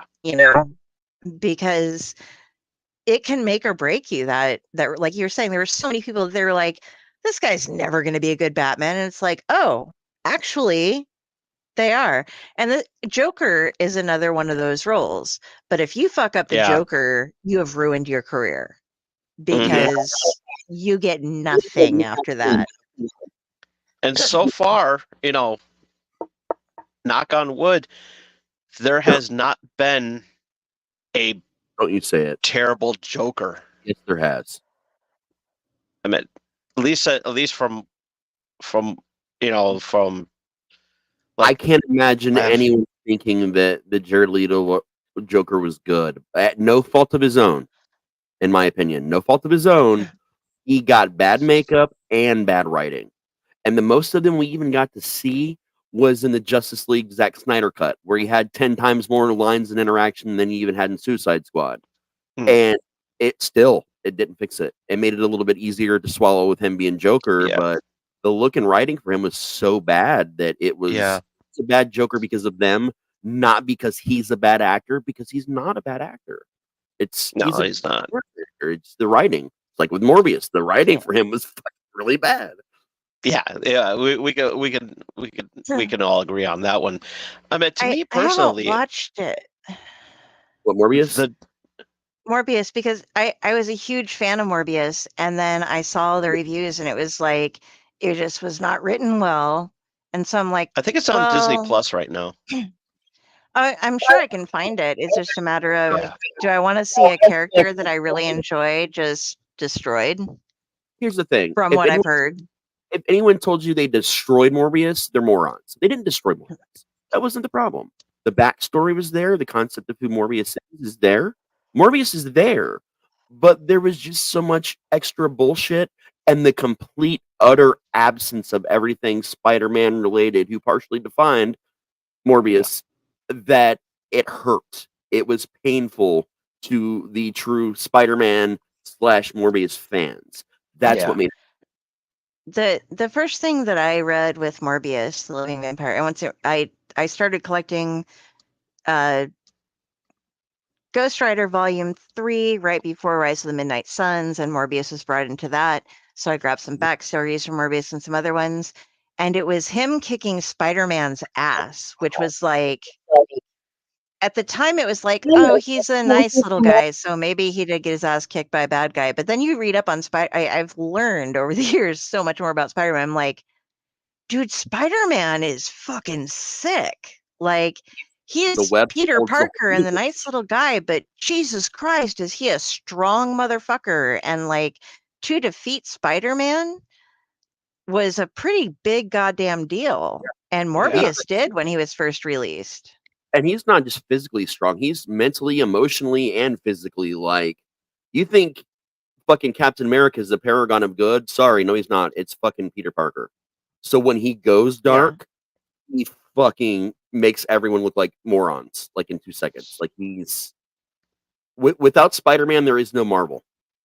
I don't care what anyone says. He's the one character that's tied together almost every franchise, even the mutants. He's tied together more franchises than any other character in Marvel's history. Absolutely. And I'm picky. If it wasn't for him, we wouldn't have, what was it? It wasn't Gwen Stacy either the first or second actual death. I mean, Gwen Stacy we have back again now, but through severe retconned ways. But she was like the first actual, like, she's dead. Oh, she's not back in the next we all issue. felt it when we read that comic what too. Happened? We all felt that. And she just didn't show back up for a long time. Yeah, and you know, when they did the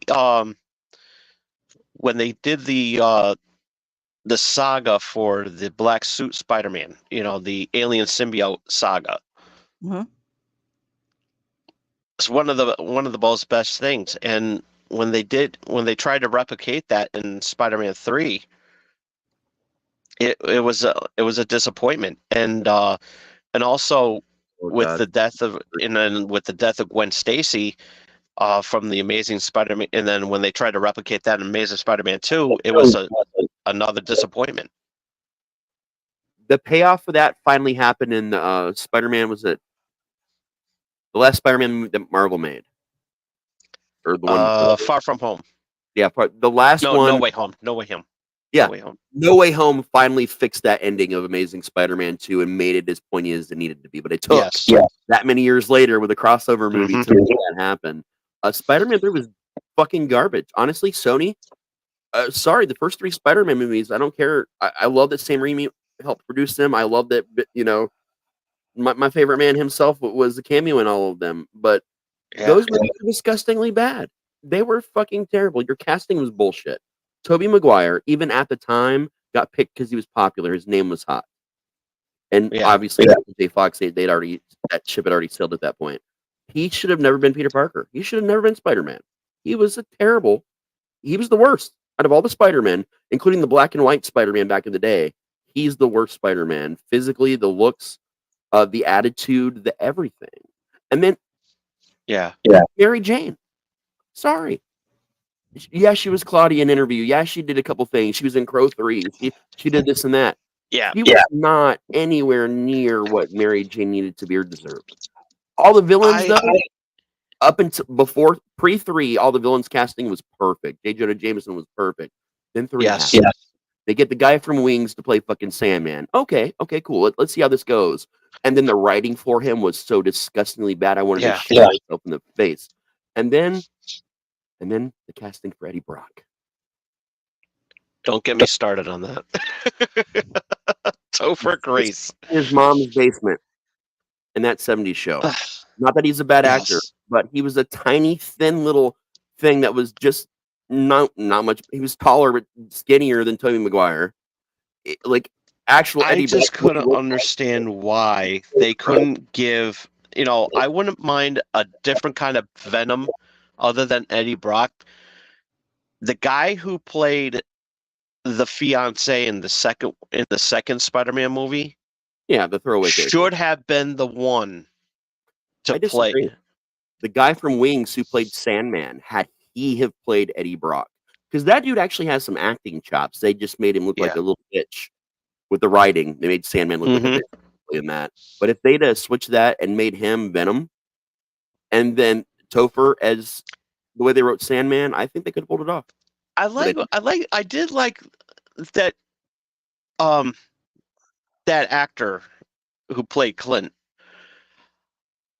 The actor a lot. He looked exactly like the comic. He did, but give or take. The writing was so bad in his dialogue. The writing was I will agree with, but I can go but going back for Spider-Man 3, like the build up, like for the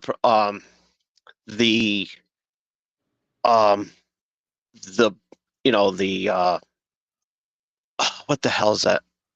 You know, the build up for it, you know, like they do to help you know, hype a movie.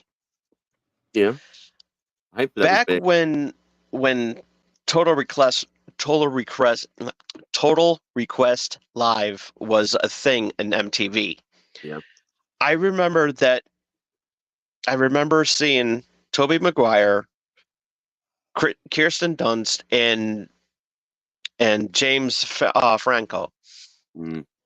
They were getting interviewed by Carson Daly, and the interview was horrible.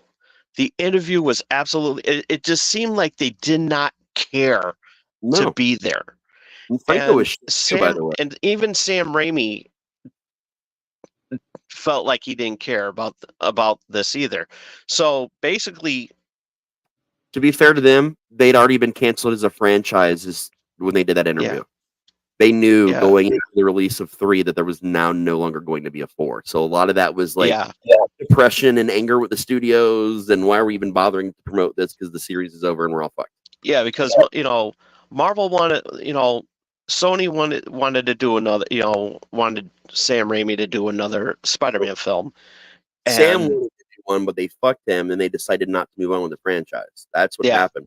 Before it was written, you were finally going to find out who Bruce Campbell was. He was Mysterio Yeah. the whole fucking time, which would have Exactly. actually made sense.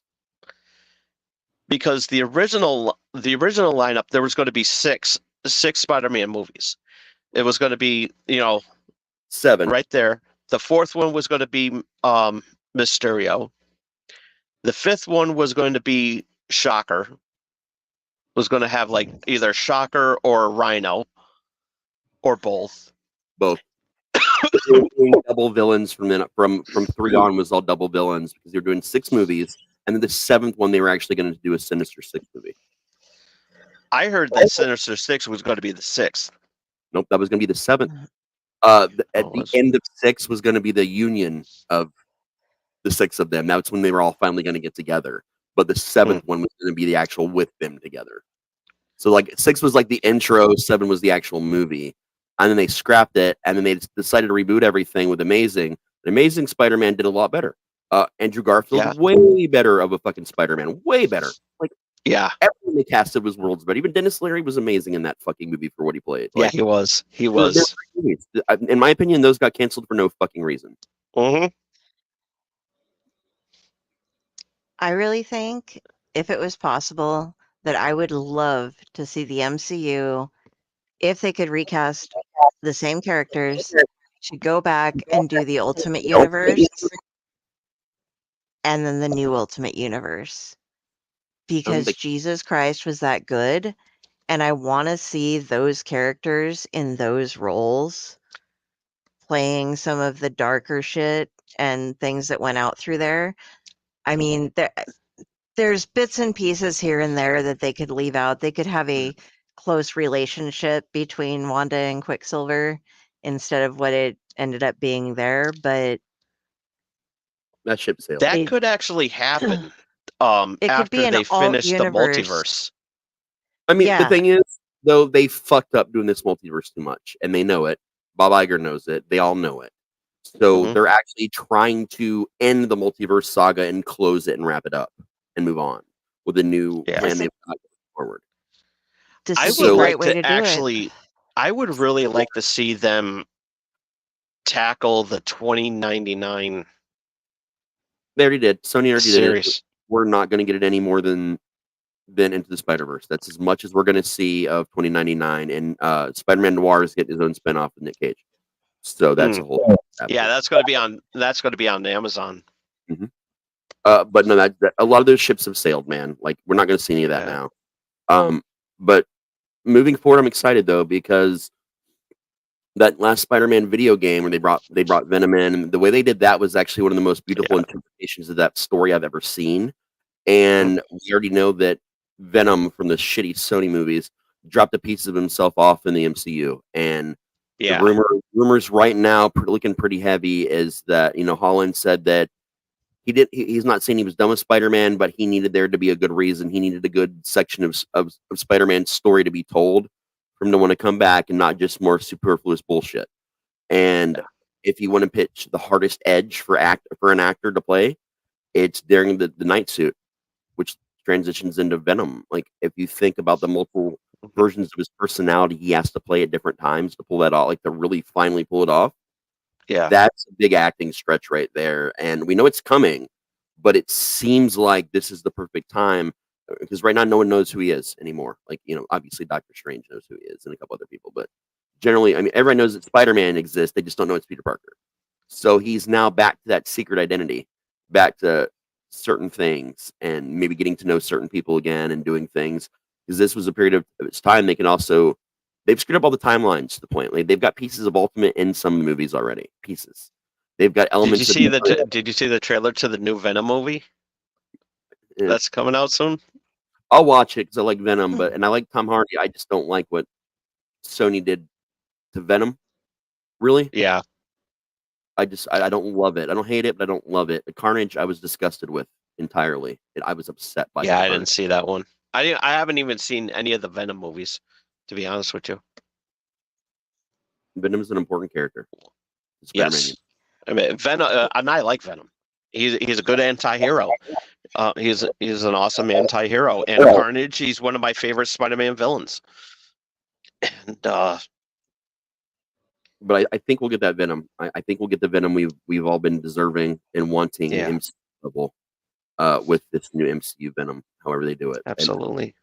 And there's options depending on what storyline they go with too, because again, with them mixing and matching storylines, there's a possibility because we've already introduced U.S. Agent that we could actually get Agent Venom. There's a good possibility that could happen because U.S. Agent was introduced in the Winter Soldier and Captain America Winter Soldier, whatever, the TV show. What was it called? Falcon and the Soldier. Falcon and the Winter US Soldier. Agent Yeah. was introduced in that as the new that didn't pan out Captain America, and he's also appearing as that character in the Thunder movie coming out. So he's established as U.S. Agent now, and that would be an easy way for the government to get a hold of the symbiote right now with the way the MCU is working.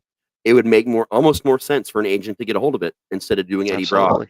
I think if they did it this way, as much as I love the Eddie Brock story, I prefer it. Honestly, I do prefer it, but it would make more sense in continuity now to do it that way.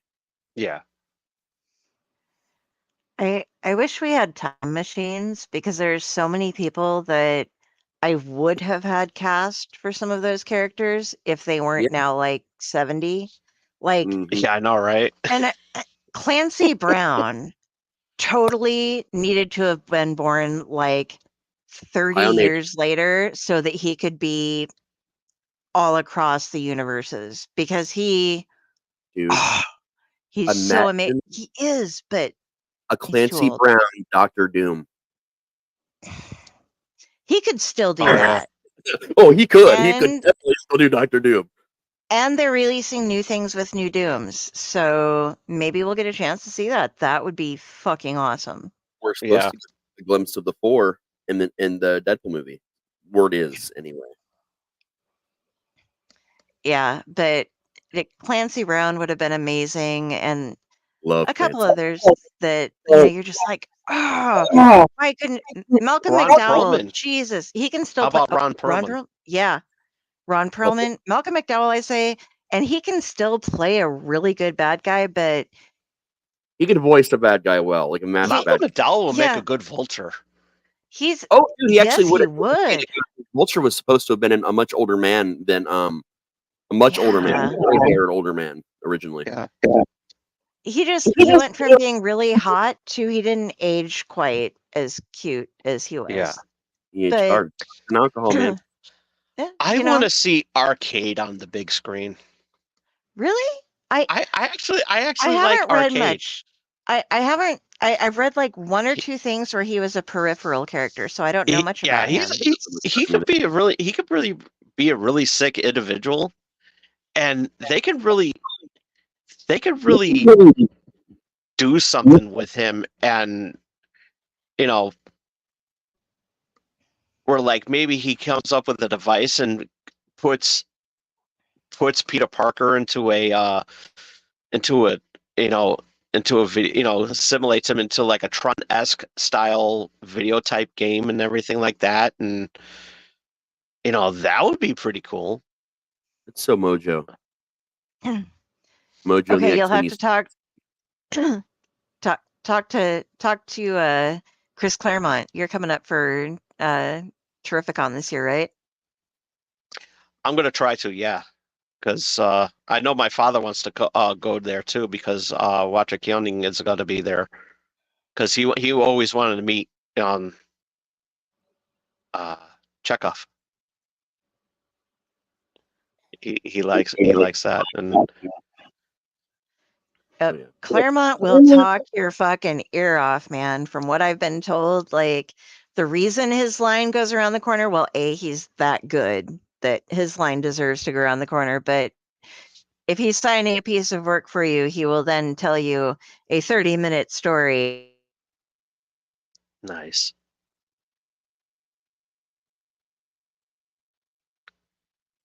Oh yeah. And Carrie froze. Yep. Her internet might have died again. This is turning into a decently long episode of Pat Itself. Yeah, Yes. yeah, I'm happy with it. I'm good right now. Actually, I will be You right froze back. after you said 30-minute discussion. I will be right back. All right. Okay. Hurry. I'm getting through my bottle of wine tonight. My shoulder is loosening up.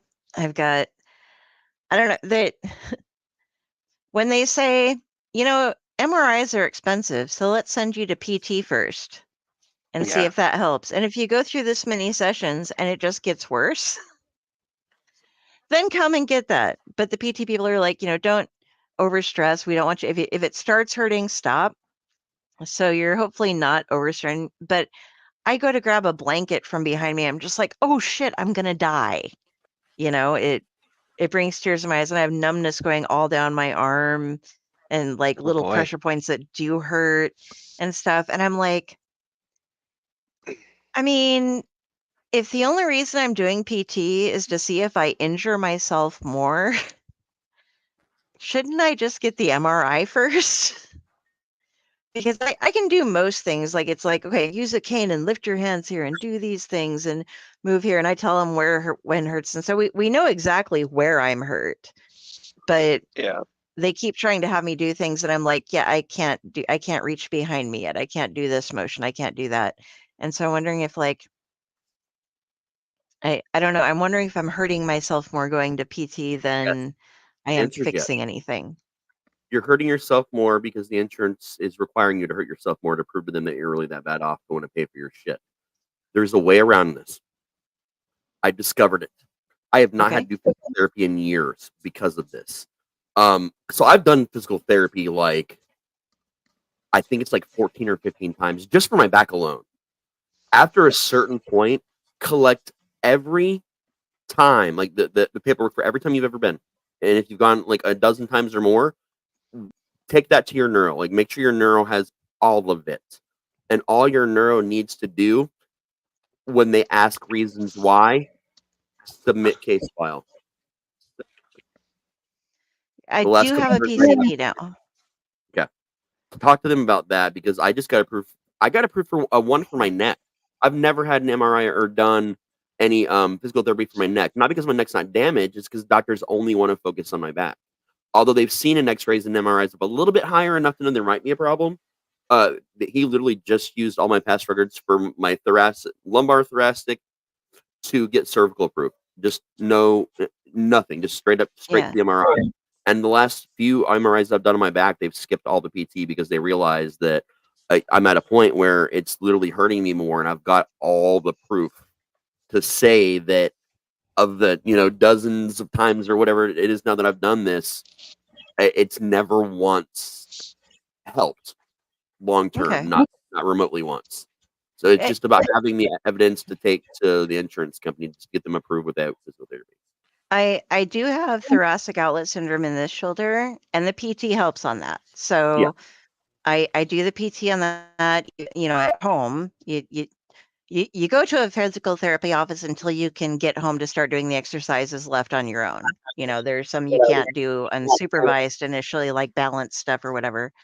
But for my knees as well, it made it worse, but maybe better. I don't know. It's little exercise where you're like, do marches, stand up on your toes and stuff. So, those are things I can do while I'm brushing my teeth and shit. And so if my legs are hurting particularly bad or I haven't, I try to keep up with those exercises just because they aren't hurting anything.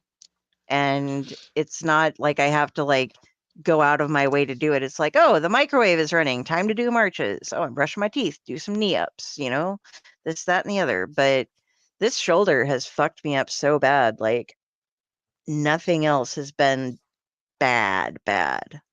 So this is where I'm like, I might have reached the end of where physical therapy can help me. You definitely have, man. And but you can also choose to talk to physical therapy about that and they can make that note in your file that says you've reached the end of what they can do to help. Because that your insurance, that's one of the things your insurance is looking for the proof that it's no longer helping you, and that it's now gone to the other side, and they can submit that for you. Okay. I feel like I'm being a wuss because it's like I can do this exercise and this exercise, but I can't come near even starting this one. And so it's like, well, you have motion everywhere, but exactly here. But that's the part that I need to use a lot. So Part of what physical therapy is testing and increasing your range of motion, but also finding out what your limitations are. yeah, I am limited at reaching behind me, which is something that I'm used to doing constantly. So I accidentally do it all the Being time, a and what? then I injure myself further. What did he? You glitched right as you were saying that. I said she's not being a wuss. Not at all. Thank you. Yeah. Those new to the show, we talk about everything. So that's how we went from comic books to physical therapy. We just kind of we squirrel everywhere. It's just fun. And if you have anything that you would like us to talk about, questions you might have for any of us, or just things going on in your life that you'd like to have brought up, say hi. Say something. We'll pull you up. We'll chit chat. As long as you aren't like spamming us with girls who want to talk to us wearing very little clothing from various countries or things like that. We're pretty good with stuff like that. But we'll talk about anything. Literally, just so you guys at home know, I'm about to be homeless. We have our I haven't talked about it on air at all. Literally, we were in a fight with the city that we live in. I'm not going to name specific stuff.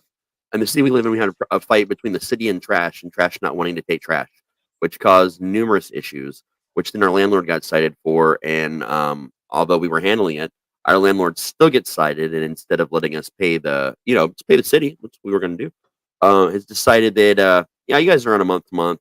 I just got cited by the city. You can leave now. So the 16th is our court date in 10 days or 8 days. Fuck yeah, shit, 8 days. So we don't know if we're going to have to leave like a couple days after that, or if we're going to get a continuance, or what's going to happen. So there may be a period of time. This may be the last really long episode I do. There may be a period of time where you guys don't see me at all for a couple weeks. Hopefully not. I do have an office now. I just got to set it up to do school and clerical stuff and background show stuff. But I don't know if I'll be physically on air much until it's over, which is why we canceled D&D on Thursdays and the other gaming on Thursdays, because that's my roommate. We live together, and why Matt and I canceled wrestling.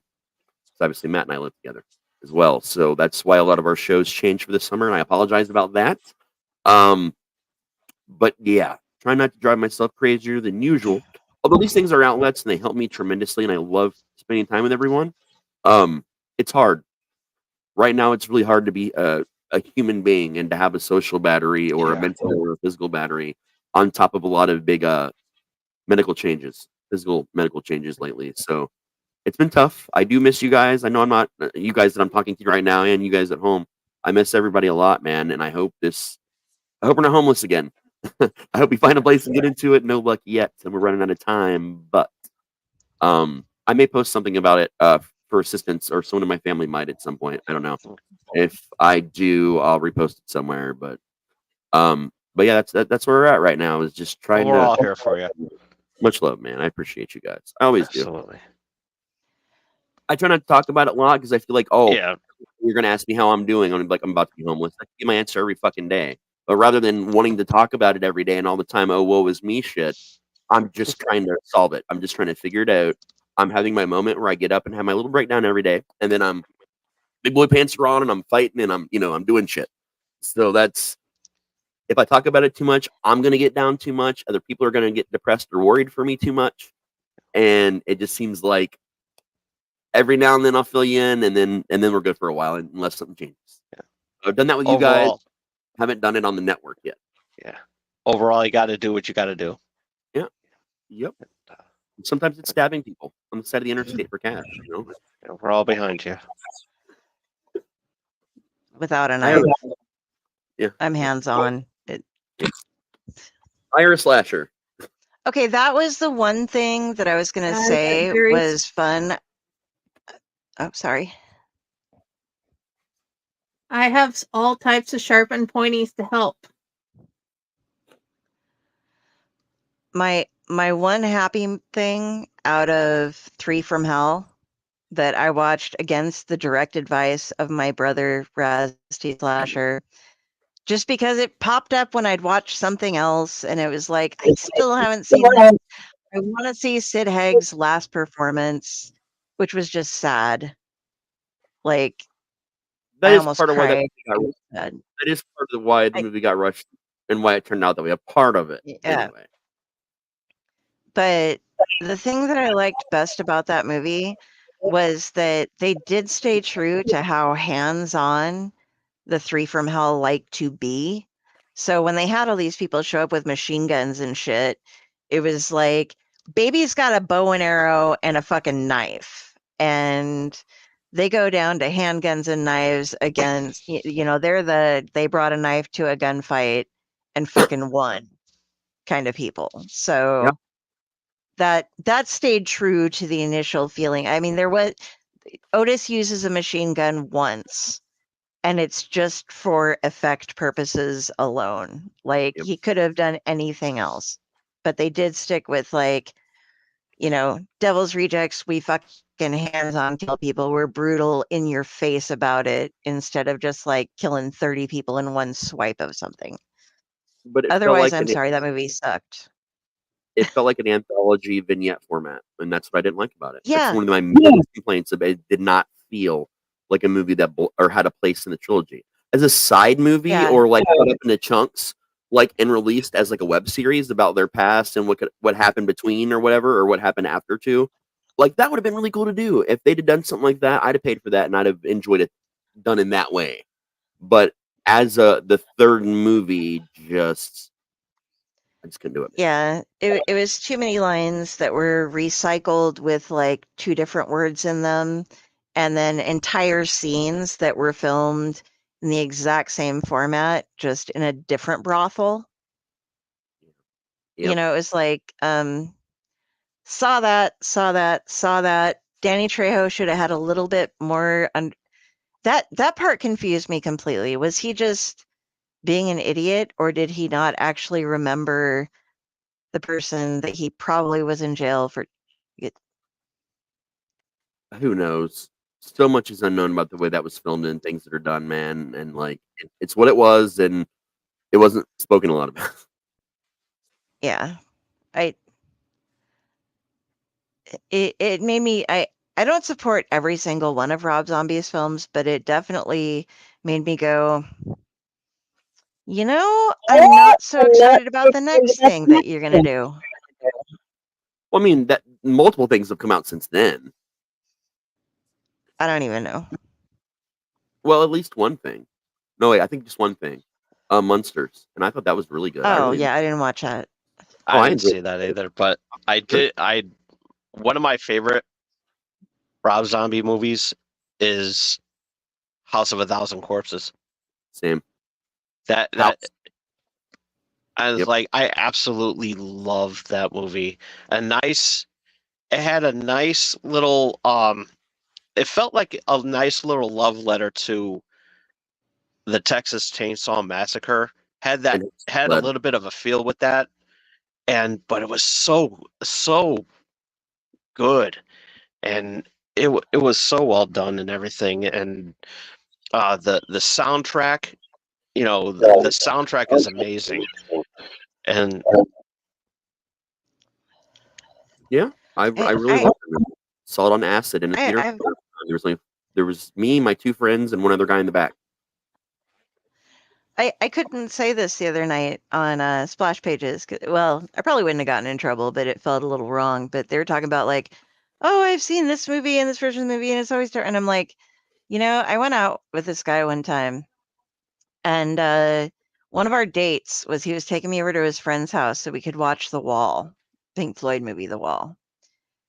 And the way he was like bringing up the date was like, I've seen this movie on 5 different drugs, and it's different every time. It's true with that. I would like to say that I've seen that movie on a couple of various substances as well as sober numerous times, and it is still different every time that you watch that movie. But I am a horrible House of a Thousand person because I have not ever once seen The Wall. I have to ask, what have you You're seen? not a horrible Because person. to be fair, 4/5 of all the shit we've mentioned, I've not even seen that, and I'm just over here like dying inside. I Like, do though. geez.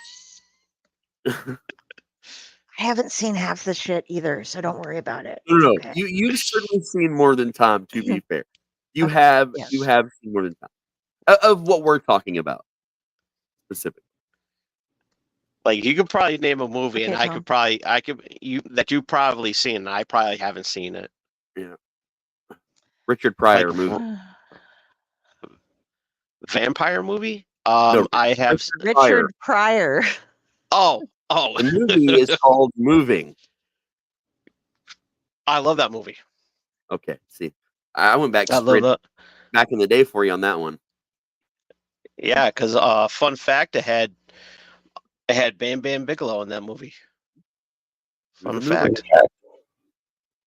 It's one of my favorite movies. See, I picked one. I picked one that he knew, man. I saw that as a double feature as a child. It was that and Action Jackson. I was in grade school at the drive-in. Okay, I well, have we not need to seen. get. I have not seen Action Jackson. That's also same time period as class. Yeah. But I have seen I'm Going to Get You, Sucker. That's We need to get as a movie to watch as a group somehow. And if there's like, we can watch it. And this is not a Tomb of the Terrible movie. This is like one of my favorite, not horror based movies ever. And I mean, I've only watched like, 10 of those. So because well, that count in my mind, but Real Men That's a with good one. John. Yeah. That movie is one of the most perfect things I've ever seen done. And I never actually saw one of that my movie. okay, Tom Dog. Dude, okay, I got to remember I'm typing in Google search Tom Dog. No, that's not what I'm looking for. You're typing in the Google search, you have to type in Real Pro.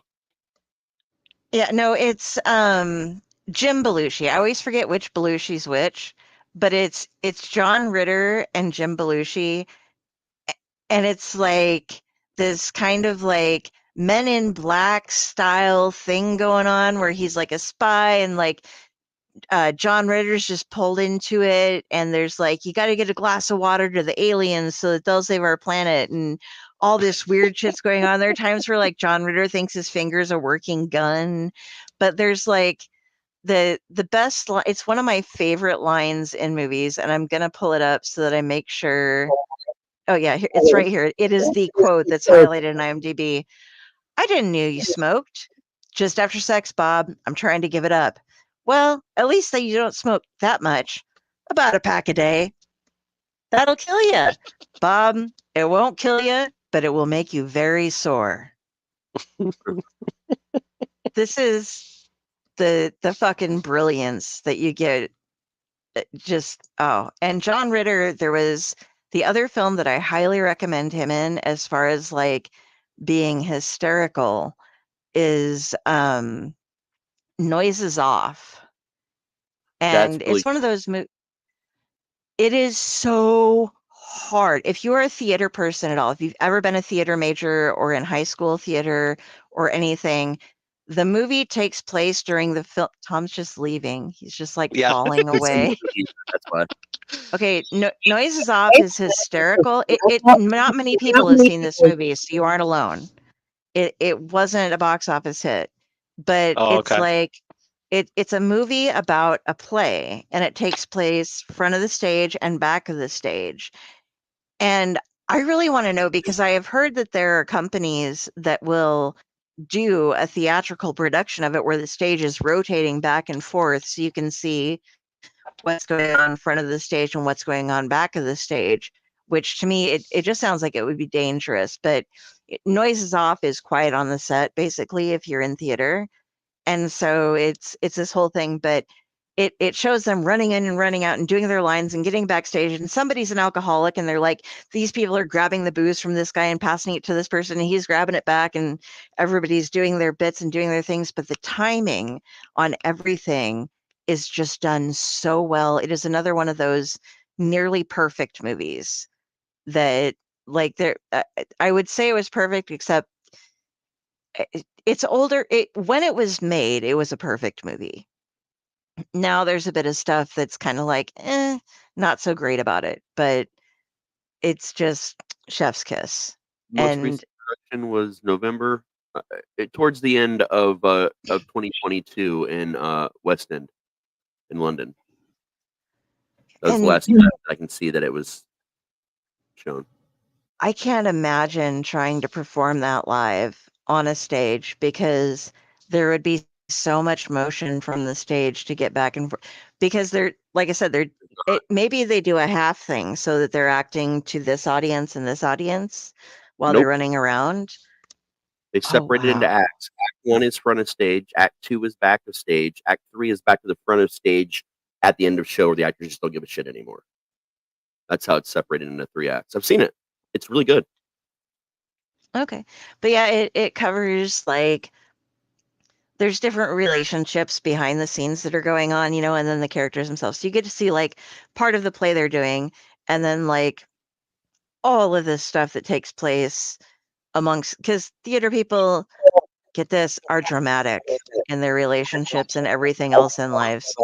So you're like, this person's having an affair with this person's doing this, and this person's this. And the one alcoholic just kills me all the time, because everybody's grabbing his bottle of booze constantly, and then he'll just either pull up a new one, or just, like, from the last person that's like, I gotta go on stage, what do I do with it? Nab. Yep. If you like the fairly popular and well-known movie Broadcast News, you'd probably like Noises Off. Whereas Broadcast News is about the broadcast news world and, like, what happens behind the scenes and, like, what happens on camera. It's very similar in, like, and the approach, not the style, but the approach of it is very similar. It's really good though.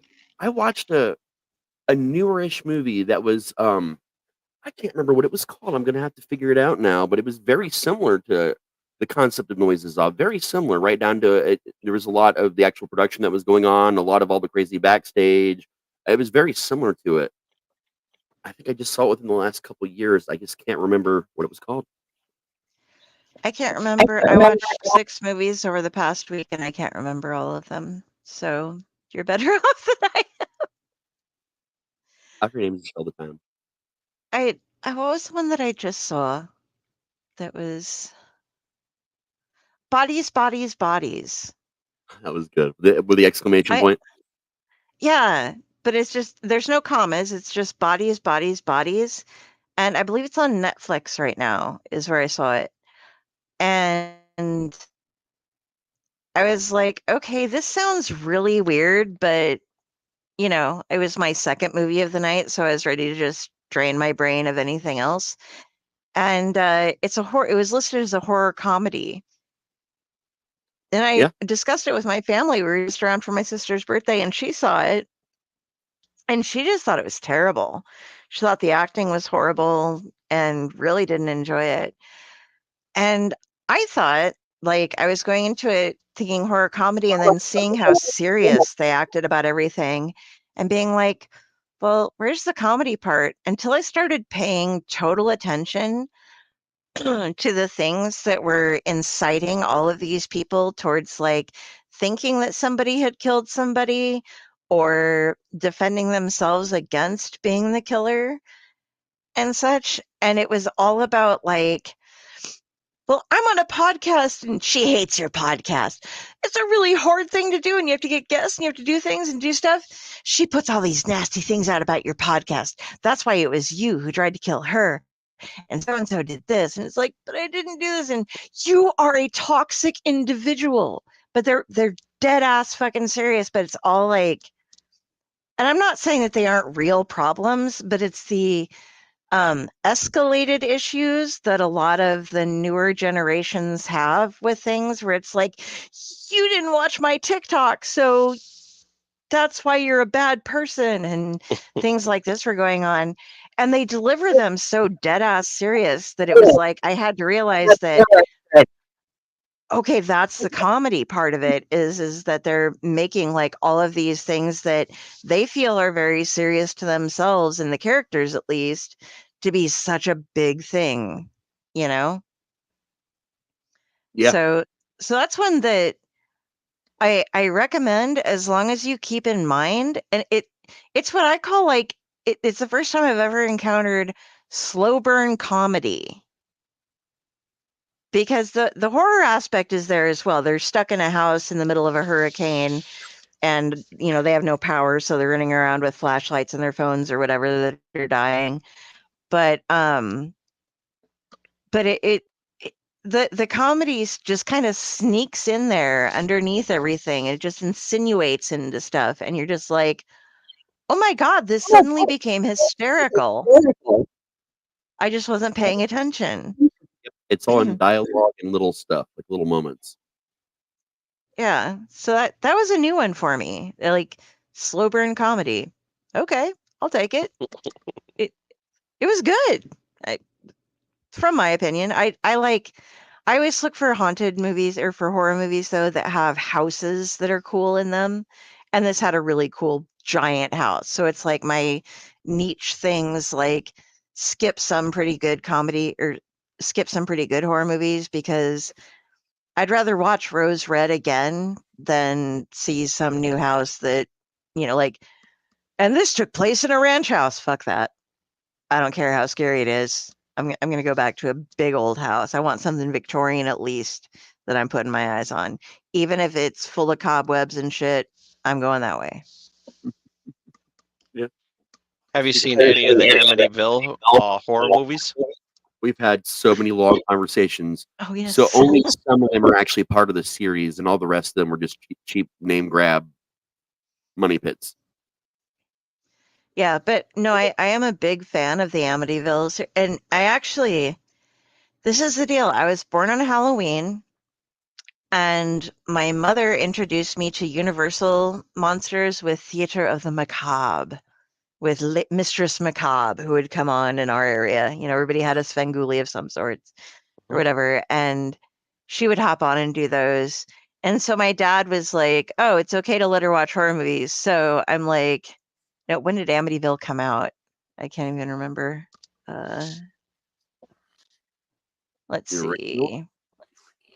It was 1979, so I was 4 then. But so sometime when I was little, it was playing on HBO, because Dad had cable and lived in a different town than my mom did. Very close, but it was like village versus town, which makes no sense to any of you outside of the Midwest. Oh yeah, outside the Midwest. But yeah. Okay. But so like I watched Amityville when I was little. I watched everything when I was little, and Amityville fucked me up a little bit. Like, I had read when I think I was somewhere between 6 and 8 when I read The Exorcist, which was one of the few horror novels in my city library. And that was one of those where I was glad I had a dictionary in my room so that I could look up what some of those words meant rather than asking my mom, and went, oh, she probably wouldn't appreciate me reading this. Okay. But Amityville, it was the thing that struck me the most, because my grandfather raised pigs, was the pig eyes coming out of the window. Because if you've ever been around pigs, they're fucking terrifying. Like, okay, you can have your cute little pet piggies and stuff, but if you're around hogs and sows, you do not want them near you. They will eat you, and they are big and they're scary. And then there was the fly scene with the priest. And I remember that. And my dad also had me watch The Fly when I was like a little one and stuff. And so I saw all of these movies that were just like, what the fuck is going on? But I'm like, I'm brave. I'm Halloween child. I shall make it through these. And so I watched all of them. And yeah, so my brain was into movie format when I was a little one, and things that like I remember my mom has stories about the first time they saw Poltergeist and the first time they saw a couple other movies and like getting terrified of them when she was an adult. And then like I saw them when I was like 5, you know? So it was like, okay, yeah, difference of generation, but all right. So Jenny has a comment. I had no idea who Sven Gulli was until recently, but I watched things like MST3K and Elvira, and then I realized after I got older, I think my mom had a big crush on Elvira because we watched so many things. Movie And macabre. say what? Elvira's movie macabre. Mm-hmm. Oh yeah. I grew up on And Elvira, so they have them for free on like Fandango and whatever to watch, or they used to. So, yeah, I think that was one of my favorite things to do, watch all types of weird horror movies with her and then rewatch them with Elvira making fun of them.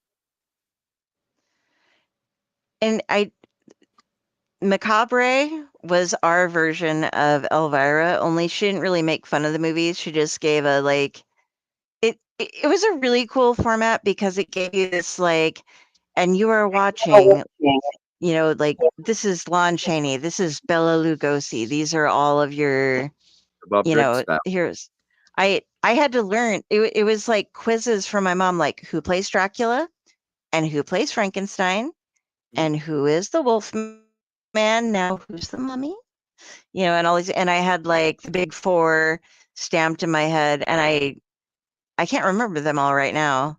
Like that's how normally I can. It was Bela Lugosi, Boris Karloff, Lon Chaney, and then I'm missing Lon Jr. Chaney and Lon Chaney Jr., but there was one more.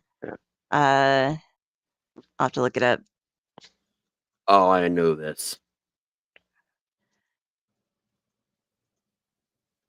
It's the one. It's what? Wait. Claude Rains. Yeah. No, Claude Rains. He was the Phantom, The Invisible Man. And then Dwight Fire. Dwight Fry. He did a couple smaller things, and he did Renfield. But the other Frankenstein, when it wasn't before Boris Karloff, well, back and forth. It was Boris Karloff and Glenn Strange was the other Frankenstein's monster. Oh, I think I was confusing the big 4 for the big 3, and then Lon Chaney Jr. being the. Lon Chaney Jr. took over for a lot of shit. Like Lon Chaney did some shit, but Lon Chaney Jr. did a lot more than his dad did, because Lon Chaney Jr. even did Dracula at one point as well. Like Lon Chaney Jr. did most of them at one point. They had such cool names, you know. Did you know he did his own makeup for every movie he did? He was a makeup artist, and he would do all his own makeup for every creature and everything he played. I did not know that.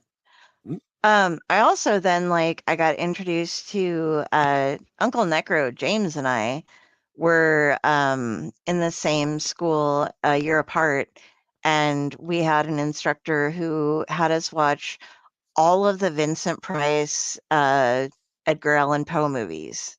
Yes. So we would just sit and watch those.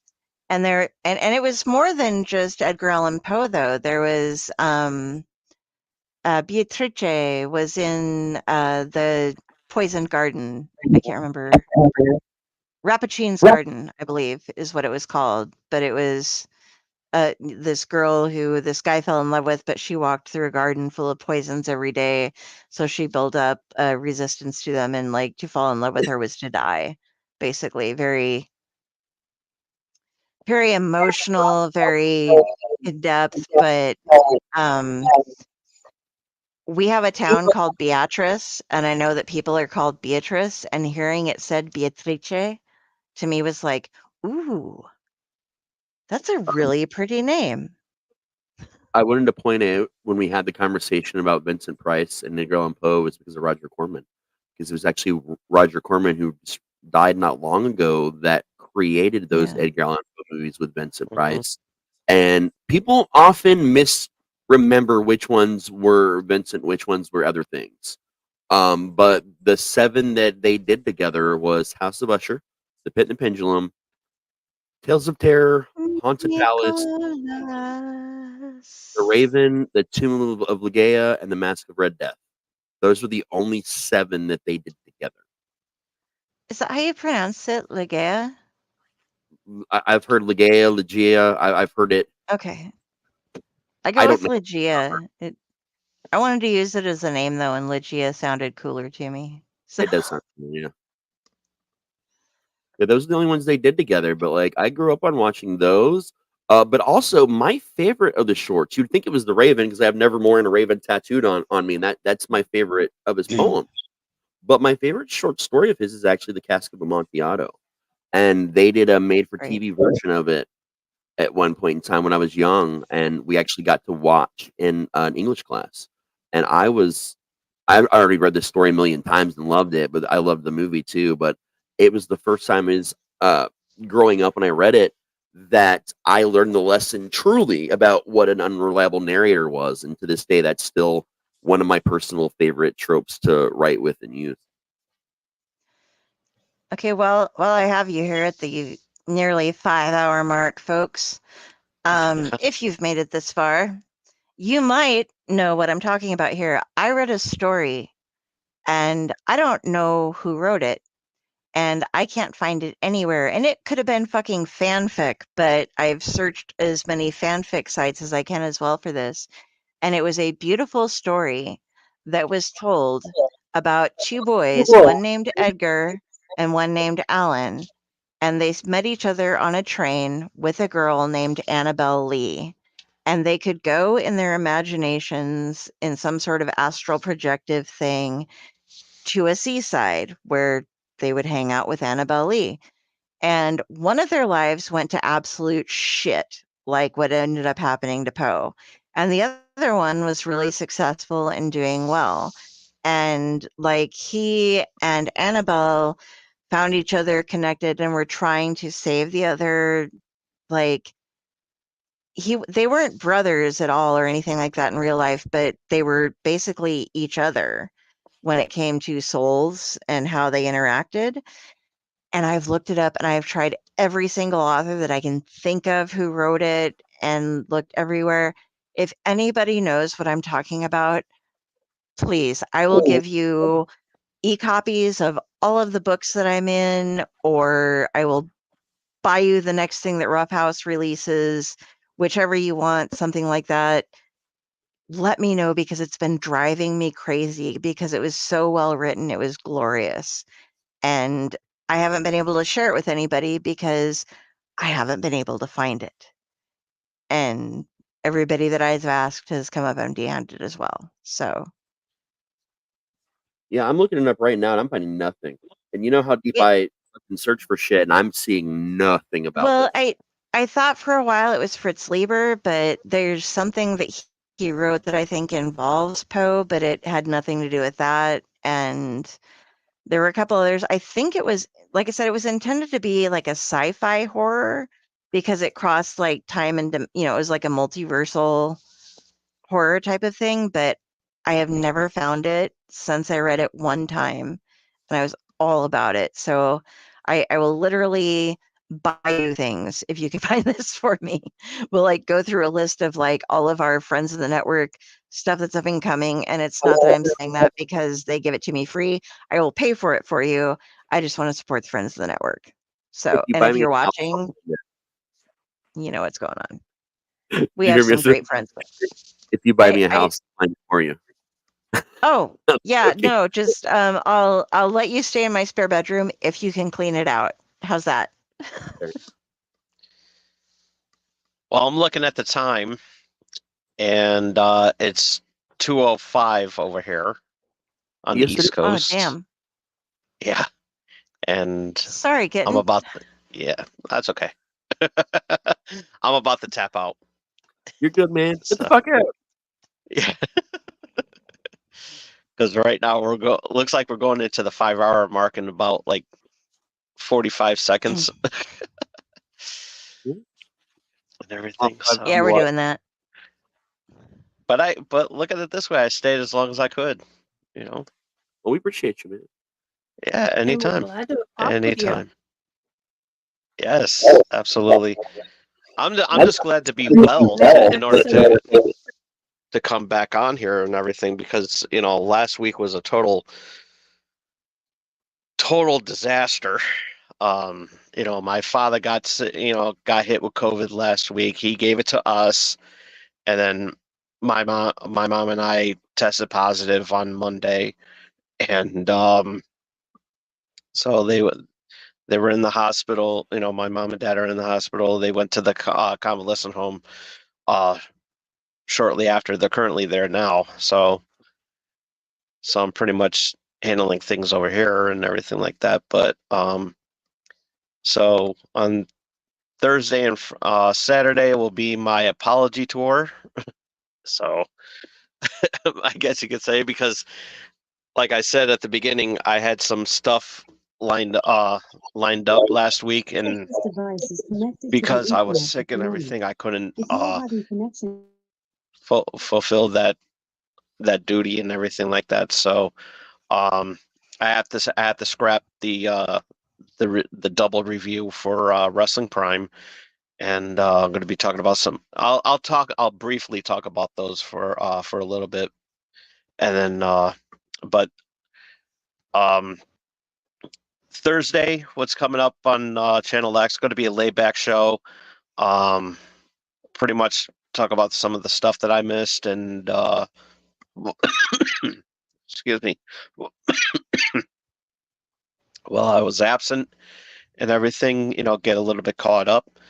So it'll be a pretty much laid back episode, and that day, and Saturday,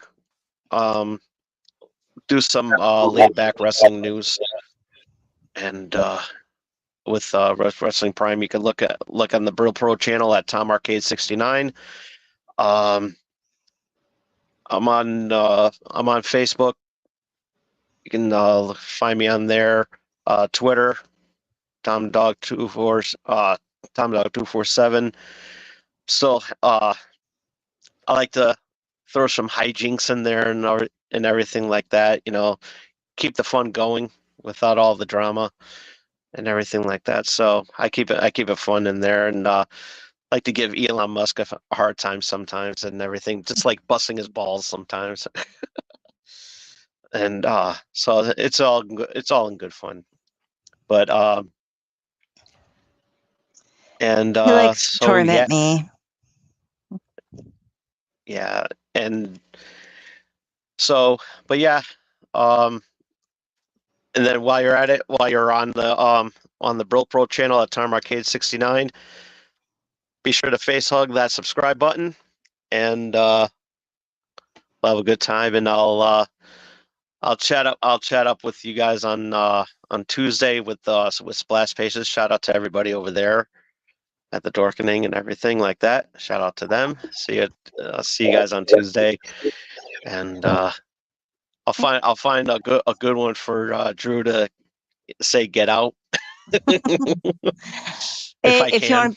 If you want to be caught up in the reading, we did Gotham by Midnight. So yes, 12 issues, very good. And yeah. I've been watching and everything like that. So yeah, that's going to be. I'm looking forward to Tuesday. That's going to be a really cool show. You guys are knocking it out of the ballpark and everything like that. And it's always cool to check you guys out I was so sad that because I was so sick last week. I would have loved to be on that panel when you guys were talking with Mitch and everything for Terrificon. That was a really good show, and so it's always good to see him on there whenever, and would have been fun to have a chat with him too and everything, because I haven't really met him in person. Did you notice the moment when he said, "Oh, Jeremy, you're going to be doing some panels"? Yeah. That That was the first time Jeremy found out that he was doing panels. Yeah. For the conference. He's like, what am I doing? I'm to the point now where I will like drop a heart in chat, but it doesn't always come up as me. Sometimes I clicked on the wrong link. So if you ever see the heart and it's from a Facebook user or whatever, that's me. Just letting you guys know that I'm watching, but I can't interact. So that's mostly what you get from me lately. But it was a great show. You guys have been killing it. Yeah. So We've had it's some always a great fun guests. time. So, all right, y'all have a good night there, and everybody that's watching it too. Take care. So long. Peace, and see you soon. See you later, man. All right. Take care. Good night, Good Tom. night. Night. Hey, Del, I got something for you. What's that? As children, Perry, Annie, and Edgar Allan Poe met on a mystical beach out of space and time. 15 years later, Perry discovers that he is living the stones written by his alter ego, Edgar Allan Poe, as he encounters the world of reality gone mad. That has got to be your book. It's 100% got to be, and it's called The Black Throne. Knowing you how I know you and how your brain reinterprets details from your past, this has got to be what you're looking for. Please link. I already did. It's in private chat. Okay. Bam.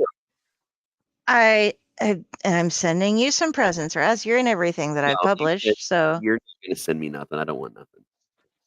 Making you happy to find something you've been looking for is gift enough for me, man.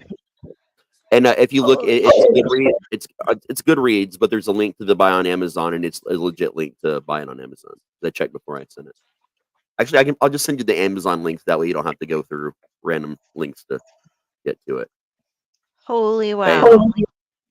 So the search I did, after trying 5 different searches, was novels that feature Edgar Allan Poe as a character. And that led to a list of like 50 books, 40 or 50 books. And I literally, in that time, started at the bottom and went up, and number like 20 something found it. And it is Lasny, who is one of the people that I'm all about. Yep. So, okay. I saw that Thank name you. and I was like, I think it could be this one. And I checked it. Yeah. You're welcome. Okay, buying that now. More proof that if it exists on the internet, I can fucking find it. Oh my god, it's in mass market paperback only. I'll have to figure something out. I'll find it. But now I know what it's called, so Yeah. yay. Her hardcover is like $5.91. It's cheaper. Yep. Yeah, that's weird. The ones from the hardcover, honestly, it could be like from a thrift store, something like that. You never know. Okay. Other is used in collectible conditions. Paperback from $3. Hardcover is as cheap as $5. Mass market paperback is cheap as $3.50. It just depends on what you want. Nice. And I have a fun one I came across the other day. It was Cthulhu versus the Three Stooges as a single issue comic. And they did a really good job portraying the Three Stooges, how they talk and their body movements and stuff, as well as maybe not entirely so much Cthulhu, but if he was in a comic book, how Cthulhu would act, and H.P. Lovecraft himself. Because they're like, based on time differences, they just basically, they had it exist so that they were in the same time and their usual ages on the shows, and H.P. Lovecraft was just there. So they borrowed somebody's fishing boat and they accidentally rolled up Arlia, and then they go back and they're like, they take this golden idol and they're like, "Wah, we're being stoned by some guy. I don't know what we're doing here." And then H.P. Lovecraft's like, "It's all real?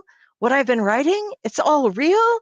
We must take this back." And, and he's doing like all this stuff. And Cthulhu is just like, "Oh, give me back statue me." But they're like, yoink, boink, doink, doink, doink, and stuff. And it was really cool.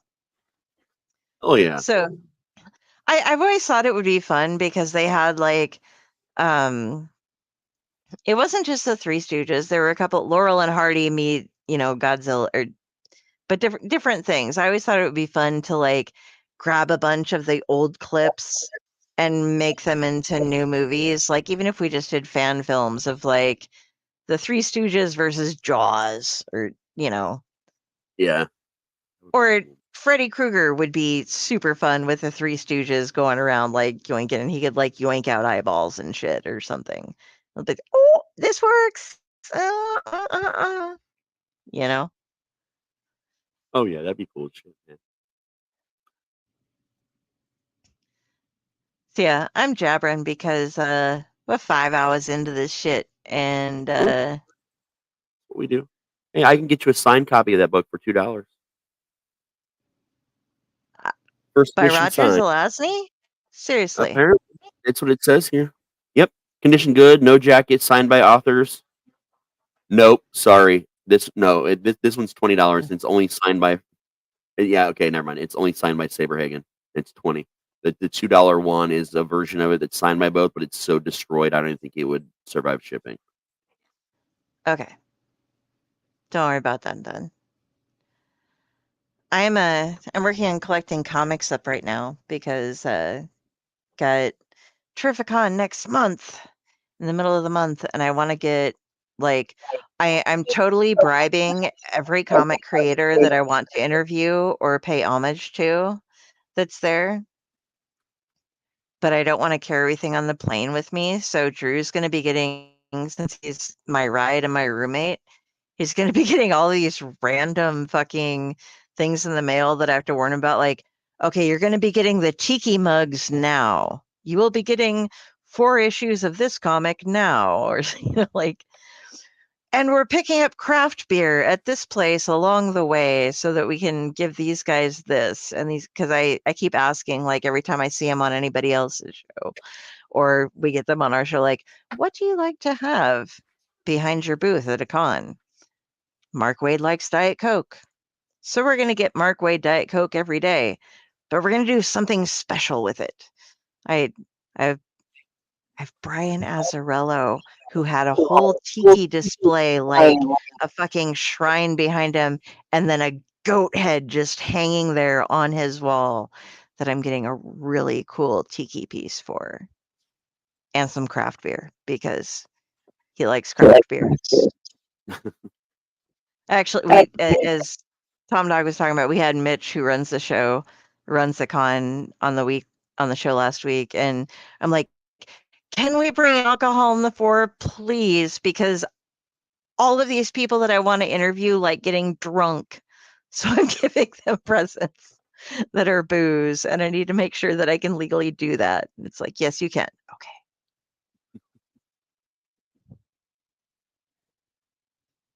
Want to get to an author's heart? Go to their brain. Oddly enough, yeah, they're the ebooks got pulled from sale for quite a while ago for this book. I don't see any explanations, but they were removed from all markets. So trying to see if I could find, because then that's probably what you were wanting so you could read it. But yeah, I'm finding nothing, and I don't believe it was translated into an audiobook at any point yet. Weird. Yeah, I read it online. There's a special edition of it though. It's called the my God, the Club Edition. It's a Canadian thing. Okay. I found it though. It's a special edition of the book itself.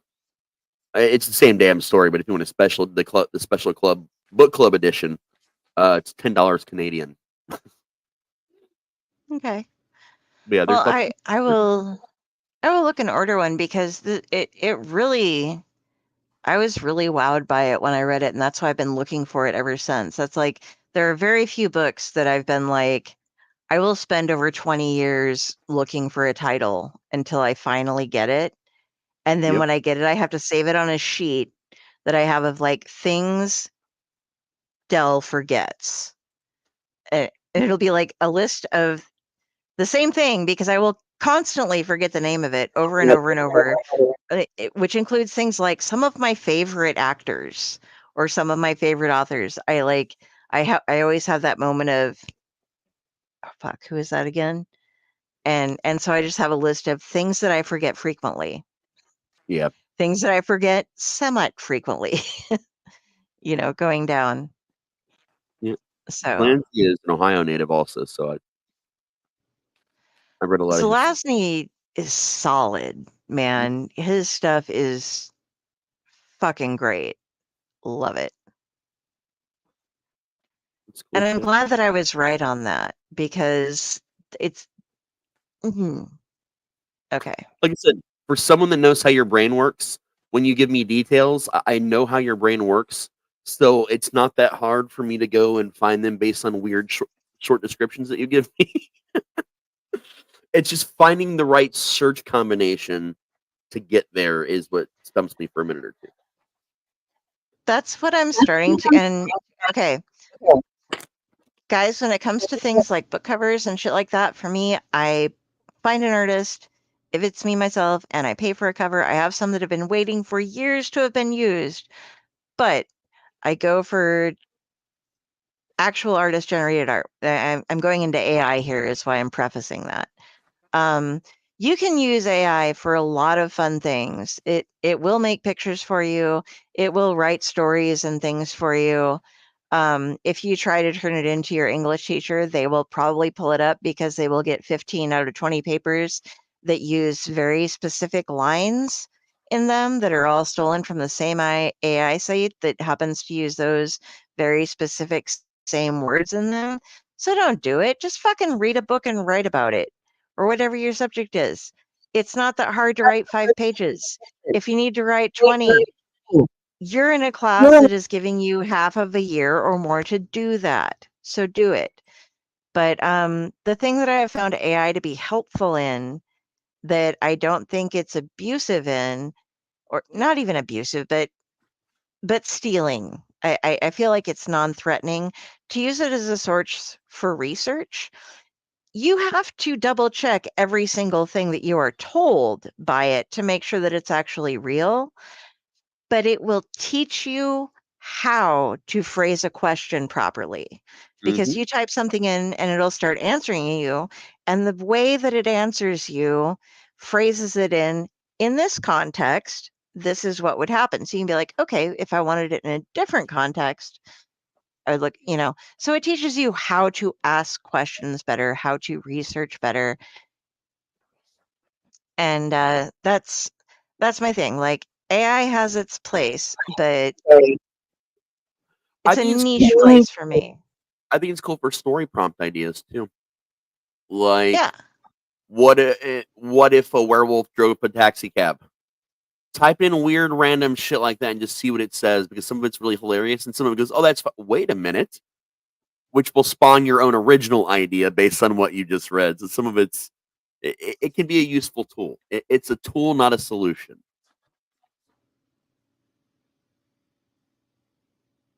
Yeah. But it's really good. Like, and I can ask questions like, as a horror author, things like, okay, I need to make a book made out of human skin, but I want all the people to live. So what size is a human back, and how much skin can you flay from an individual without killing them, and how long will it take them to recover from that? And it's actually like you can pretty much remove an entire human back skin, like over a foot length, and like you can get an 8.5 by 11 quite easily. You can get a little bit larger. It depends on how big the human is, obviously. But you also want them to hang out in the dark for a while beforehand because that can change their the coloring of the skin. But you can do that, and actually being flayed only partially, you can recover from in like a month. It's ridiculous. I mean, like, you're gonna have some scarring, obviously, but you're not gonna die. And so, like, in one of the books that I'm writing, somebody is going to be writing a book made of human skin, which they fucking did back in the day. This is just making it so that the people who donate their skin are still alive, instead of just using people who are being hanged or whatever else where they would donate their skin. And I didn't have to worry about people being like, you're doing some crazy shit on the dark net or something like that, and I'm going to report you to your local precinct. Which I think we talked about that before, where I've been like, actually, that was on Unprinted Pages, where I've actually had people like assume that I was breaking the law and doing some of the things that I was asking about for fictional horror novels. So Hell yeah. yeah, that's my thumbs up and thumbs down for AI stuff. Ways to use it. It's same with Wikipedia. Don't write a paper or read something serious that you rely entirely on Wikipedia for, because people can go in and change that shit. We've talked about that a million times. That drives me nuts more than anything. Use it as a source for information. Make your own notes, make your own paper. Just use that and go down to the very bottom of the Wikipedia where they cite their sources, and then vet those sources yourself to make sure they're verifiable, and then use the information in your own words. Yeah, those little brackets, click on them and it will take you to the article that it was cited from. And from those articles, if they are shitty ones, you can then also find other things that cite their sources. So go until you find the sources. Therefore, you can provide accurate information for the papers that you're presenting. Yep. And if you need to know how to vet resources, let me know. I actually just had to teach a course, design a video that teaches students, freshman level English composition students, on how to identify and vet sources. So I've got a video for you and everything. It teaches you how to get a paper started and how to vet your sources. So just let me know. I'll hook you up. I used to get paid to write other people's term papers, Me too. And in several but colleges I went to. I know how to vet them. Yeah. I provide, and it was fun because like you could charge by letter grade, and it was like, but if you're a C student, I'm not writing you an A paper because I go to a small school and Mr. So and so is going to know that it was me that wrote that instead of you.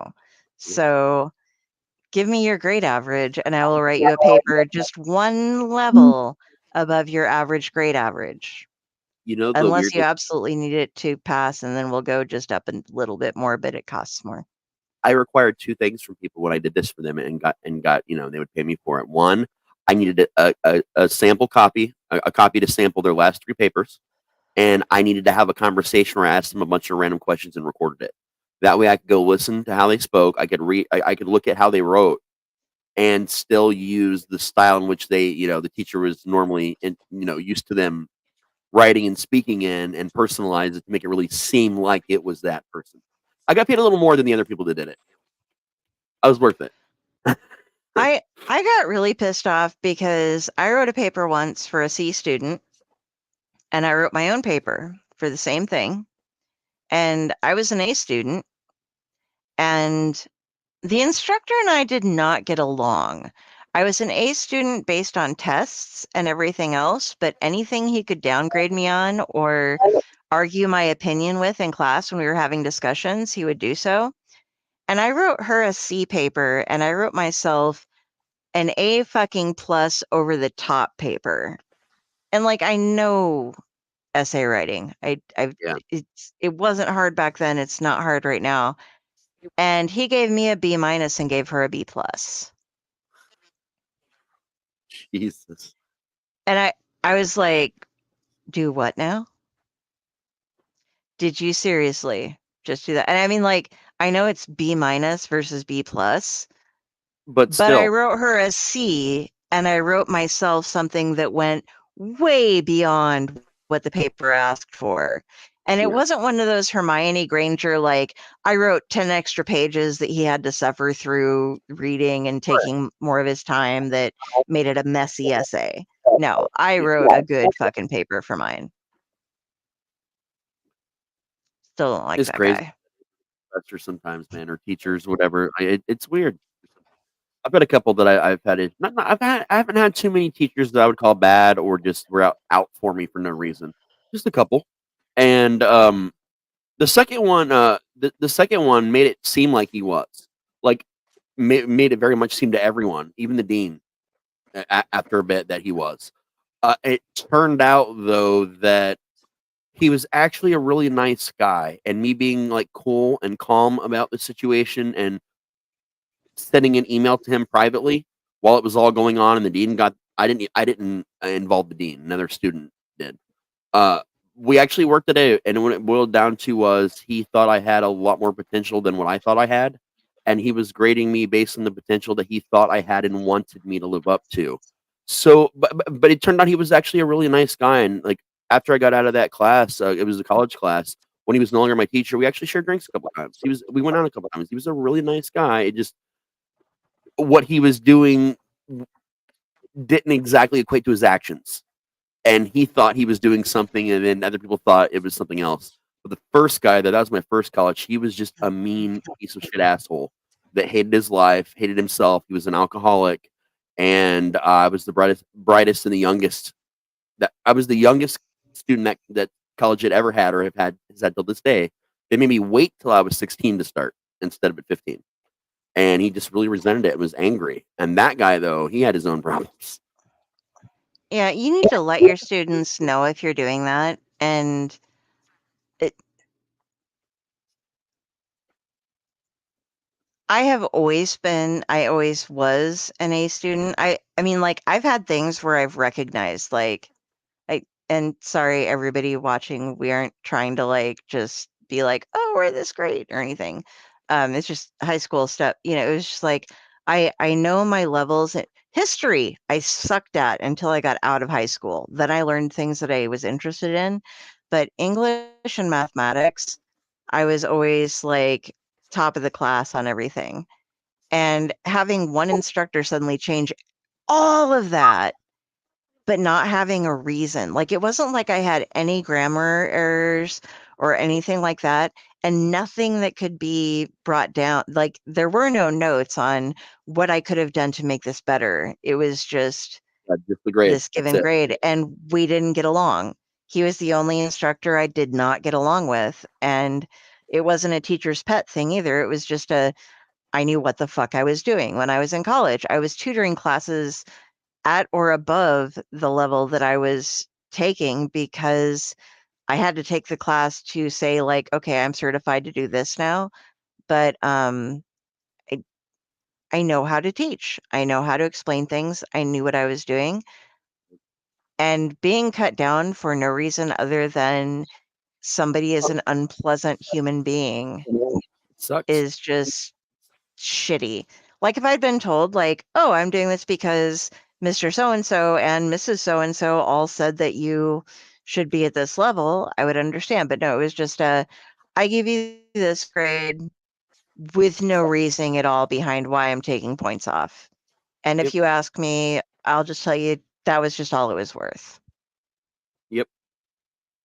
It drives me nuts. Give me feedback. If I did poorly, I'll accept it and I'll hopefully learn from your notes to be better, not wonder what the fuck I did wrong and have it bother me for the rest of my damn life. I need to know how to make it better for your class for the next paper that I turn into. Yeah. What did I do wrong? So yeah. Oh God, we're almost 5.5 hours in. We broke Drew's record again. Yep. We broke his record with a normal show, not even just a 24-hour show. Yeah. That's crazy, man.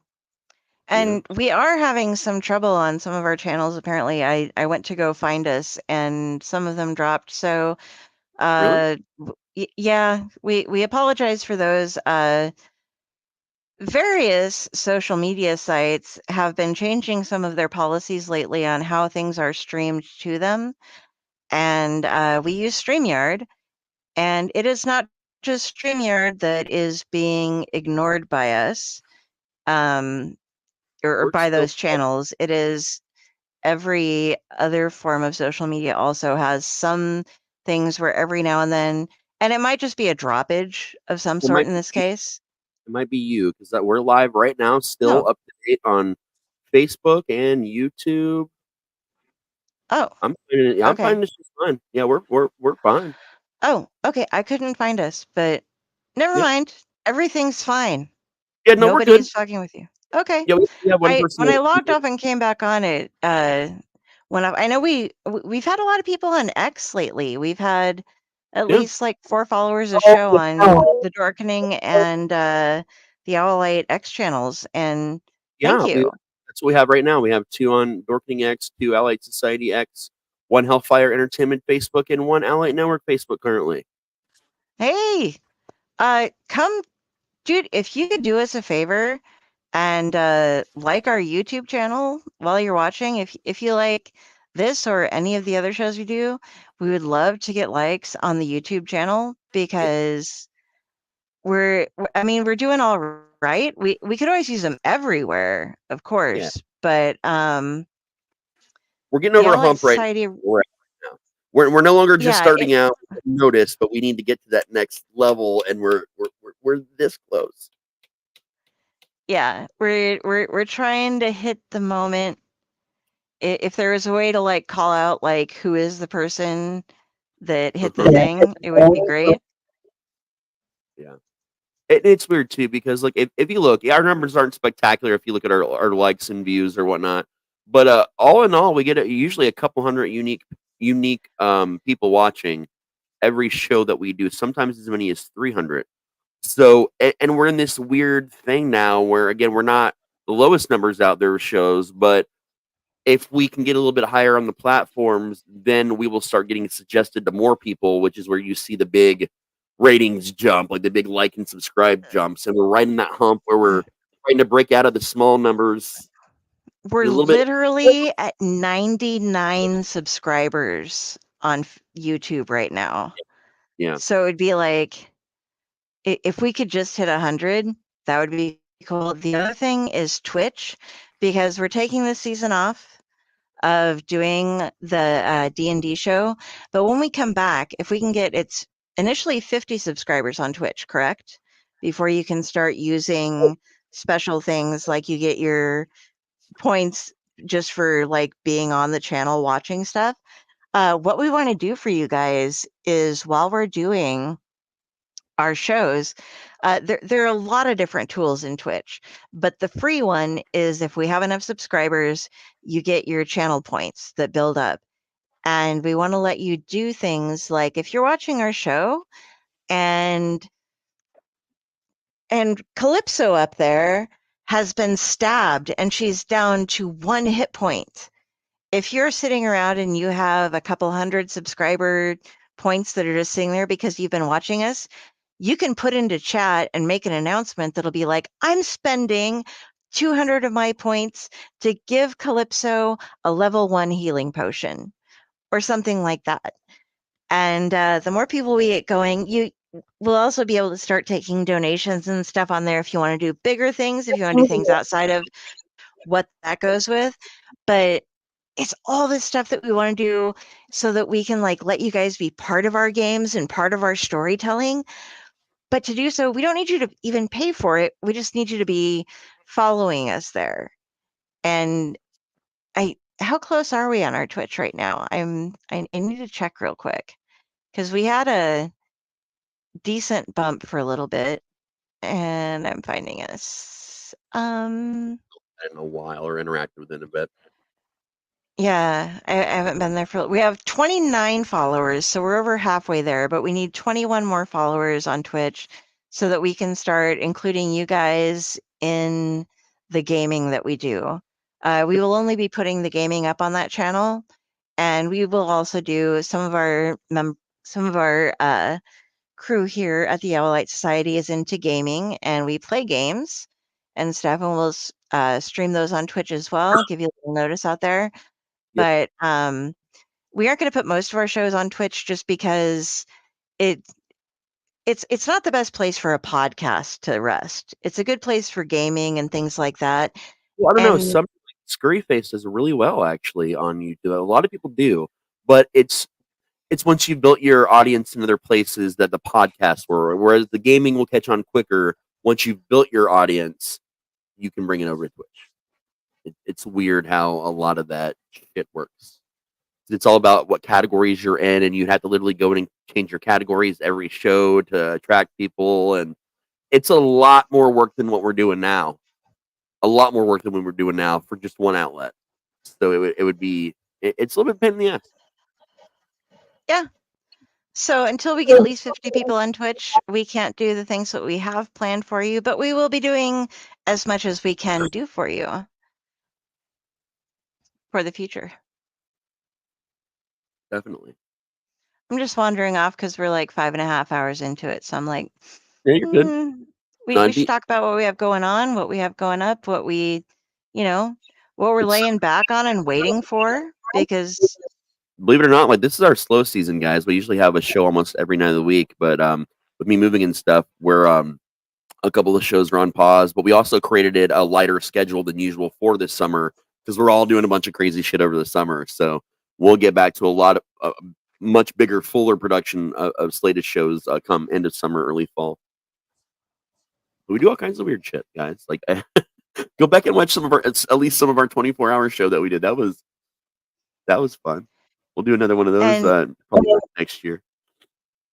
And if you're into comics, dude, or like big spreads on things, check out the Owlite Unwrapped playlist on YouTube, because we do John Crissa, who is amazing, is an artist and a comic book dealer.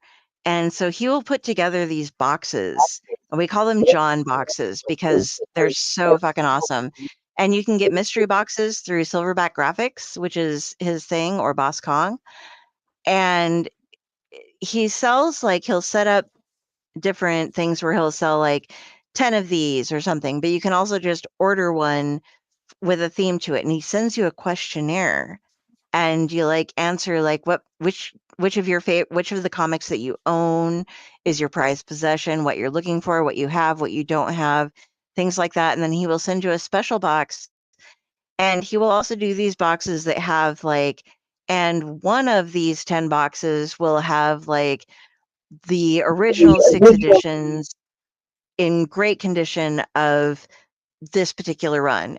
But every box you get from him is full of amazing comics. They're all something special. They're all either like first appearance of this person, or first start on this guy as the artist on something or whatever. And they're all great comics. And then he includes all this artwork that you get, and he'll put like a couple pieces of John art that are like good ones. And then the boxes are wrapped in all of this cardboard everywhere. And there are pages and pages of sticker art that he puts. He does his art on stickers. So you'll get like pictures that are like, I can't figure out my hand size, this big, like that are a huge art piece. And then he wraps them, and he gets free tape. So they're taped really, really well. But you can cut them all apart, and you can have this like decoupage John art of like, those are the ones that he thinks aren't quite good enough to sell. So he just calls them box art and stamps them on stuff. But we've had some great shows opening at various boxes from him, and a couple other places that you might be interested in looking into. What was the one that we did for the Friday the 13th one? That one was great. They had like the Kane Hodder box that we got for James. Yeah, I can't. That's been so long ago. I can't remember where you found that one at, because they had an Attack of the Killer Tomatoes one as well there for a while. Yeah, but a couple different sites. And we also do big supports on Rough House Publishing, because when they put out a book, if you get the Ultimate Edition of the book, like just a novel, prose, you get like the book that is lettered and signed, and then a poster, and then some postcards, and then some stickers, and then some other art, and then all these different things. Hot sauce. Yeah, Amazing things. So when we find something that's like an opening thing, we save it up for an unboxing. And I might actually do something really soon, because I've been doing a lot of Kickstarters lately, and I might just do a big like, I was going to say, all the like, Kickstarters I've gotten over the past couple months, and Yeah, just do an opening of all of them. we did that whole show that was just about Worthy Chaos with Carissa Grant. We did a whole unwrap just about Yeah. that at one point. Well, yeah. Oh, I have sponsored every single one of Carissa Grant's Worthy Chaos comics, and I have a ton of them. So I might do a big opening of the thing. It's going to suck is that like some of them I've opened, some of them I've not, because I've been like, I'm preserving the comics, so I'm just like, I'm holding on to those. But like, this one had a plushie with it, and this one had a necklace with it, and this one had a coin with it, and stuff. So I had to open those, but the other ones I just kept sealed so that they were as safe as possible. Oh in yeah. something. Yeah, But we she were does talking like about metal stuff. we were talking about numbers and stuff. And we didn't mention Facebook. We're actually at 381 likes and 472 followers for our Facebook. Oh wow, that's awesome. And guys, on YouTube, we're also just recently starting. We're turning some of the channels, or we're adding some channels for the shows. Jenny has been working super hard at this, and she's doing awesome. So you don't necessarily have to follow them, but we're trying to clean up some of the general Facebook page.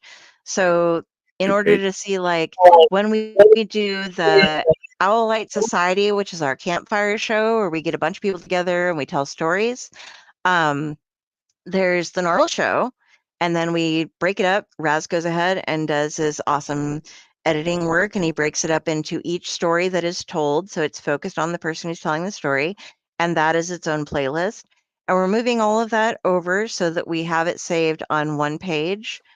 So you'll still see the main Owlite Society on our Owlite Network page, but we're going to be moving Tomb of the Terrible for sure, as well as Owlite Society for sure over, and the what we call Campfire Cinders, which are everybody's individual stories, are going to be going over to that page so that we can, just so we don't have as many playlists clogging up our main site, but you'll be able to easily follow over there. If you want to like those as well, you can do that.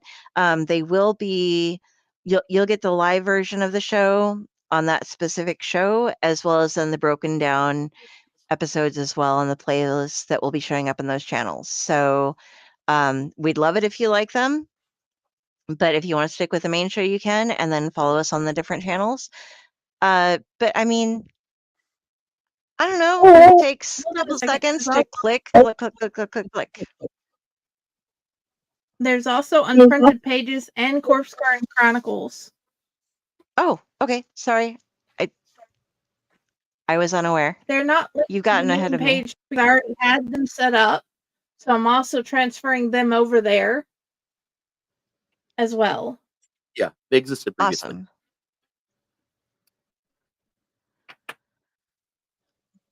So yeah, we have a lot of stuff that's being moved around a little bit, but you'll be able to follow us. But the more you can, like, follow and like things that our name is on, it doesn't cost you anything, you know.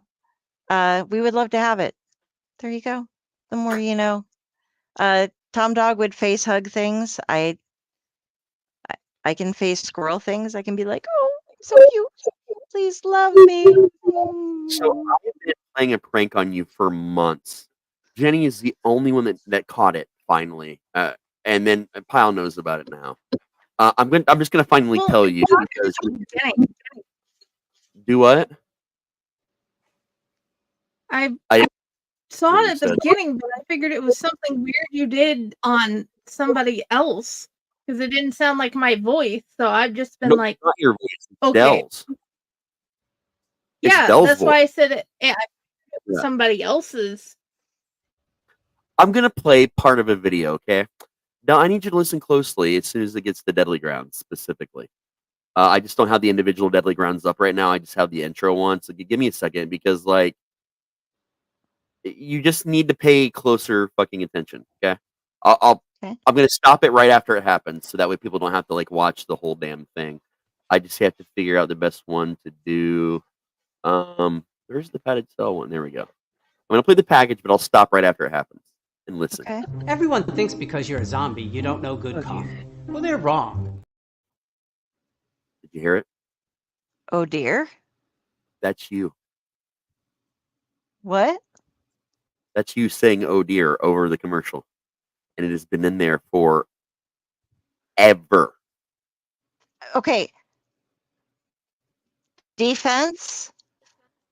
My internet has been so shitty that usually when that commercial starts, I catch it about 15 to 20 seconds into it. It's been going on for months. It's even the one that Splash Pages has. Seriously?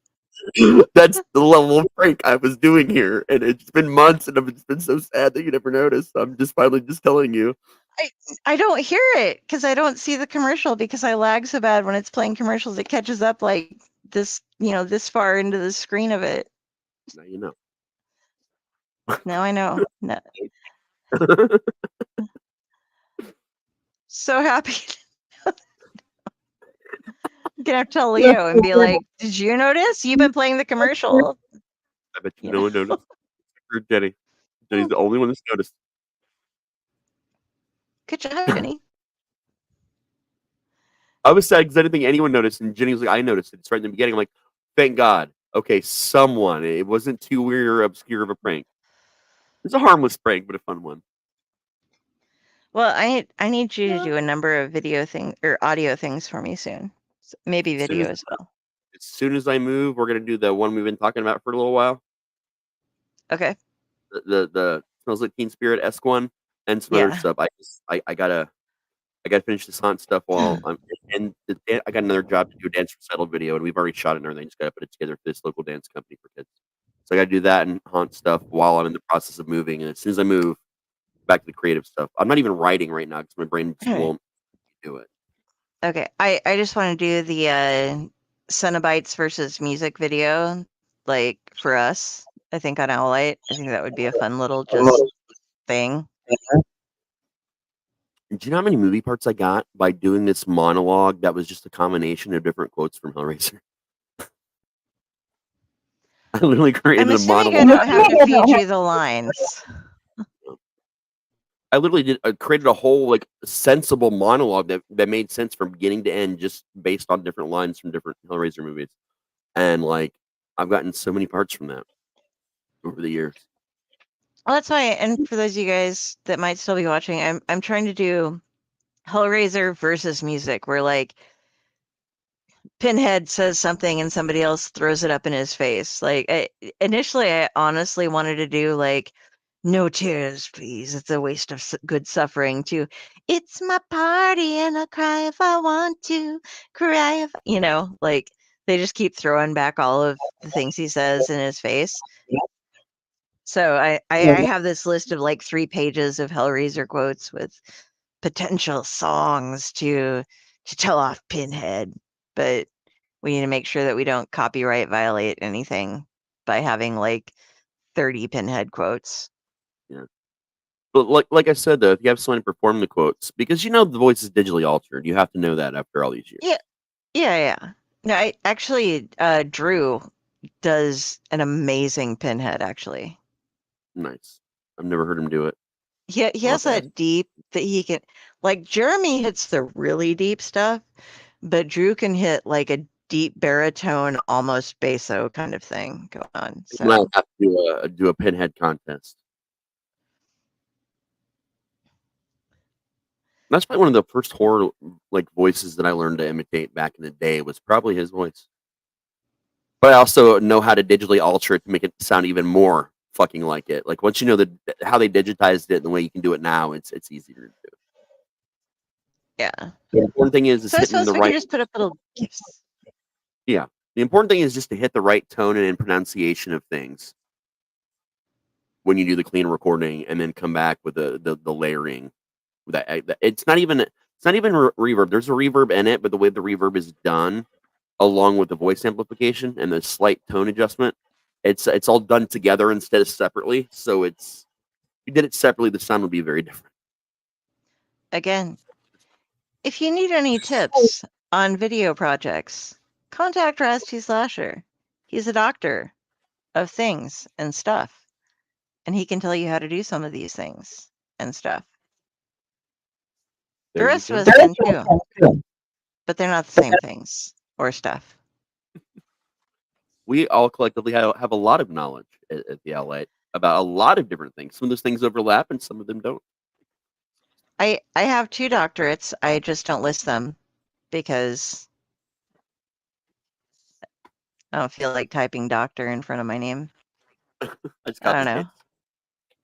Yeah, I could do that. Or change around every now and then. I could be smarter. I'm Dr. Delphine. times 2. But yeah. I'm a doctor of parodies. How about you? I think the first parody I ever wrote as a kid was Frosty the Coke Man. But a Coke dealer. It was fucking epic. I got in a lot of trouble. That was Nice. like in school. Oh wow. Okay, I'm not. I My don't grip and date ref- that leave me alone. back. We didn't have preschool when I was little. Sorry. We just stayed at home and played outside. I said middle school, not preschool. Oh, I thought you said preschool, and I was like, No. damn, you're writing songs about Coke dealers in preschool, man. What the No. fuck? No, it wasn't until middle school that I started doing that shit and getting in trouble. Okay. Well, middle school Coke dealers, that's fine. You Yeah, know. that's why the lunchboxes were so big back then. Had it been a kilo, it would have along with your thermos, or it didn't. Your thermos was for the liquid acid. Your lunchbox was for all the Coke. You know how the kids would inject their oranges with like vodka and stuff so that they could eat their orange and get drunk at lunch? And like every teacher noticed. We had one that went ahead and used like blue Maui or some shit like that. So his orange like totally changed colors. He's like eating this fucked up wrong colored fruit, and they're just like, just go to the fucking office, man. We aren't even gonna. If you don't know why we're asking you, you're even dumber than we thought. So just go I'll there. tell you how poor we were by the time we hit junior high. They stopped letting us bring water bottles in from home because we were just filling our cups full of grain alcohol and bringing them to class and pretending like they were water. And for years, no one paid attention or cared. I'm dead serious. Wow. So they started making you either not bring them or they had to be clear containers. Clear containers didn't work because we were still bringing in grain alcohol and they weren't paying attention. They saw clear containers. Like, okay, cool. So then they once in a while a teacher would like smell proof a bottle, and then they just outlawed bringing them in at home, no matter how hot it was. Period. And you just have extra little breaks to go to the water fountain or whatever if it got too hot. When I went to high school, we had people who brought their gun racks in because I went to a country school, and it might be hunting season. So when you got out of school, you would just, because my school had like cows on one side and cornfields on the other, and people would just go hunting, and you would fix your truck in the shop that would become a project for everybody for class, and the guns would go in there, and that just happened. We weren't a country school, but that happened at ours too. People were playing with butterfly knives on the bus and shit, and yeah, no one gave a shit. I could still smoke in high school. As long as I had a note from my parent that said it was okay if I smoked on their property, I was still allowed to smoke when I was in high school. Which is weird because like towards the end of me being there, they started to change it, and then after I left, they changed it completely, and no one was allowed to anymore. As long as we bummed cigarettes to both the janitor and the biology teacher, we were allowed to hang out on the dock with them and just smoke during all of our off periods or in between periods and stuff. Dude, in high school, I had a key to almost every room in the building because it was really cool with the janitor, and we would just get stoned, and I'd bring him weed all the time. Really, really super cool guy, well-read guy too. Like we would talk about literature and smoke weed in the one of the many janitor's closet stations throughout the school. And when I came in as a freshman, I was selling pool passes to other freshmen and exchange students. We had no pool on the roof.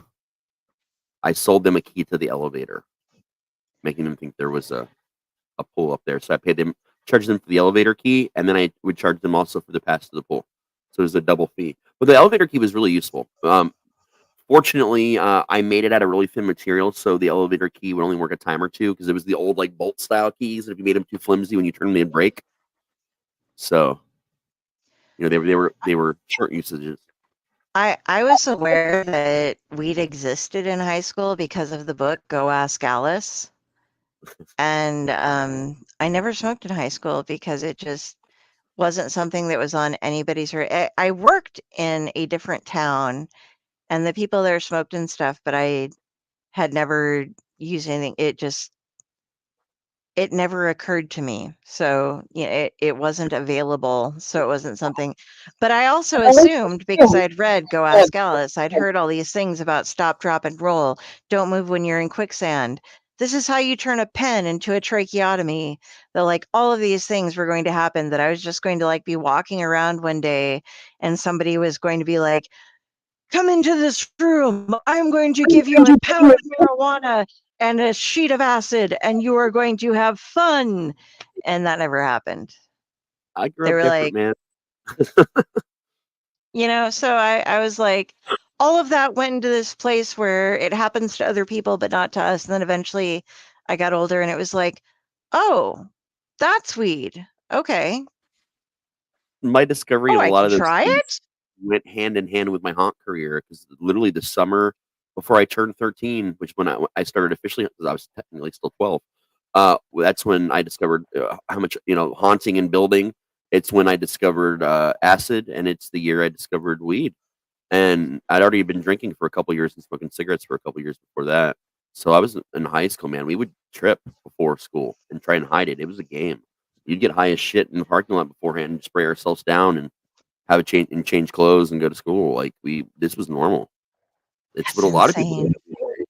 I mean, I guess not a lot of people, but enough people did it that as long as you learn to have your wits about you, you could fly under that radar, dude. And I went to a school that had a heavy military presence, believe it or not, because the Wright Pat Air Force Base. So there was a pretty, a noticeable Air Force presence in high school, especially. And we still did this shit. It's just what we do. I've never shared with you guys the story of Red Haired Ray, and it's one of my best stories ever. We have a couple of minutes. I think you can get it done shortly. I'll try to condense it a bit, but this is a story of Red Haired Ray, and it's one of my favorite drug stories ever. So I was living at this house where everybody used it, like weed or acid or something. That those were the two things that were maybe shrooms every now and then if they were around. But we were having an after party after a rave one night, and Red Haired Ray was one of the guys who always brought all the weed, and he would like sell some, but he would also just like share it with everybody because he was a really nice guy, and he sold a lot of weed, and he had a lot of weed.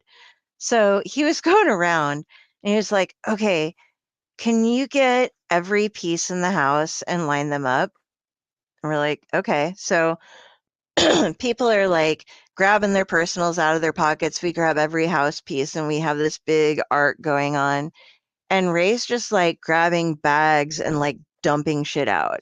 And he's like breaking it up a little bit, and he's already broken up. And he's like, he fills like every bowl in the house. He's like, now, if any of those bowls run out, like bring it back to me and it'll get filled again. But he ended up like assigning somebody that was their job. Like, blonde DJ didn't handle any of his shit well, so he was like basically the server. So he would like carry the empty pipe, and they were being passed as well as being just refilled constantly. And so Red Haired Ray then pulls out after like an hour or so has been going on. We've broken up into like one of my roommates was a DJ, so I had people like jamming out to music in her room, and we were hanging out in the living room watching Liquid Television and shit. And there were like other rooms going with everything going on. And Ray's like, all right, so I've got a surprise for you guys, but I got to bring it out. And it's like, okay, what's that? He's like, it's in my car. I got to go and get it. Dell, you come with me. I'm like, all right. So I join Ray and we go out to his car. And the first surprise is that Kirsten is in there, passed out. She's like this adorbs little 15-year-old with like pale. She looked like the child queen from the Neverending Story. Empress.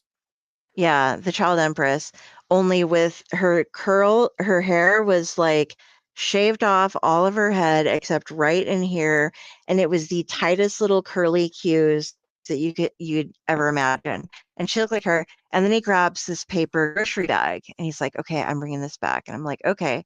So we like get her to come with us because she's been sleeping in a car in a shitty neighborhood for like 4 hours at least.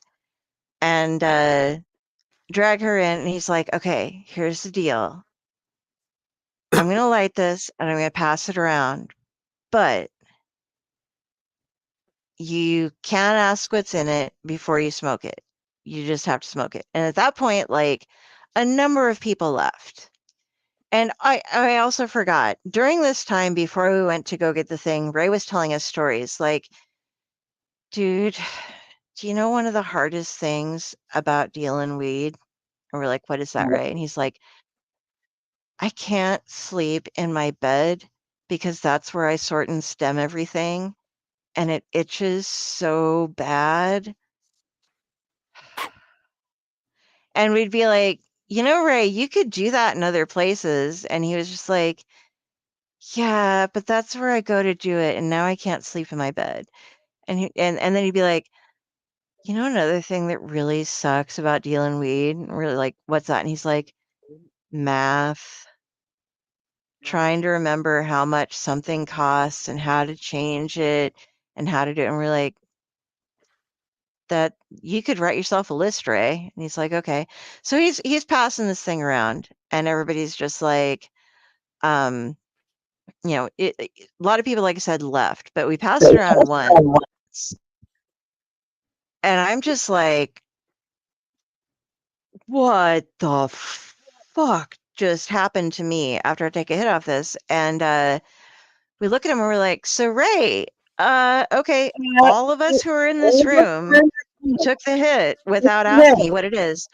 What was the deal with that glass bong? Glass bong, let me emphasize that. And he's like, dude, that was ether instead of bong water. And everybody just stops. And we're like, you had us passing around, you diluted ether in bong water? He's like, no, that was just pure ether, man. Like, quick, take a hit without lighting it, just pass it around. And so a couple of us did, and we're like, like, what the fuck? And so that's how I can understand that Johnny Depp line in the thing. You know what I'm talking about. Fear and Loathing, yeah. Fear and Loathing in Las Vegas. But we all look at Ray and we're like, dude, you understand that's flammable, right? And this is a glass fucking bong. And he's like, I know, man, but I put it in there like a week and a half ago and it hasn't evaporated yet, so I can't replace it. And I'm like, dude, Ray, if you would like, you could pour that down my sink, rinse it out, and replace it with water. And his face lit up like the fucking 4th of July because it had never occurred to him that he could empty the bong in over a week and a half. He had like somehow convinced himself that the only way the ether would go away was if it evaporated after, so many times. And like there were tears as he did so and replaced it with water again. But all of us were just like, ether the fuck out and just like, what the fuck? So that was Red Haired Ray. And this was one of my many stories of what the fuck? Dell in her late teens. Boy, howdy, was it sometimes memorable. I may have done something equally or almost as bad once. We were getting again, I'd been drinking for years before my 21st birthday. For years, okay? Not a secret. 21st birthday came around, they wanted to do something special. So we actually got together and watched this classic movie called Curse of the Queer Wolf. Long story, it's a fucking fantastic B film from many, many decades ago. Yeah, this whole thing, we were drinking all kinds of different stuff, getting shit-faced. Someone brought over this stuff called Baron Yager, which is packaged in a picnic basket. I love it. and if you read the thing, it says they actually use this in national parks to get bears drunk and unconscious to transport them. It says it right so in this little thing that's connected to the basket. I've only ever found it that one time, or I've only ever had it that one time because the person got it, couldn't remember where they got it from. So I've only seen it the once. And so we were drinking that, all these different things. We were straight Everclear, like actual Everclear, not the watered down bullshit that most states will put out. Mhm. We get up the next day. Freak's got a show. Fuck. We got to get and it was a big show at the fairgrounds. It was a huge show. We got to get down there. Fuck. Okay. Well, that's cool because I'm only like, where I was living, I was only like 10 minutes away, if that. Probably not even that, really. But the car was broke. And like sometimes it would just overheat and there'd be smoke everywhere. Okay, well, fuck, we got to prepare. What are we gonna do? Hey, let's smoke this bong. I had this beautifully created craft ceramic, not even glass, ceramic bong. It was brilliant. The skulls, like the just the bone. This thing was like done like by someone amazing. And I looked up and I said, dude, we should put Everclear in this. We get double fucked up. And everybody's like, yeah, let's put Everclear in this. So we put Everclear in ceramic and we hit it a bunch of times. Nothing bad happened. It should have. That should have exploded. Like even at least alcohol has or glass has more temperament for heat than ceramic does at certain levels of combustion. And by all rights, that thing the first time we sparked it should have exploded. And I don't know how it didn't. None of us thought about it. We did it. Got shit faced all over again because we had to drink too while we were smoking. And got in this car. Our driver was sober, by the way. We had hard rules about that. And this car broke down on the way to the fairground. We had to walk the rest of the way, shit faced, and then got back after it was all over. Had a party at the band house after. Then came back to where I was living, and we went to grab the bong. And they're like, "What is that?" And somebody was like, "Dude, did you put alcohol in this?" And I'm like, "Yeah, dude, we got shit faced. That could have exploded." No, dude, it's flammable. Look.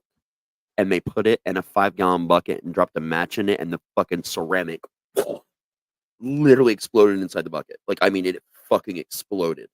We were like, oh, well, Yeah.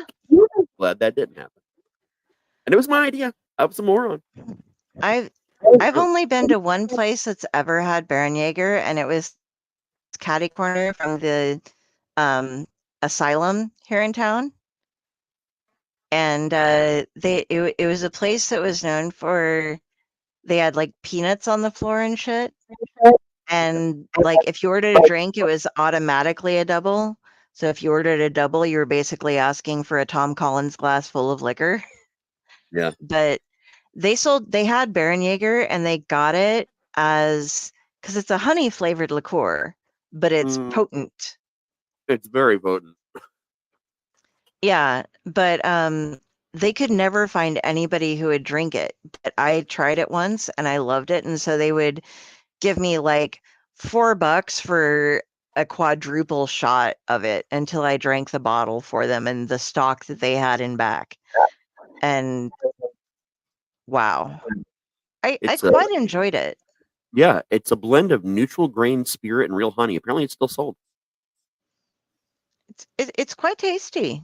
It's very potent though, and they were just trying to get rid of their stock since I was the only person who'd ever entered their doors who enjoyed it. So I really honestly enjoyed it as well, but I like honey. So I mean it really helps. I like honey and things. Yeah, there's a store locator where you can buy it and everything. It doesn't come in the old school packaging used to. There was an actual like little basket on the outside of the bottle. That's the version of it that we had gotten forever ago. But yeah. Yeah, this was a good 15 years ago or so when I was drinking it. I remember because I was that was one of the bars where I was signing a song, and there was a deaf person in the bar who walked up to me and started talking to me because I was doing sign language, and then like we hung out with him for a while. Nice. Yeah. That rocks. I'd love to find that again and try it. I'm not even a drinker anymore. I'm just wondering if my taste would have changed. Apparently, I can buy it online in all kinds of different places. Huh. That's cool. I'll forget about it. Just like I kept forgetting about those chocolate stars when I actually had money to buy them. but I have it saved. is Though, so. what you get. Do what? Sorry, I lagged out there completely. If you like the flavor of honey and it's not hot, like spicy hot, but the hot of a high alcohol content, like when you drink a really nice cognac or something and you get that burn going, it's Yeah. kind of, it has that feel to it. So, but Soothing. very high content in alcohol. It's tasty. Like I don't think 1,000, is it 1,000 or 100 bananas, that 99 bananas, that's what it is, has banana flavor with the "Hi, I am as alcoholic as fuck" kind of thing. Yeah. And they only sell this Bärenjäger usually in like 750 milliliter bottles. So there's like one bottle type for it. And apparently they now also make one that is it's a tea based instead of honey based. And I see it has honey and bourbon, which my website's loading really slow there from what you linked, but yeah. It's some tasty stuff, folks. Yeah. Go out and grab yourself some Bärenjäger. Have some nice honey. Discover recipes and more. There was a famous place somewhat around here where they had like, you know, like the old school, like when you'd go to like get like a machine soda, you know, where you put your cup in and yada, whatever it's called. My brain's dead. And they would have the Fountain. the fountain drinks, but then they'd have the ones that look like big bins, and it would be juice, like this big square bin at the top, and it was just full of juice. There is a bar that literally got a bunch of those and does mixed drinks in them and sells them by the cups and stuff, the mixed drinks. And they would take flavors from your youth of like different juices and different things that you love and turn them into drinks and serve them. So they actually had an ecto cooler one. They had one that was Tang. They had like all kinds of different ones. They actually got the actual drink mixes, or they reverse engineered the actual flavors in the case of like ecto cooler and some other stuff, where they actually like had all these flavors from your childhood infused with alcohol, but like well balanced infusions to where it would just the alcohol, even though it was strong, wasn't overpowering. And those are really popular. We had one at our bar for margaritas. We just, Yeah, a I see lot that of more with places, margaritas than anything else. Yeah, they're a pain in the ass to clean though, because you have to run soapy water through it, which keeps making suds over and over and over. And so you have to keep running it until it quits putting out soap suds. And this is a question because I do not know the answer to. I was using hot water to clean it, and the soap suds kept continuing. But usually, if you use cold water, soap suds will stop showing up eventually. And somebody was like, well, just use cold water. But I was like, does that actually get rid of the soap, or does it just make it stop giving suds? Makes it stop giving suds. If you want a better clean, I'd suggest continuing to use the hot water because it will dissolve any sediment or anything that may be in there. Okay. So I was right, Barry and Carrie. I always Sorry. did hot first and then ran cold after I cleaned the suds out. Yeah. Okay. It's all about the That soap will quality. help cool it back down.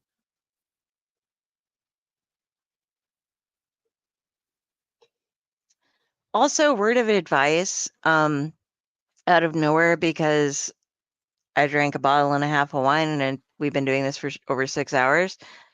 If you work at a place with an ice cream machine and you turn it off overnight but forget to drain it, when you open the next day, you have to throw all of that out and then clean it out and then put in new ice cream mix. You can't just refreeze something that is sat at room temperature all night. No, you can't. No, I've worked at places where I was a manager and they were like, well, this happened. What do we do? I'm like, empty it, clean it, and get a batch of new. And they're like, but it's almost full. I'm like, who closed last night? Because we're going to have a talk. Like, it might just have been an absentee moment, but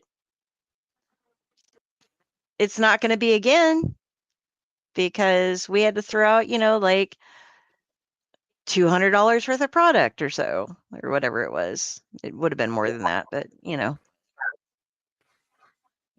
Oh. It's after 2 a.m. here, folks. I'm going to have to go because I have to watch the movie for tomorrow still. It's after 3 here. I know. Yeah, we could go ahead and end the show. Yeah, I mean 6 hours and 14 minutes. Holy shit! That's like only a quarter 24-hour show. Believe it or not. We've all been terribly lonely and missing each other. Yeah. And y'all. So Very much. we needed to hang out for a while. So And this is the only show that we can do that. You got us first. Yeah. Padded Cell is the only show where we can just not care about time limits and just do whatever. So yeah, it was nice to have y'all around. Please, like we said before, please like us, please follow us, subscribe, whatever the free version is of anything, go for them. We would love it. If we could break 100 viewers on YouTube because we're one away, that would be so awesome. And then like we're doing really good on our Facebook for as young as we are, but the more likes and stuff we can have, and the Twitch, wow. Yeah, Twitch, we're over halfway there to the 50, and that just pushes it so that people can like influence the games and join our storytelling process with us. And that's what we want to be able to do, is have you guys be able to say, oh, this is going on. I summon the happy fairy of life points and bing on somebody. Or, you know, Joe's having a really shitty night, so I'm gonna spend a couple of my free points that I earned just from watching you guys to give Joe a +2 to his next roll, that he tries to do of this kind that he keeps botching on. So that would be incredibly awesome. Matt needs that. Yeah, Matt sets buildings on fire when he rolls dice. This Yeah. is a serious problem we have. Sometimes the character just needs a fairy to pop out and give him a hand job of health. It's your points can do that. Yeah, you can help have it happen. For only can $5, keep someone. the cost of a Holland Tunnel hand job, you too can heal a hero. Oh, this is free, man. This is free. I know. I mean, if you want to give us money, we'll let you do even more. But I'm just Whoa, saying, more than a hand job. In context, that was a very powerful statement. I'm dead now. Okay. But yeah, so you guys need to know how to get a hold of us. And I'm going to go first because I'm thinking about it. Not making it better. How to get a hold of us. I already Yes, told you. okay. See, this is Delphine. Delphine is the crow that inhabits this body, which technically belongs to this author chick named Carrie Lee Sanders. If you look up Kari Sanders, Sanders, and you see this as the avatar, that is me. You can find me on Facebook. From my Facebook page, you can link to everything else I have. You can find my author page, my Amazon stuff, my Owlite stuff, my Splash Pages stuff, all of the things that I do. And like a good 85% of those are answered by this lovely, lovely woman up here. I answer my own page and some of my Amazon stuff and some other things, but the rest of it, I am absolute shite at social media. I don't know how it works. So she takes care of it for me and she'll let me know if anybody needs to talk to me. But yeah, follow us, do our stuff, read our stuff, check out our stuff. That's about enough with me. Raz, I'm going to let you mention the menagerie. So I'm passing it up to you now. I was going to let Jenny mention the menagerie. I was going to let her go last. Okay. Okay. You can find me at rastyslasher.com. Ditto to what Del said about Jenny, though. Like, if you find me on most social medias, it's probably the #1 Dr. Rasty Slasher cosplayer in the world, Jenny. She's fantastic at pretending to be me, and it's hilarious to find out whether people realize it or not. Spoiler alert, no one does. No one notices it. Finally, I had to tell my buddy John to stop messaging me if he wanted to ask me questions on TikTok because that was not me. And he's like, well, then tell Jenny to just start saying hi to me. So that was a hilarious conversation. But yeah, man, like you can find me wherever. Just believe in yourself. She's amazing at shutting down trolls because I had some bugging me and she's like, read this. I'm just like, nice. There you go. Jenny, tell us All the things. All the things. Okay. All the If you want things. to find me, I'm on Ally. I'm on Paycor. I'm pretending to be 9 different authors. And if you'd actually like to find me, I'm at Friday with the Library in the Blue Box and my author page, Jennifer Elliott. Now, recently, we put out this amazing anthology. There's so many great stories about a blue Camaro. And yeah, that was interesting.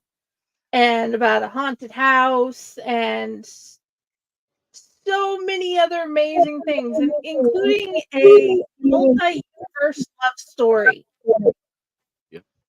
So yeah, that one was interesting. But all of the proceeds for the first year of it being published goes to the Pro Literacy Fund. These people do everything they can to help adults learn how to read so they can find the success they need.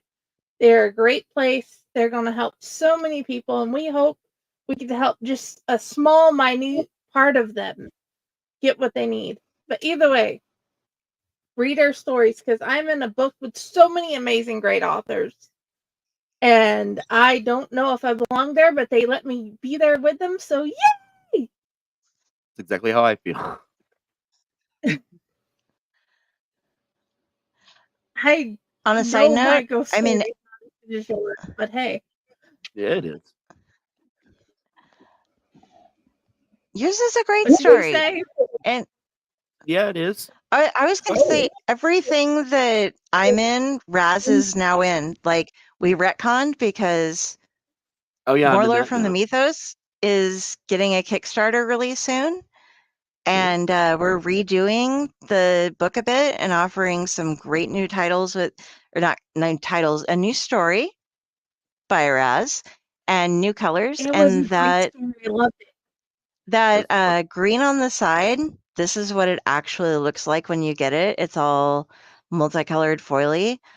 And so that is going to be coming out soon. And now I can say that my brother is in everything that I've written.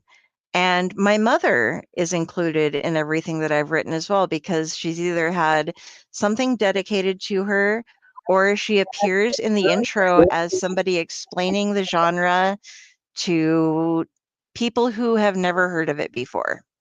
So it's really fun. And I think we're gonna try and do a whole episode about just about that book when the Kickstarter starts in August. Yeah, that's going to be super fun. And also stay tuned because in August we're going to have our first Clutch episode featuring Jennifer Elliott. Dell gets to pop my cherry on interviews. No one's ever interviewed me before. Yes, I get a chance to put her under the microscope, kids. So look forward to that. And look forward to tomorrow night where we will be bringing you Trailer Park. What? Oh, hold on. What is it? Trailer Park of Terror. That was a very odd So movie. It was a fun movie, man. It was a lot of fun, that one. I need to watch it. Yeah. But it looks interesting. Also catch me on Tuesday where we're going to be interviewing Ray Fox on Splash Pages. And that takes place an hour earlier than the Owlite shows. This is the Splash Pages for some reason start at 8 p.m. Eastern time because they like to go to sleep early because we're all old grumpy people. And you guys may not see me on for a couple of weeks starting this week. I don't yet know, but I could be absent for a little while. That's why I really wanted to stick around for however long you guys wanted to run it. Because I'm like, Well, yeah, we'll keep it Build it going up. while we can talk, but I need to either go open another bottle of wine or get some sleep. I'm not sure which. Yeah. And either one requires me to stand, so I can't be on the show. Right. All right, guys. See you later.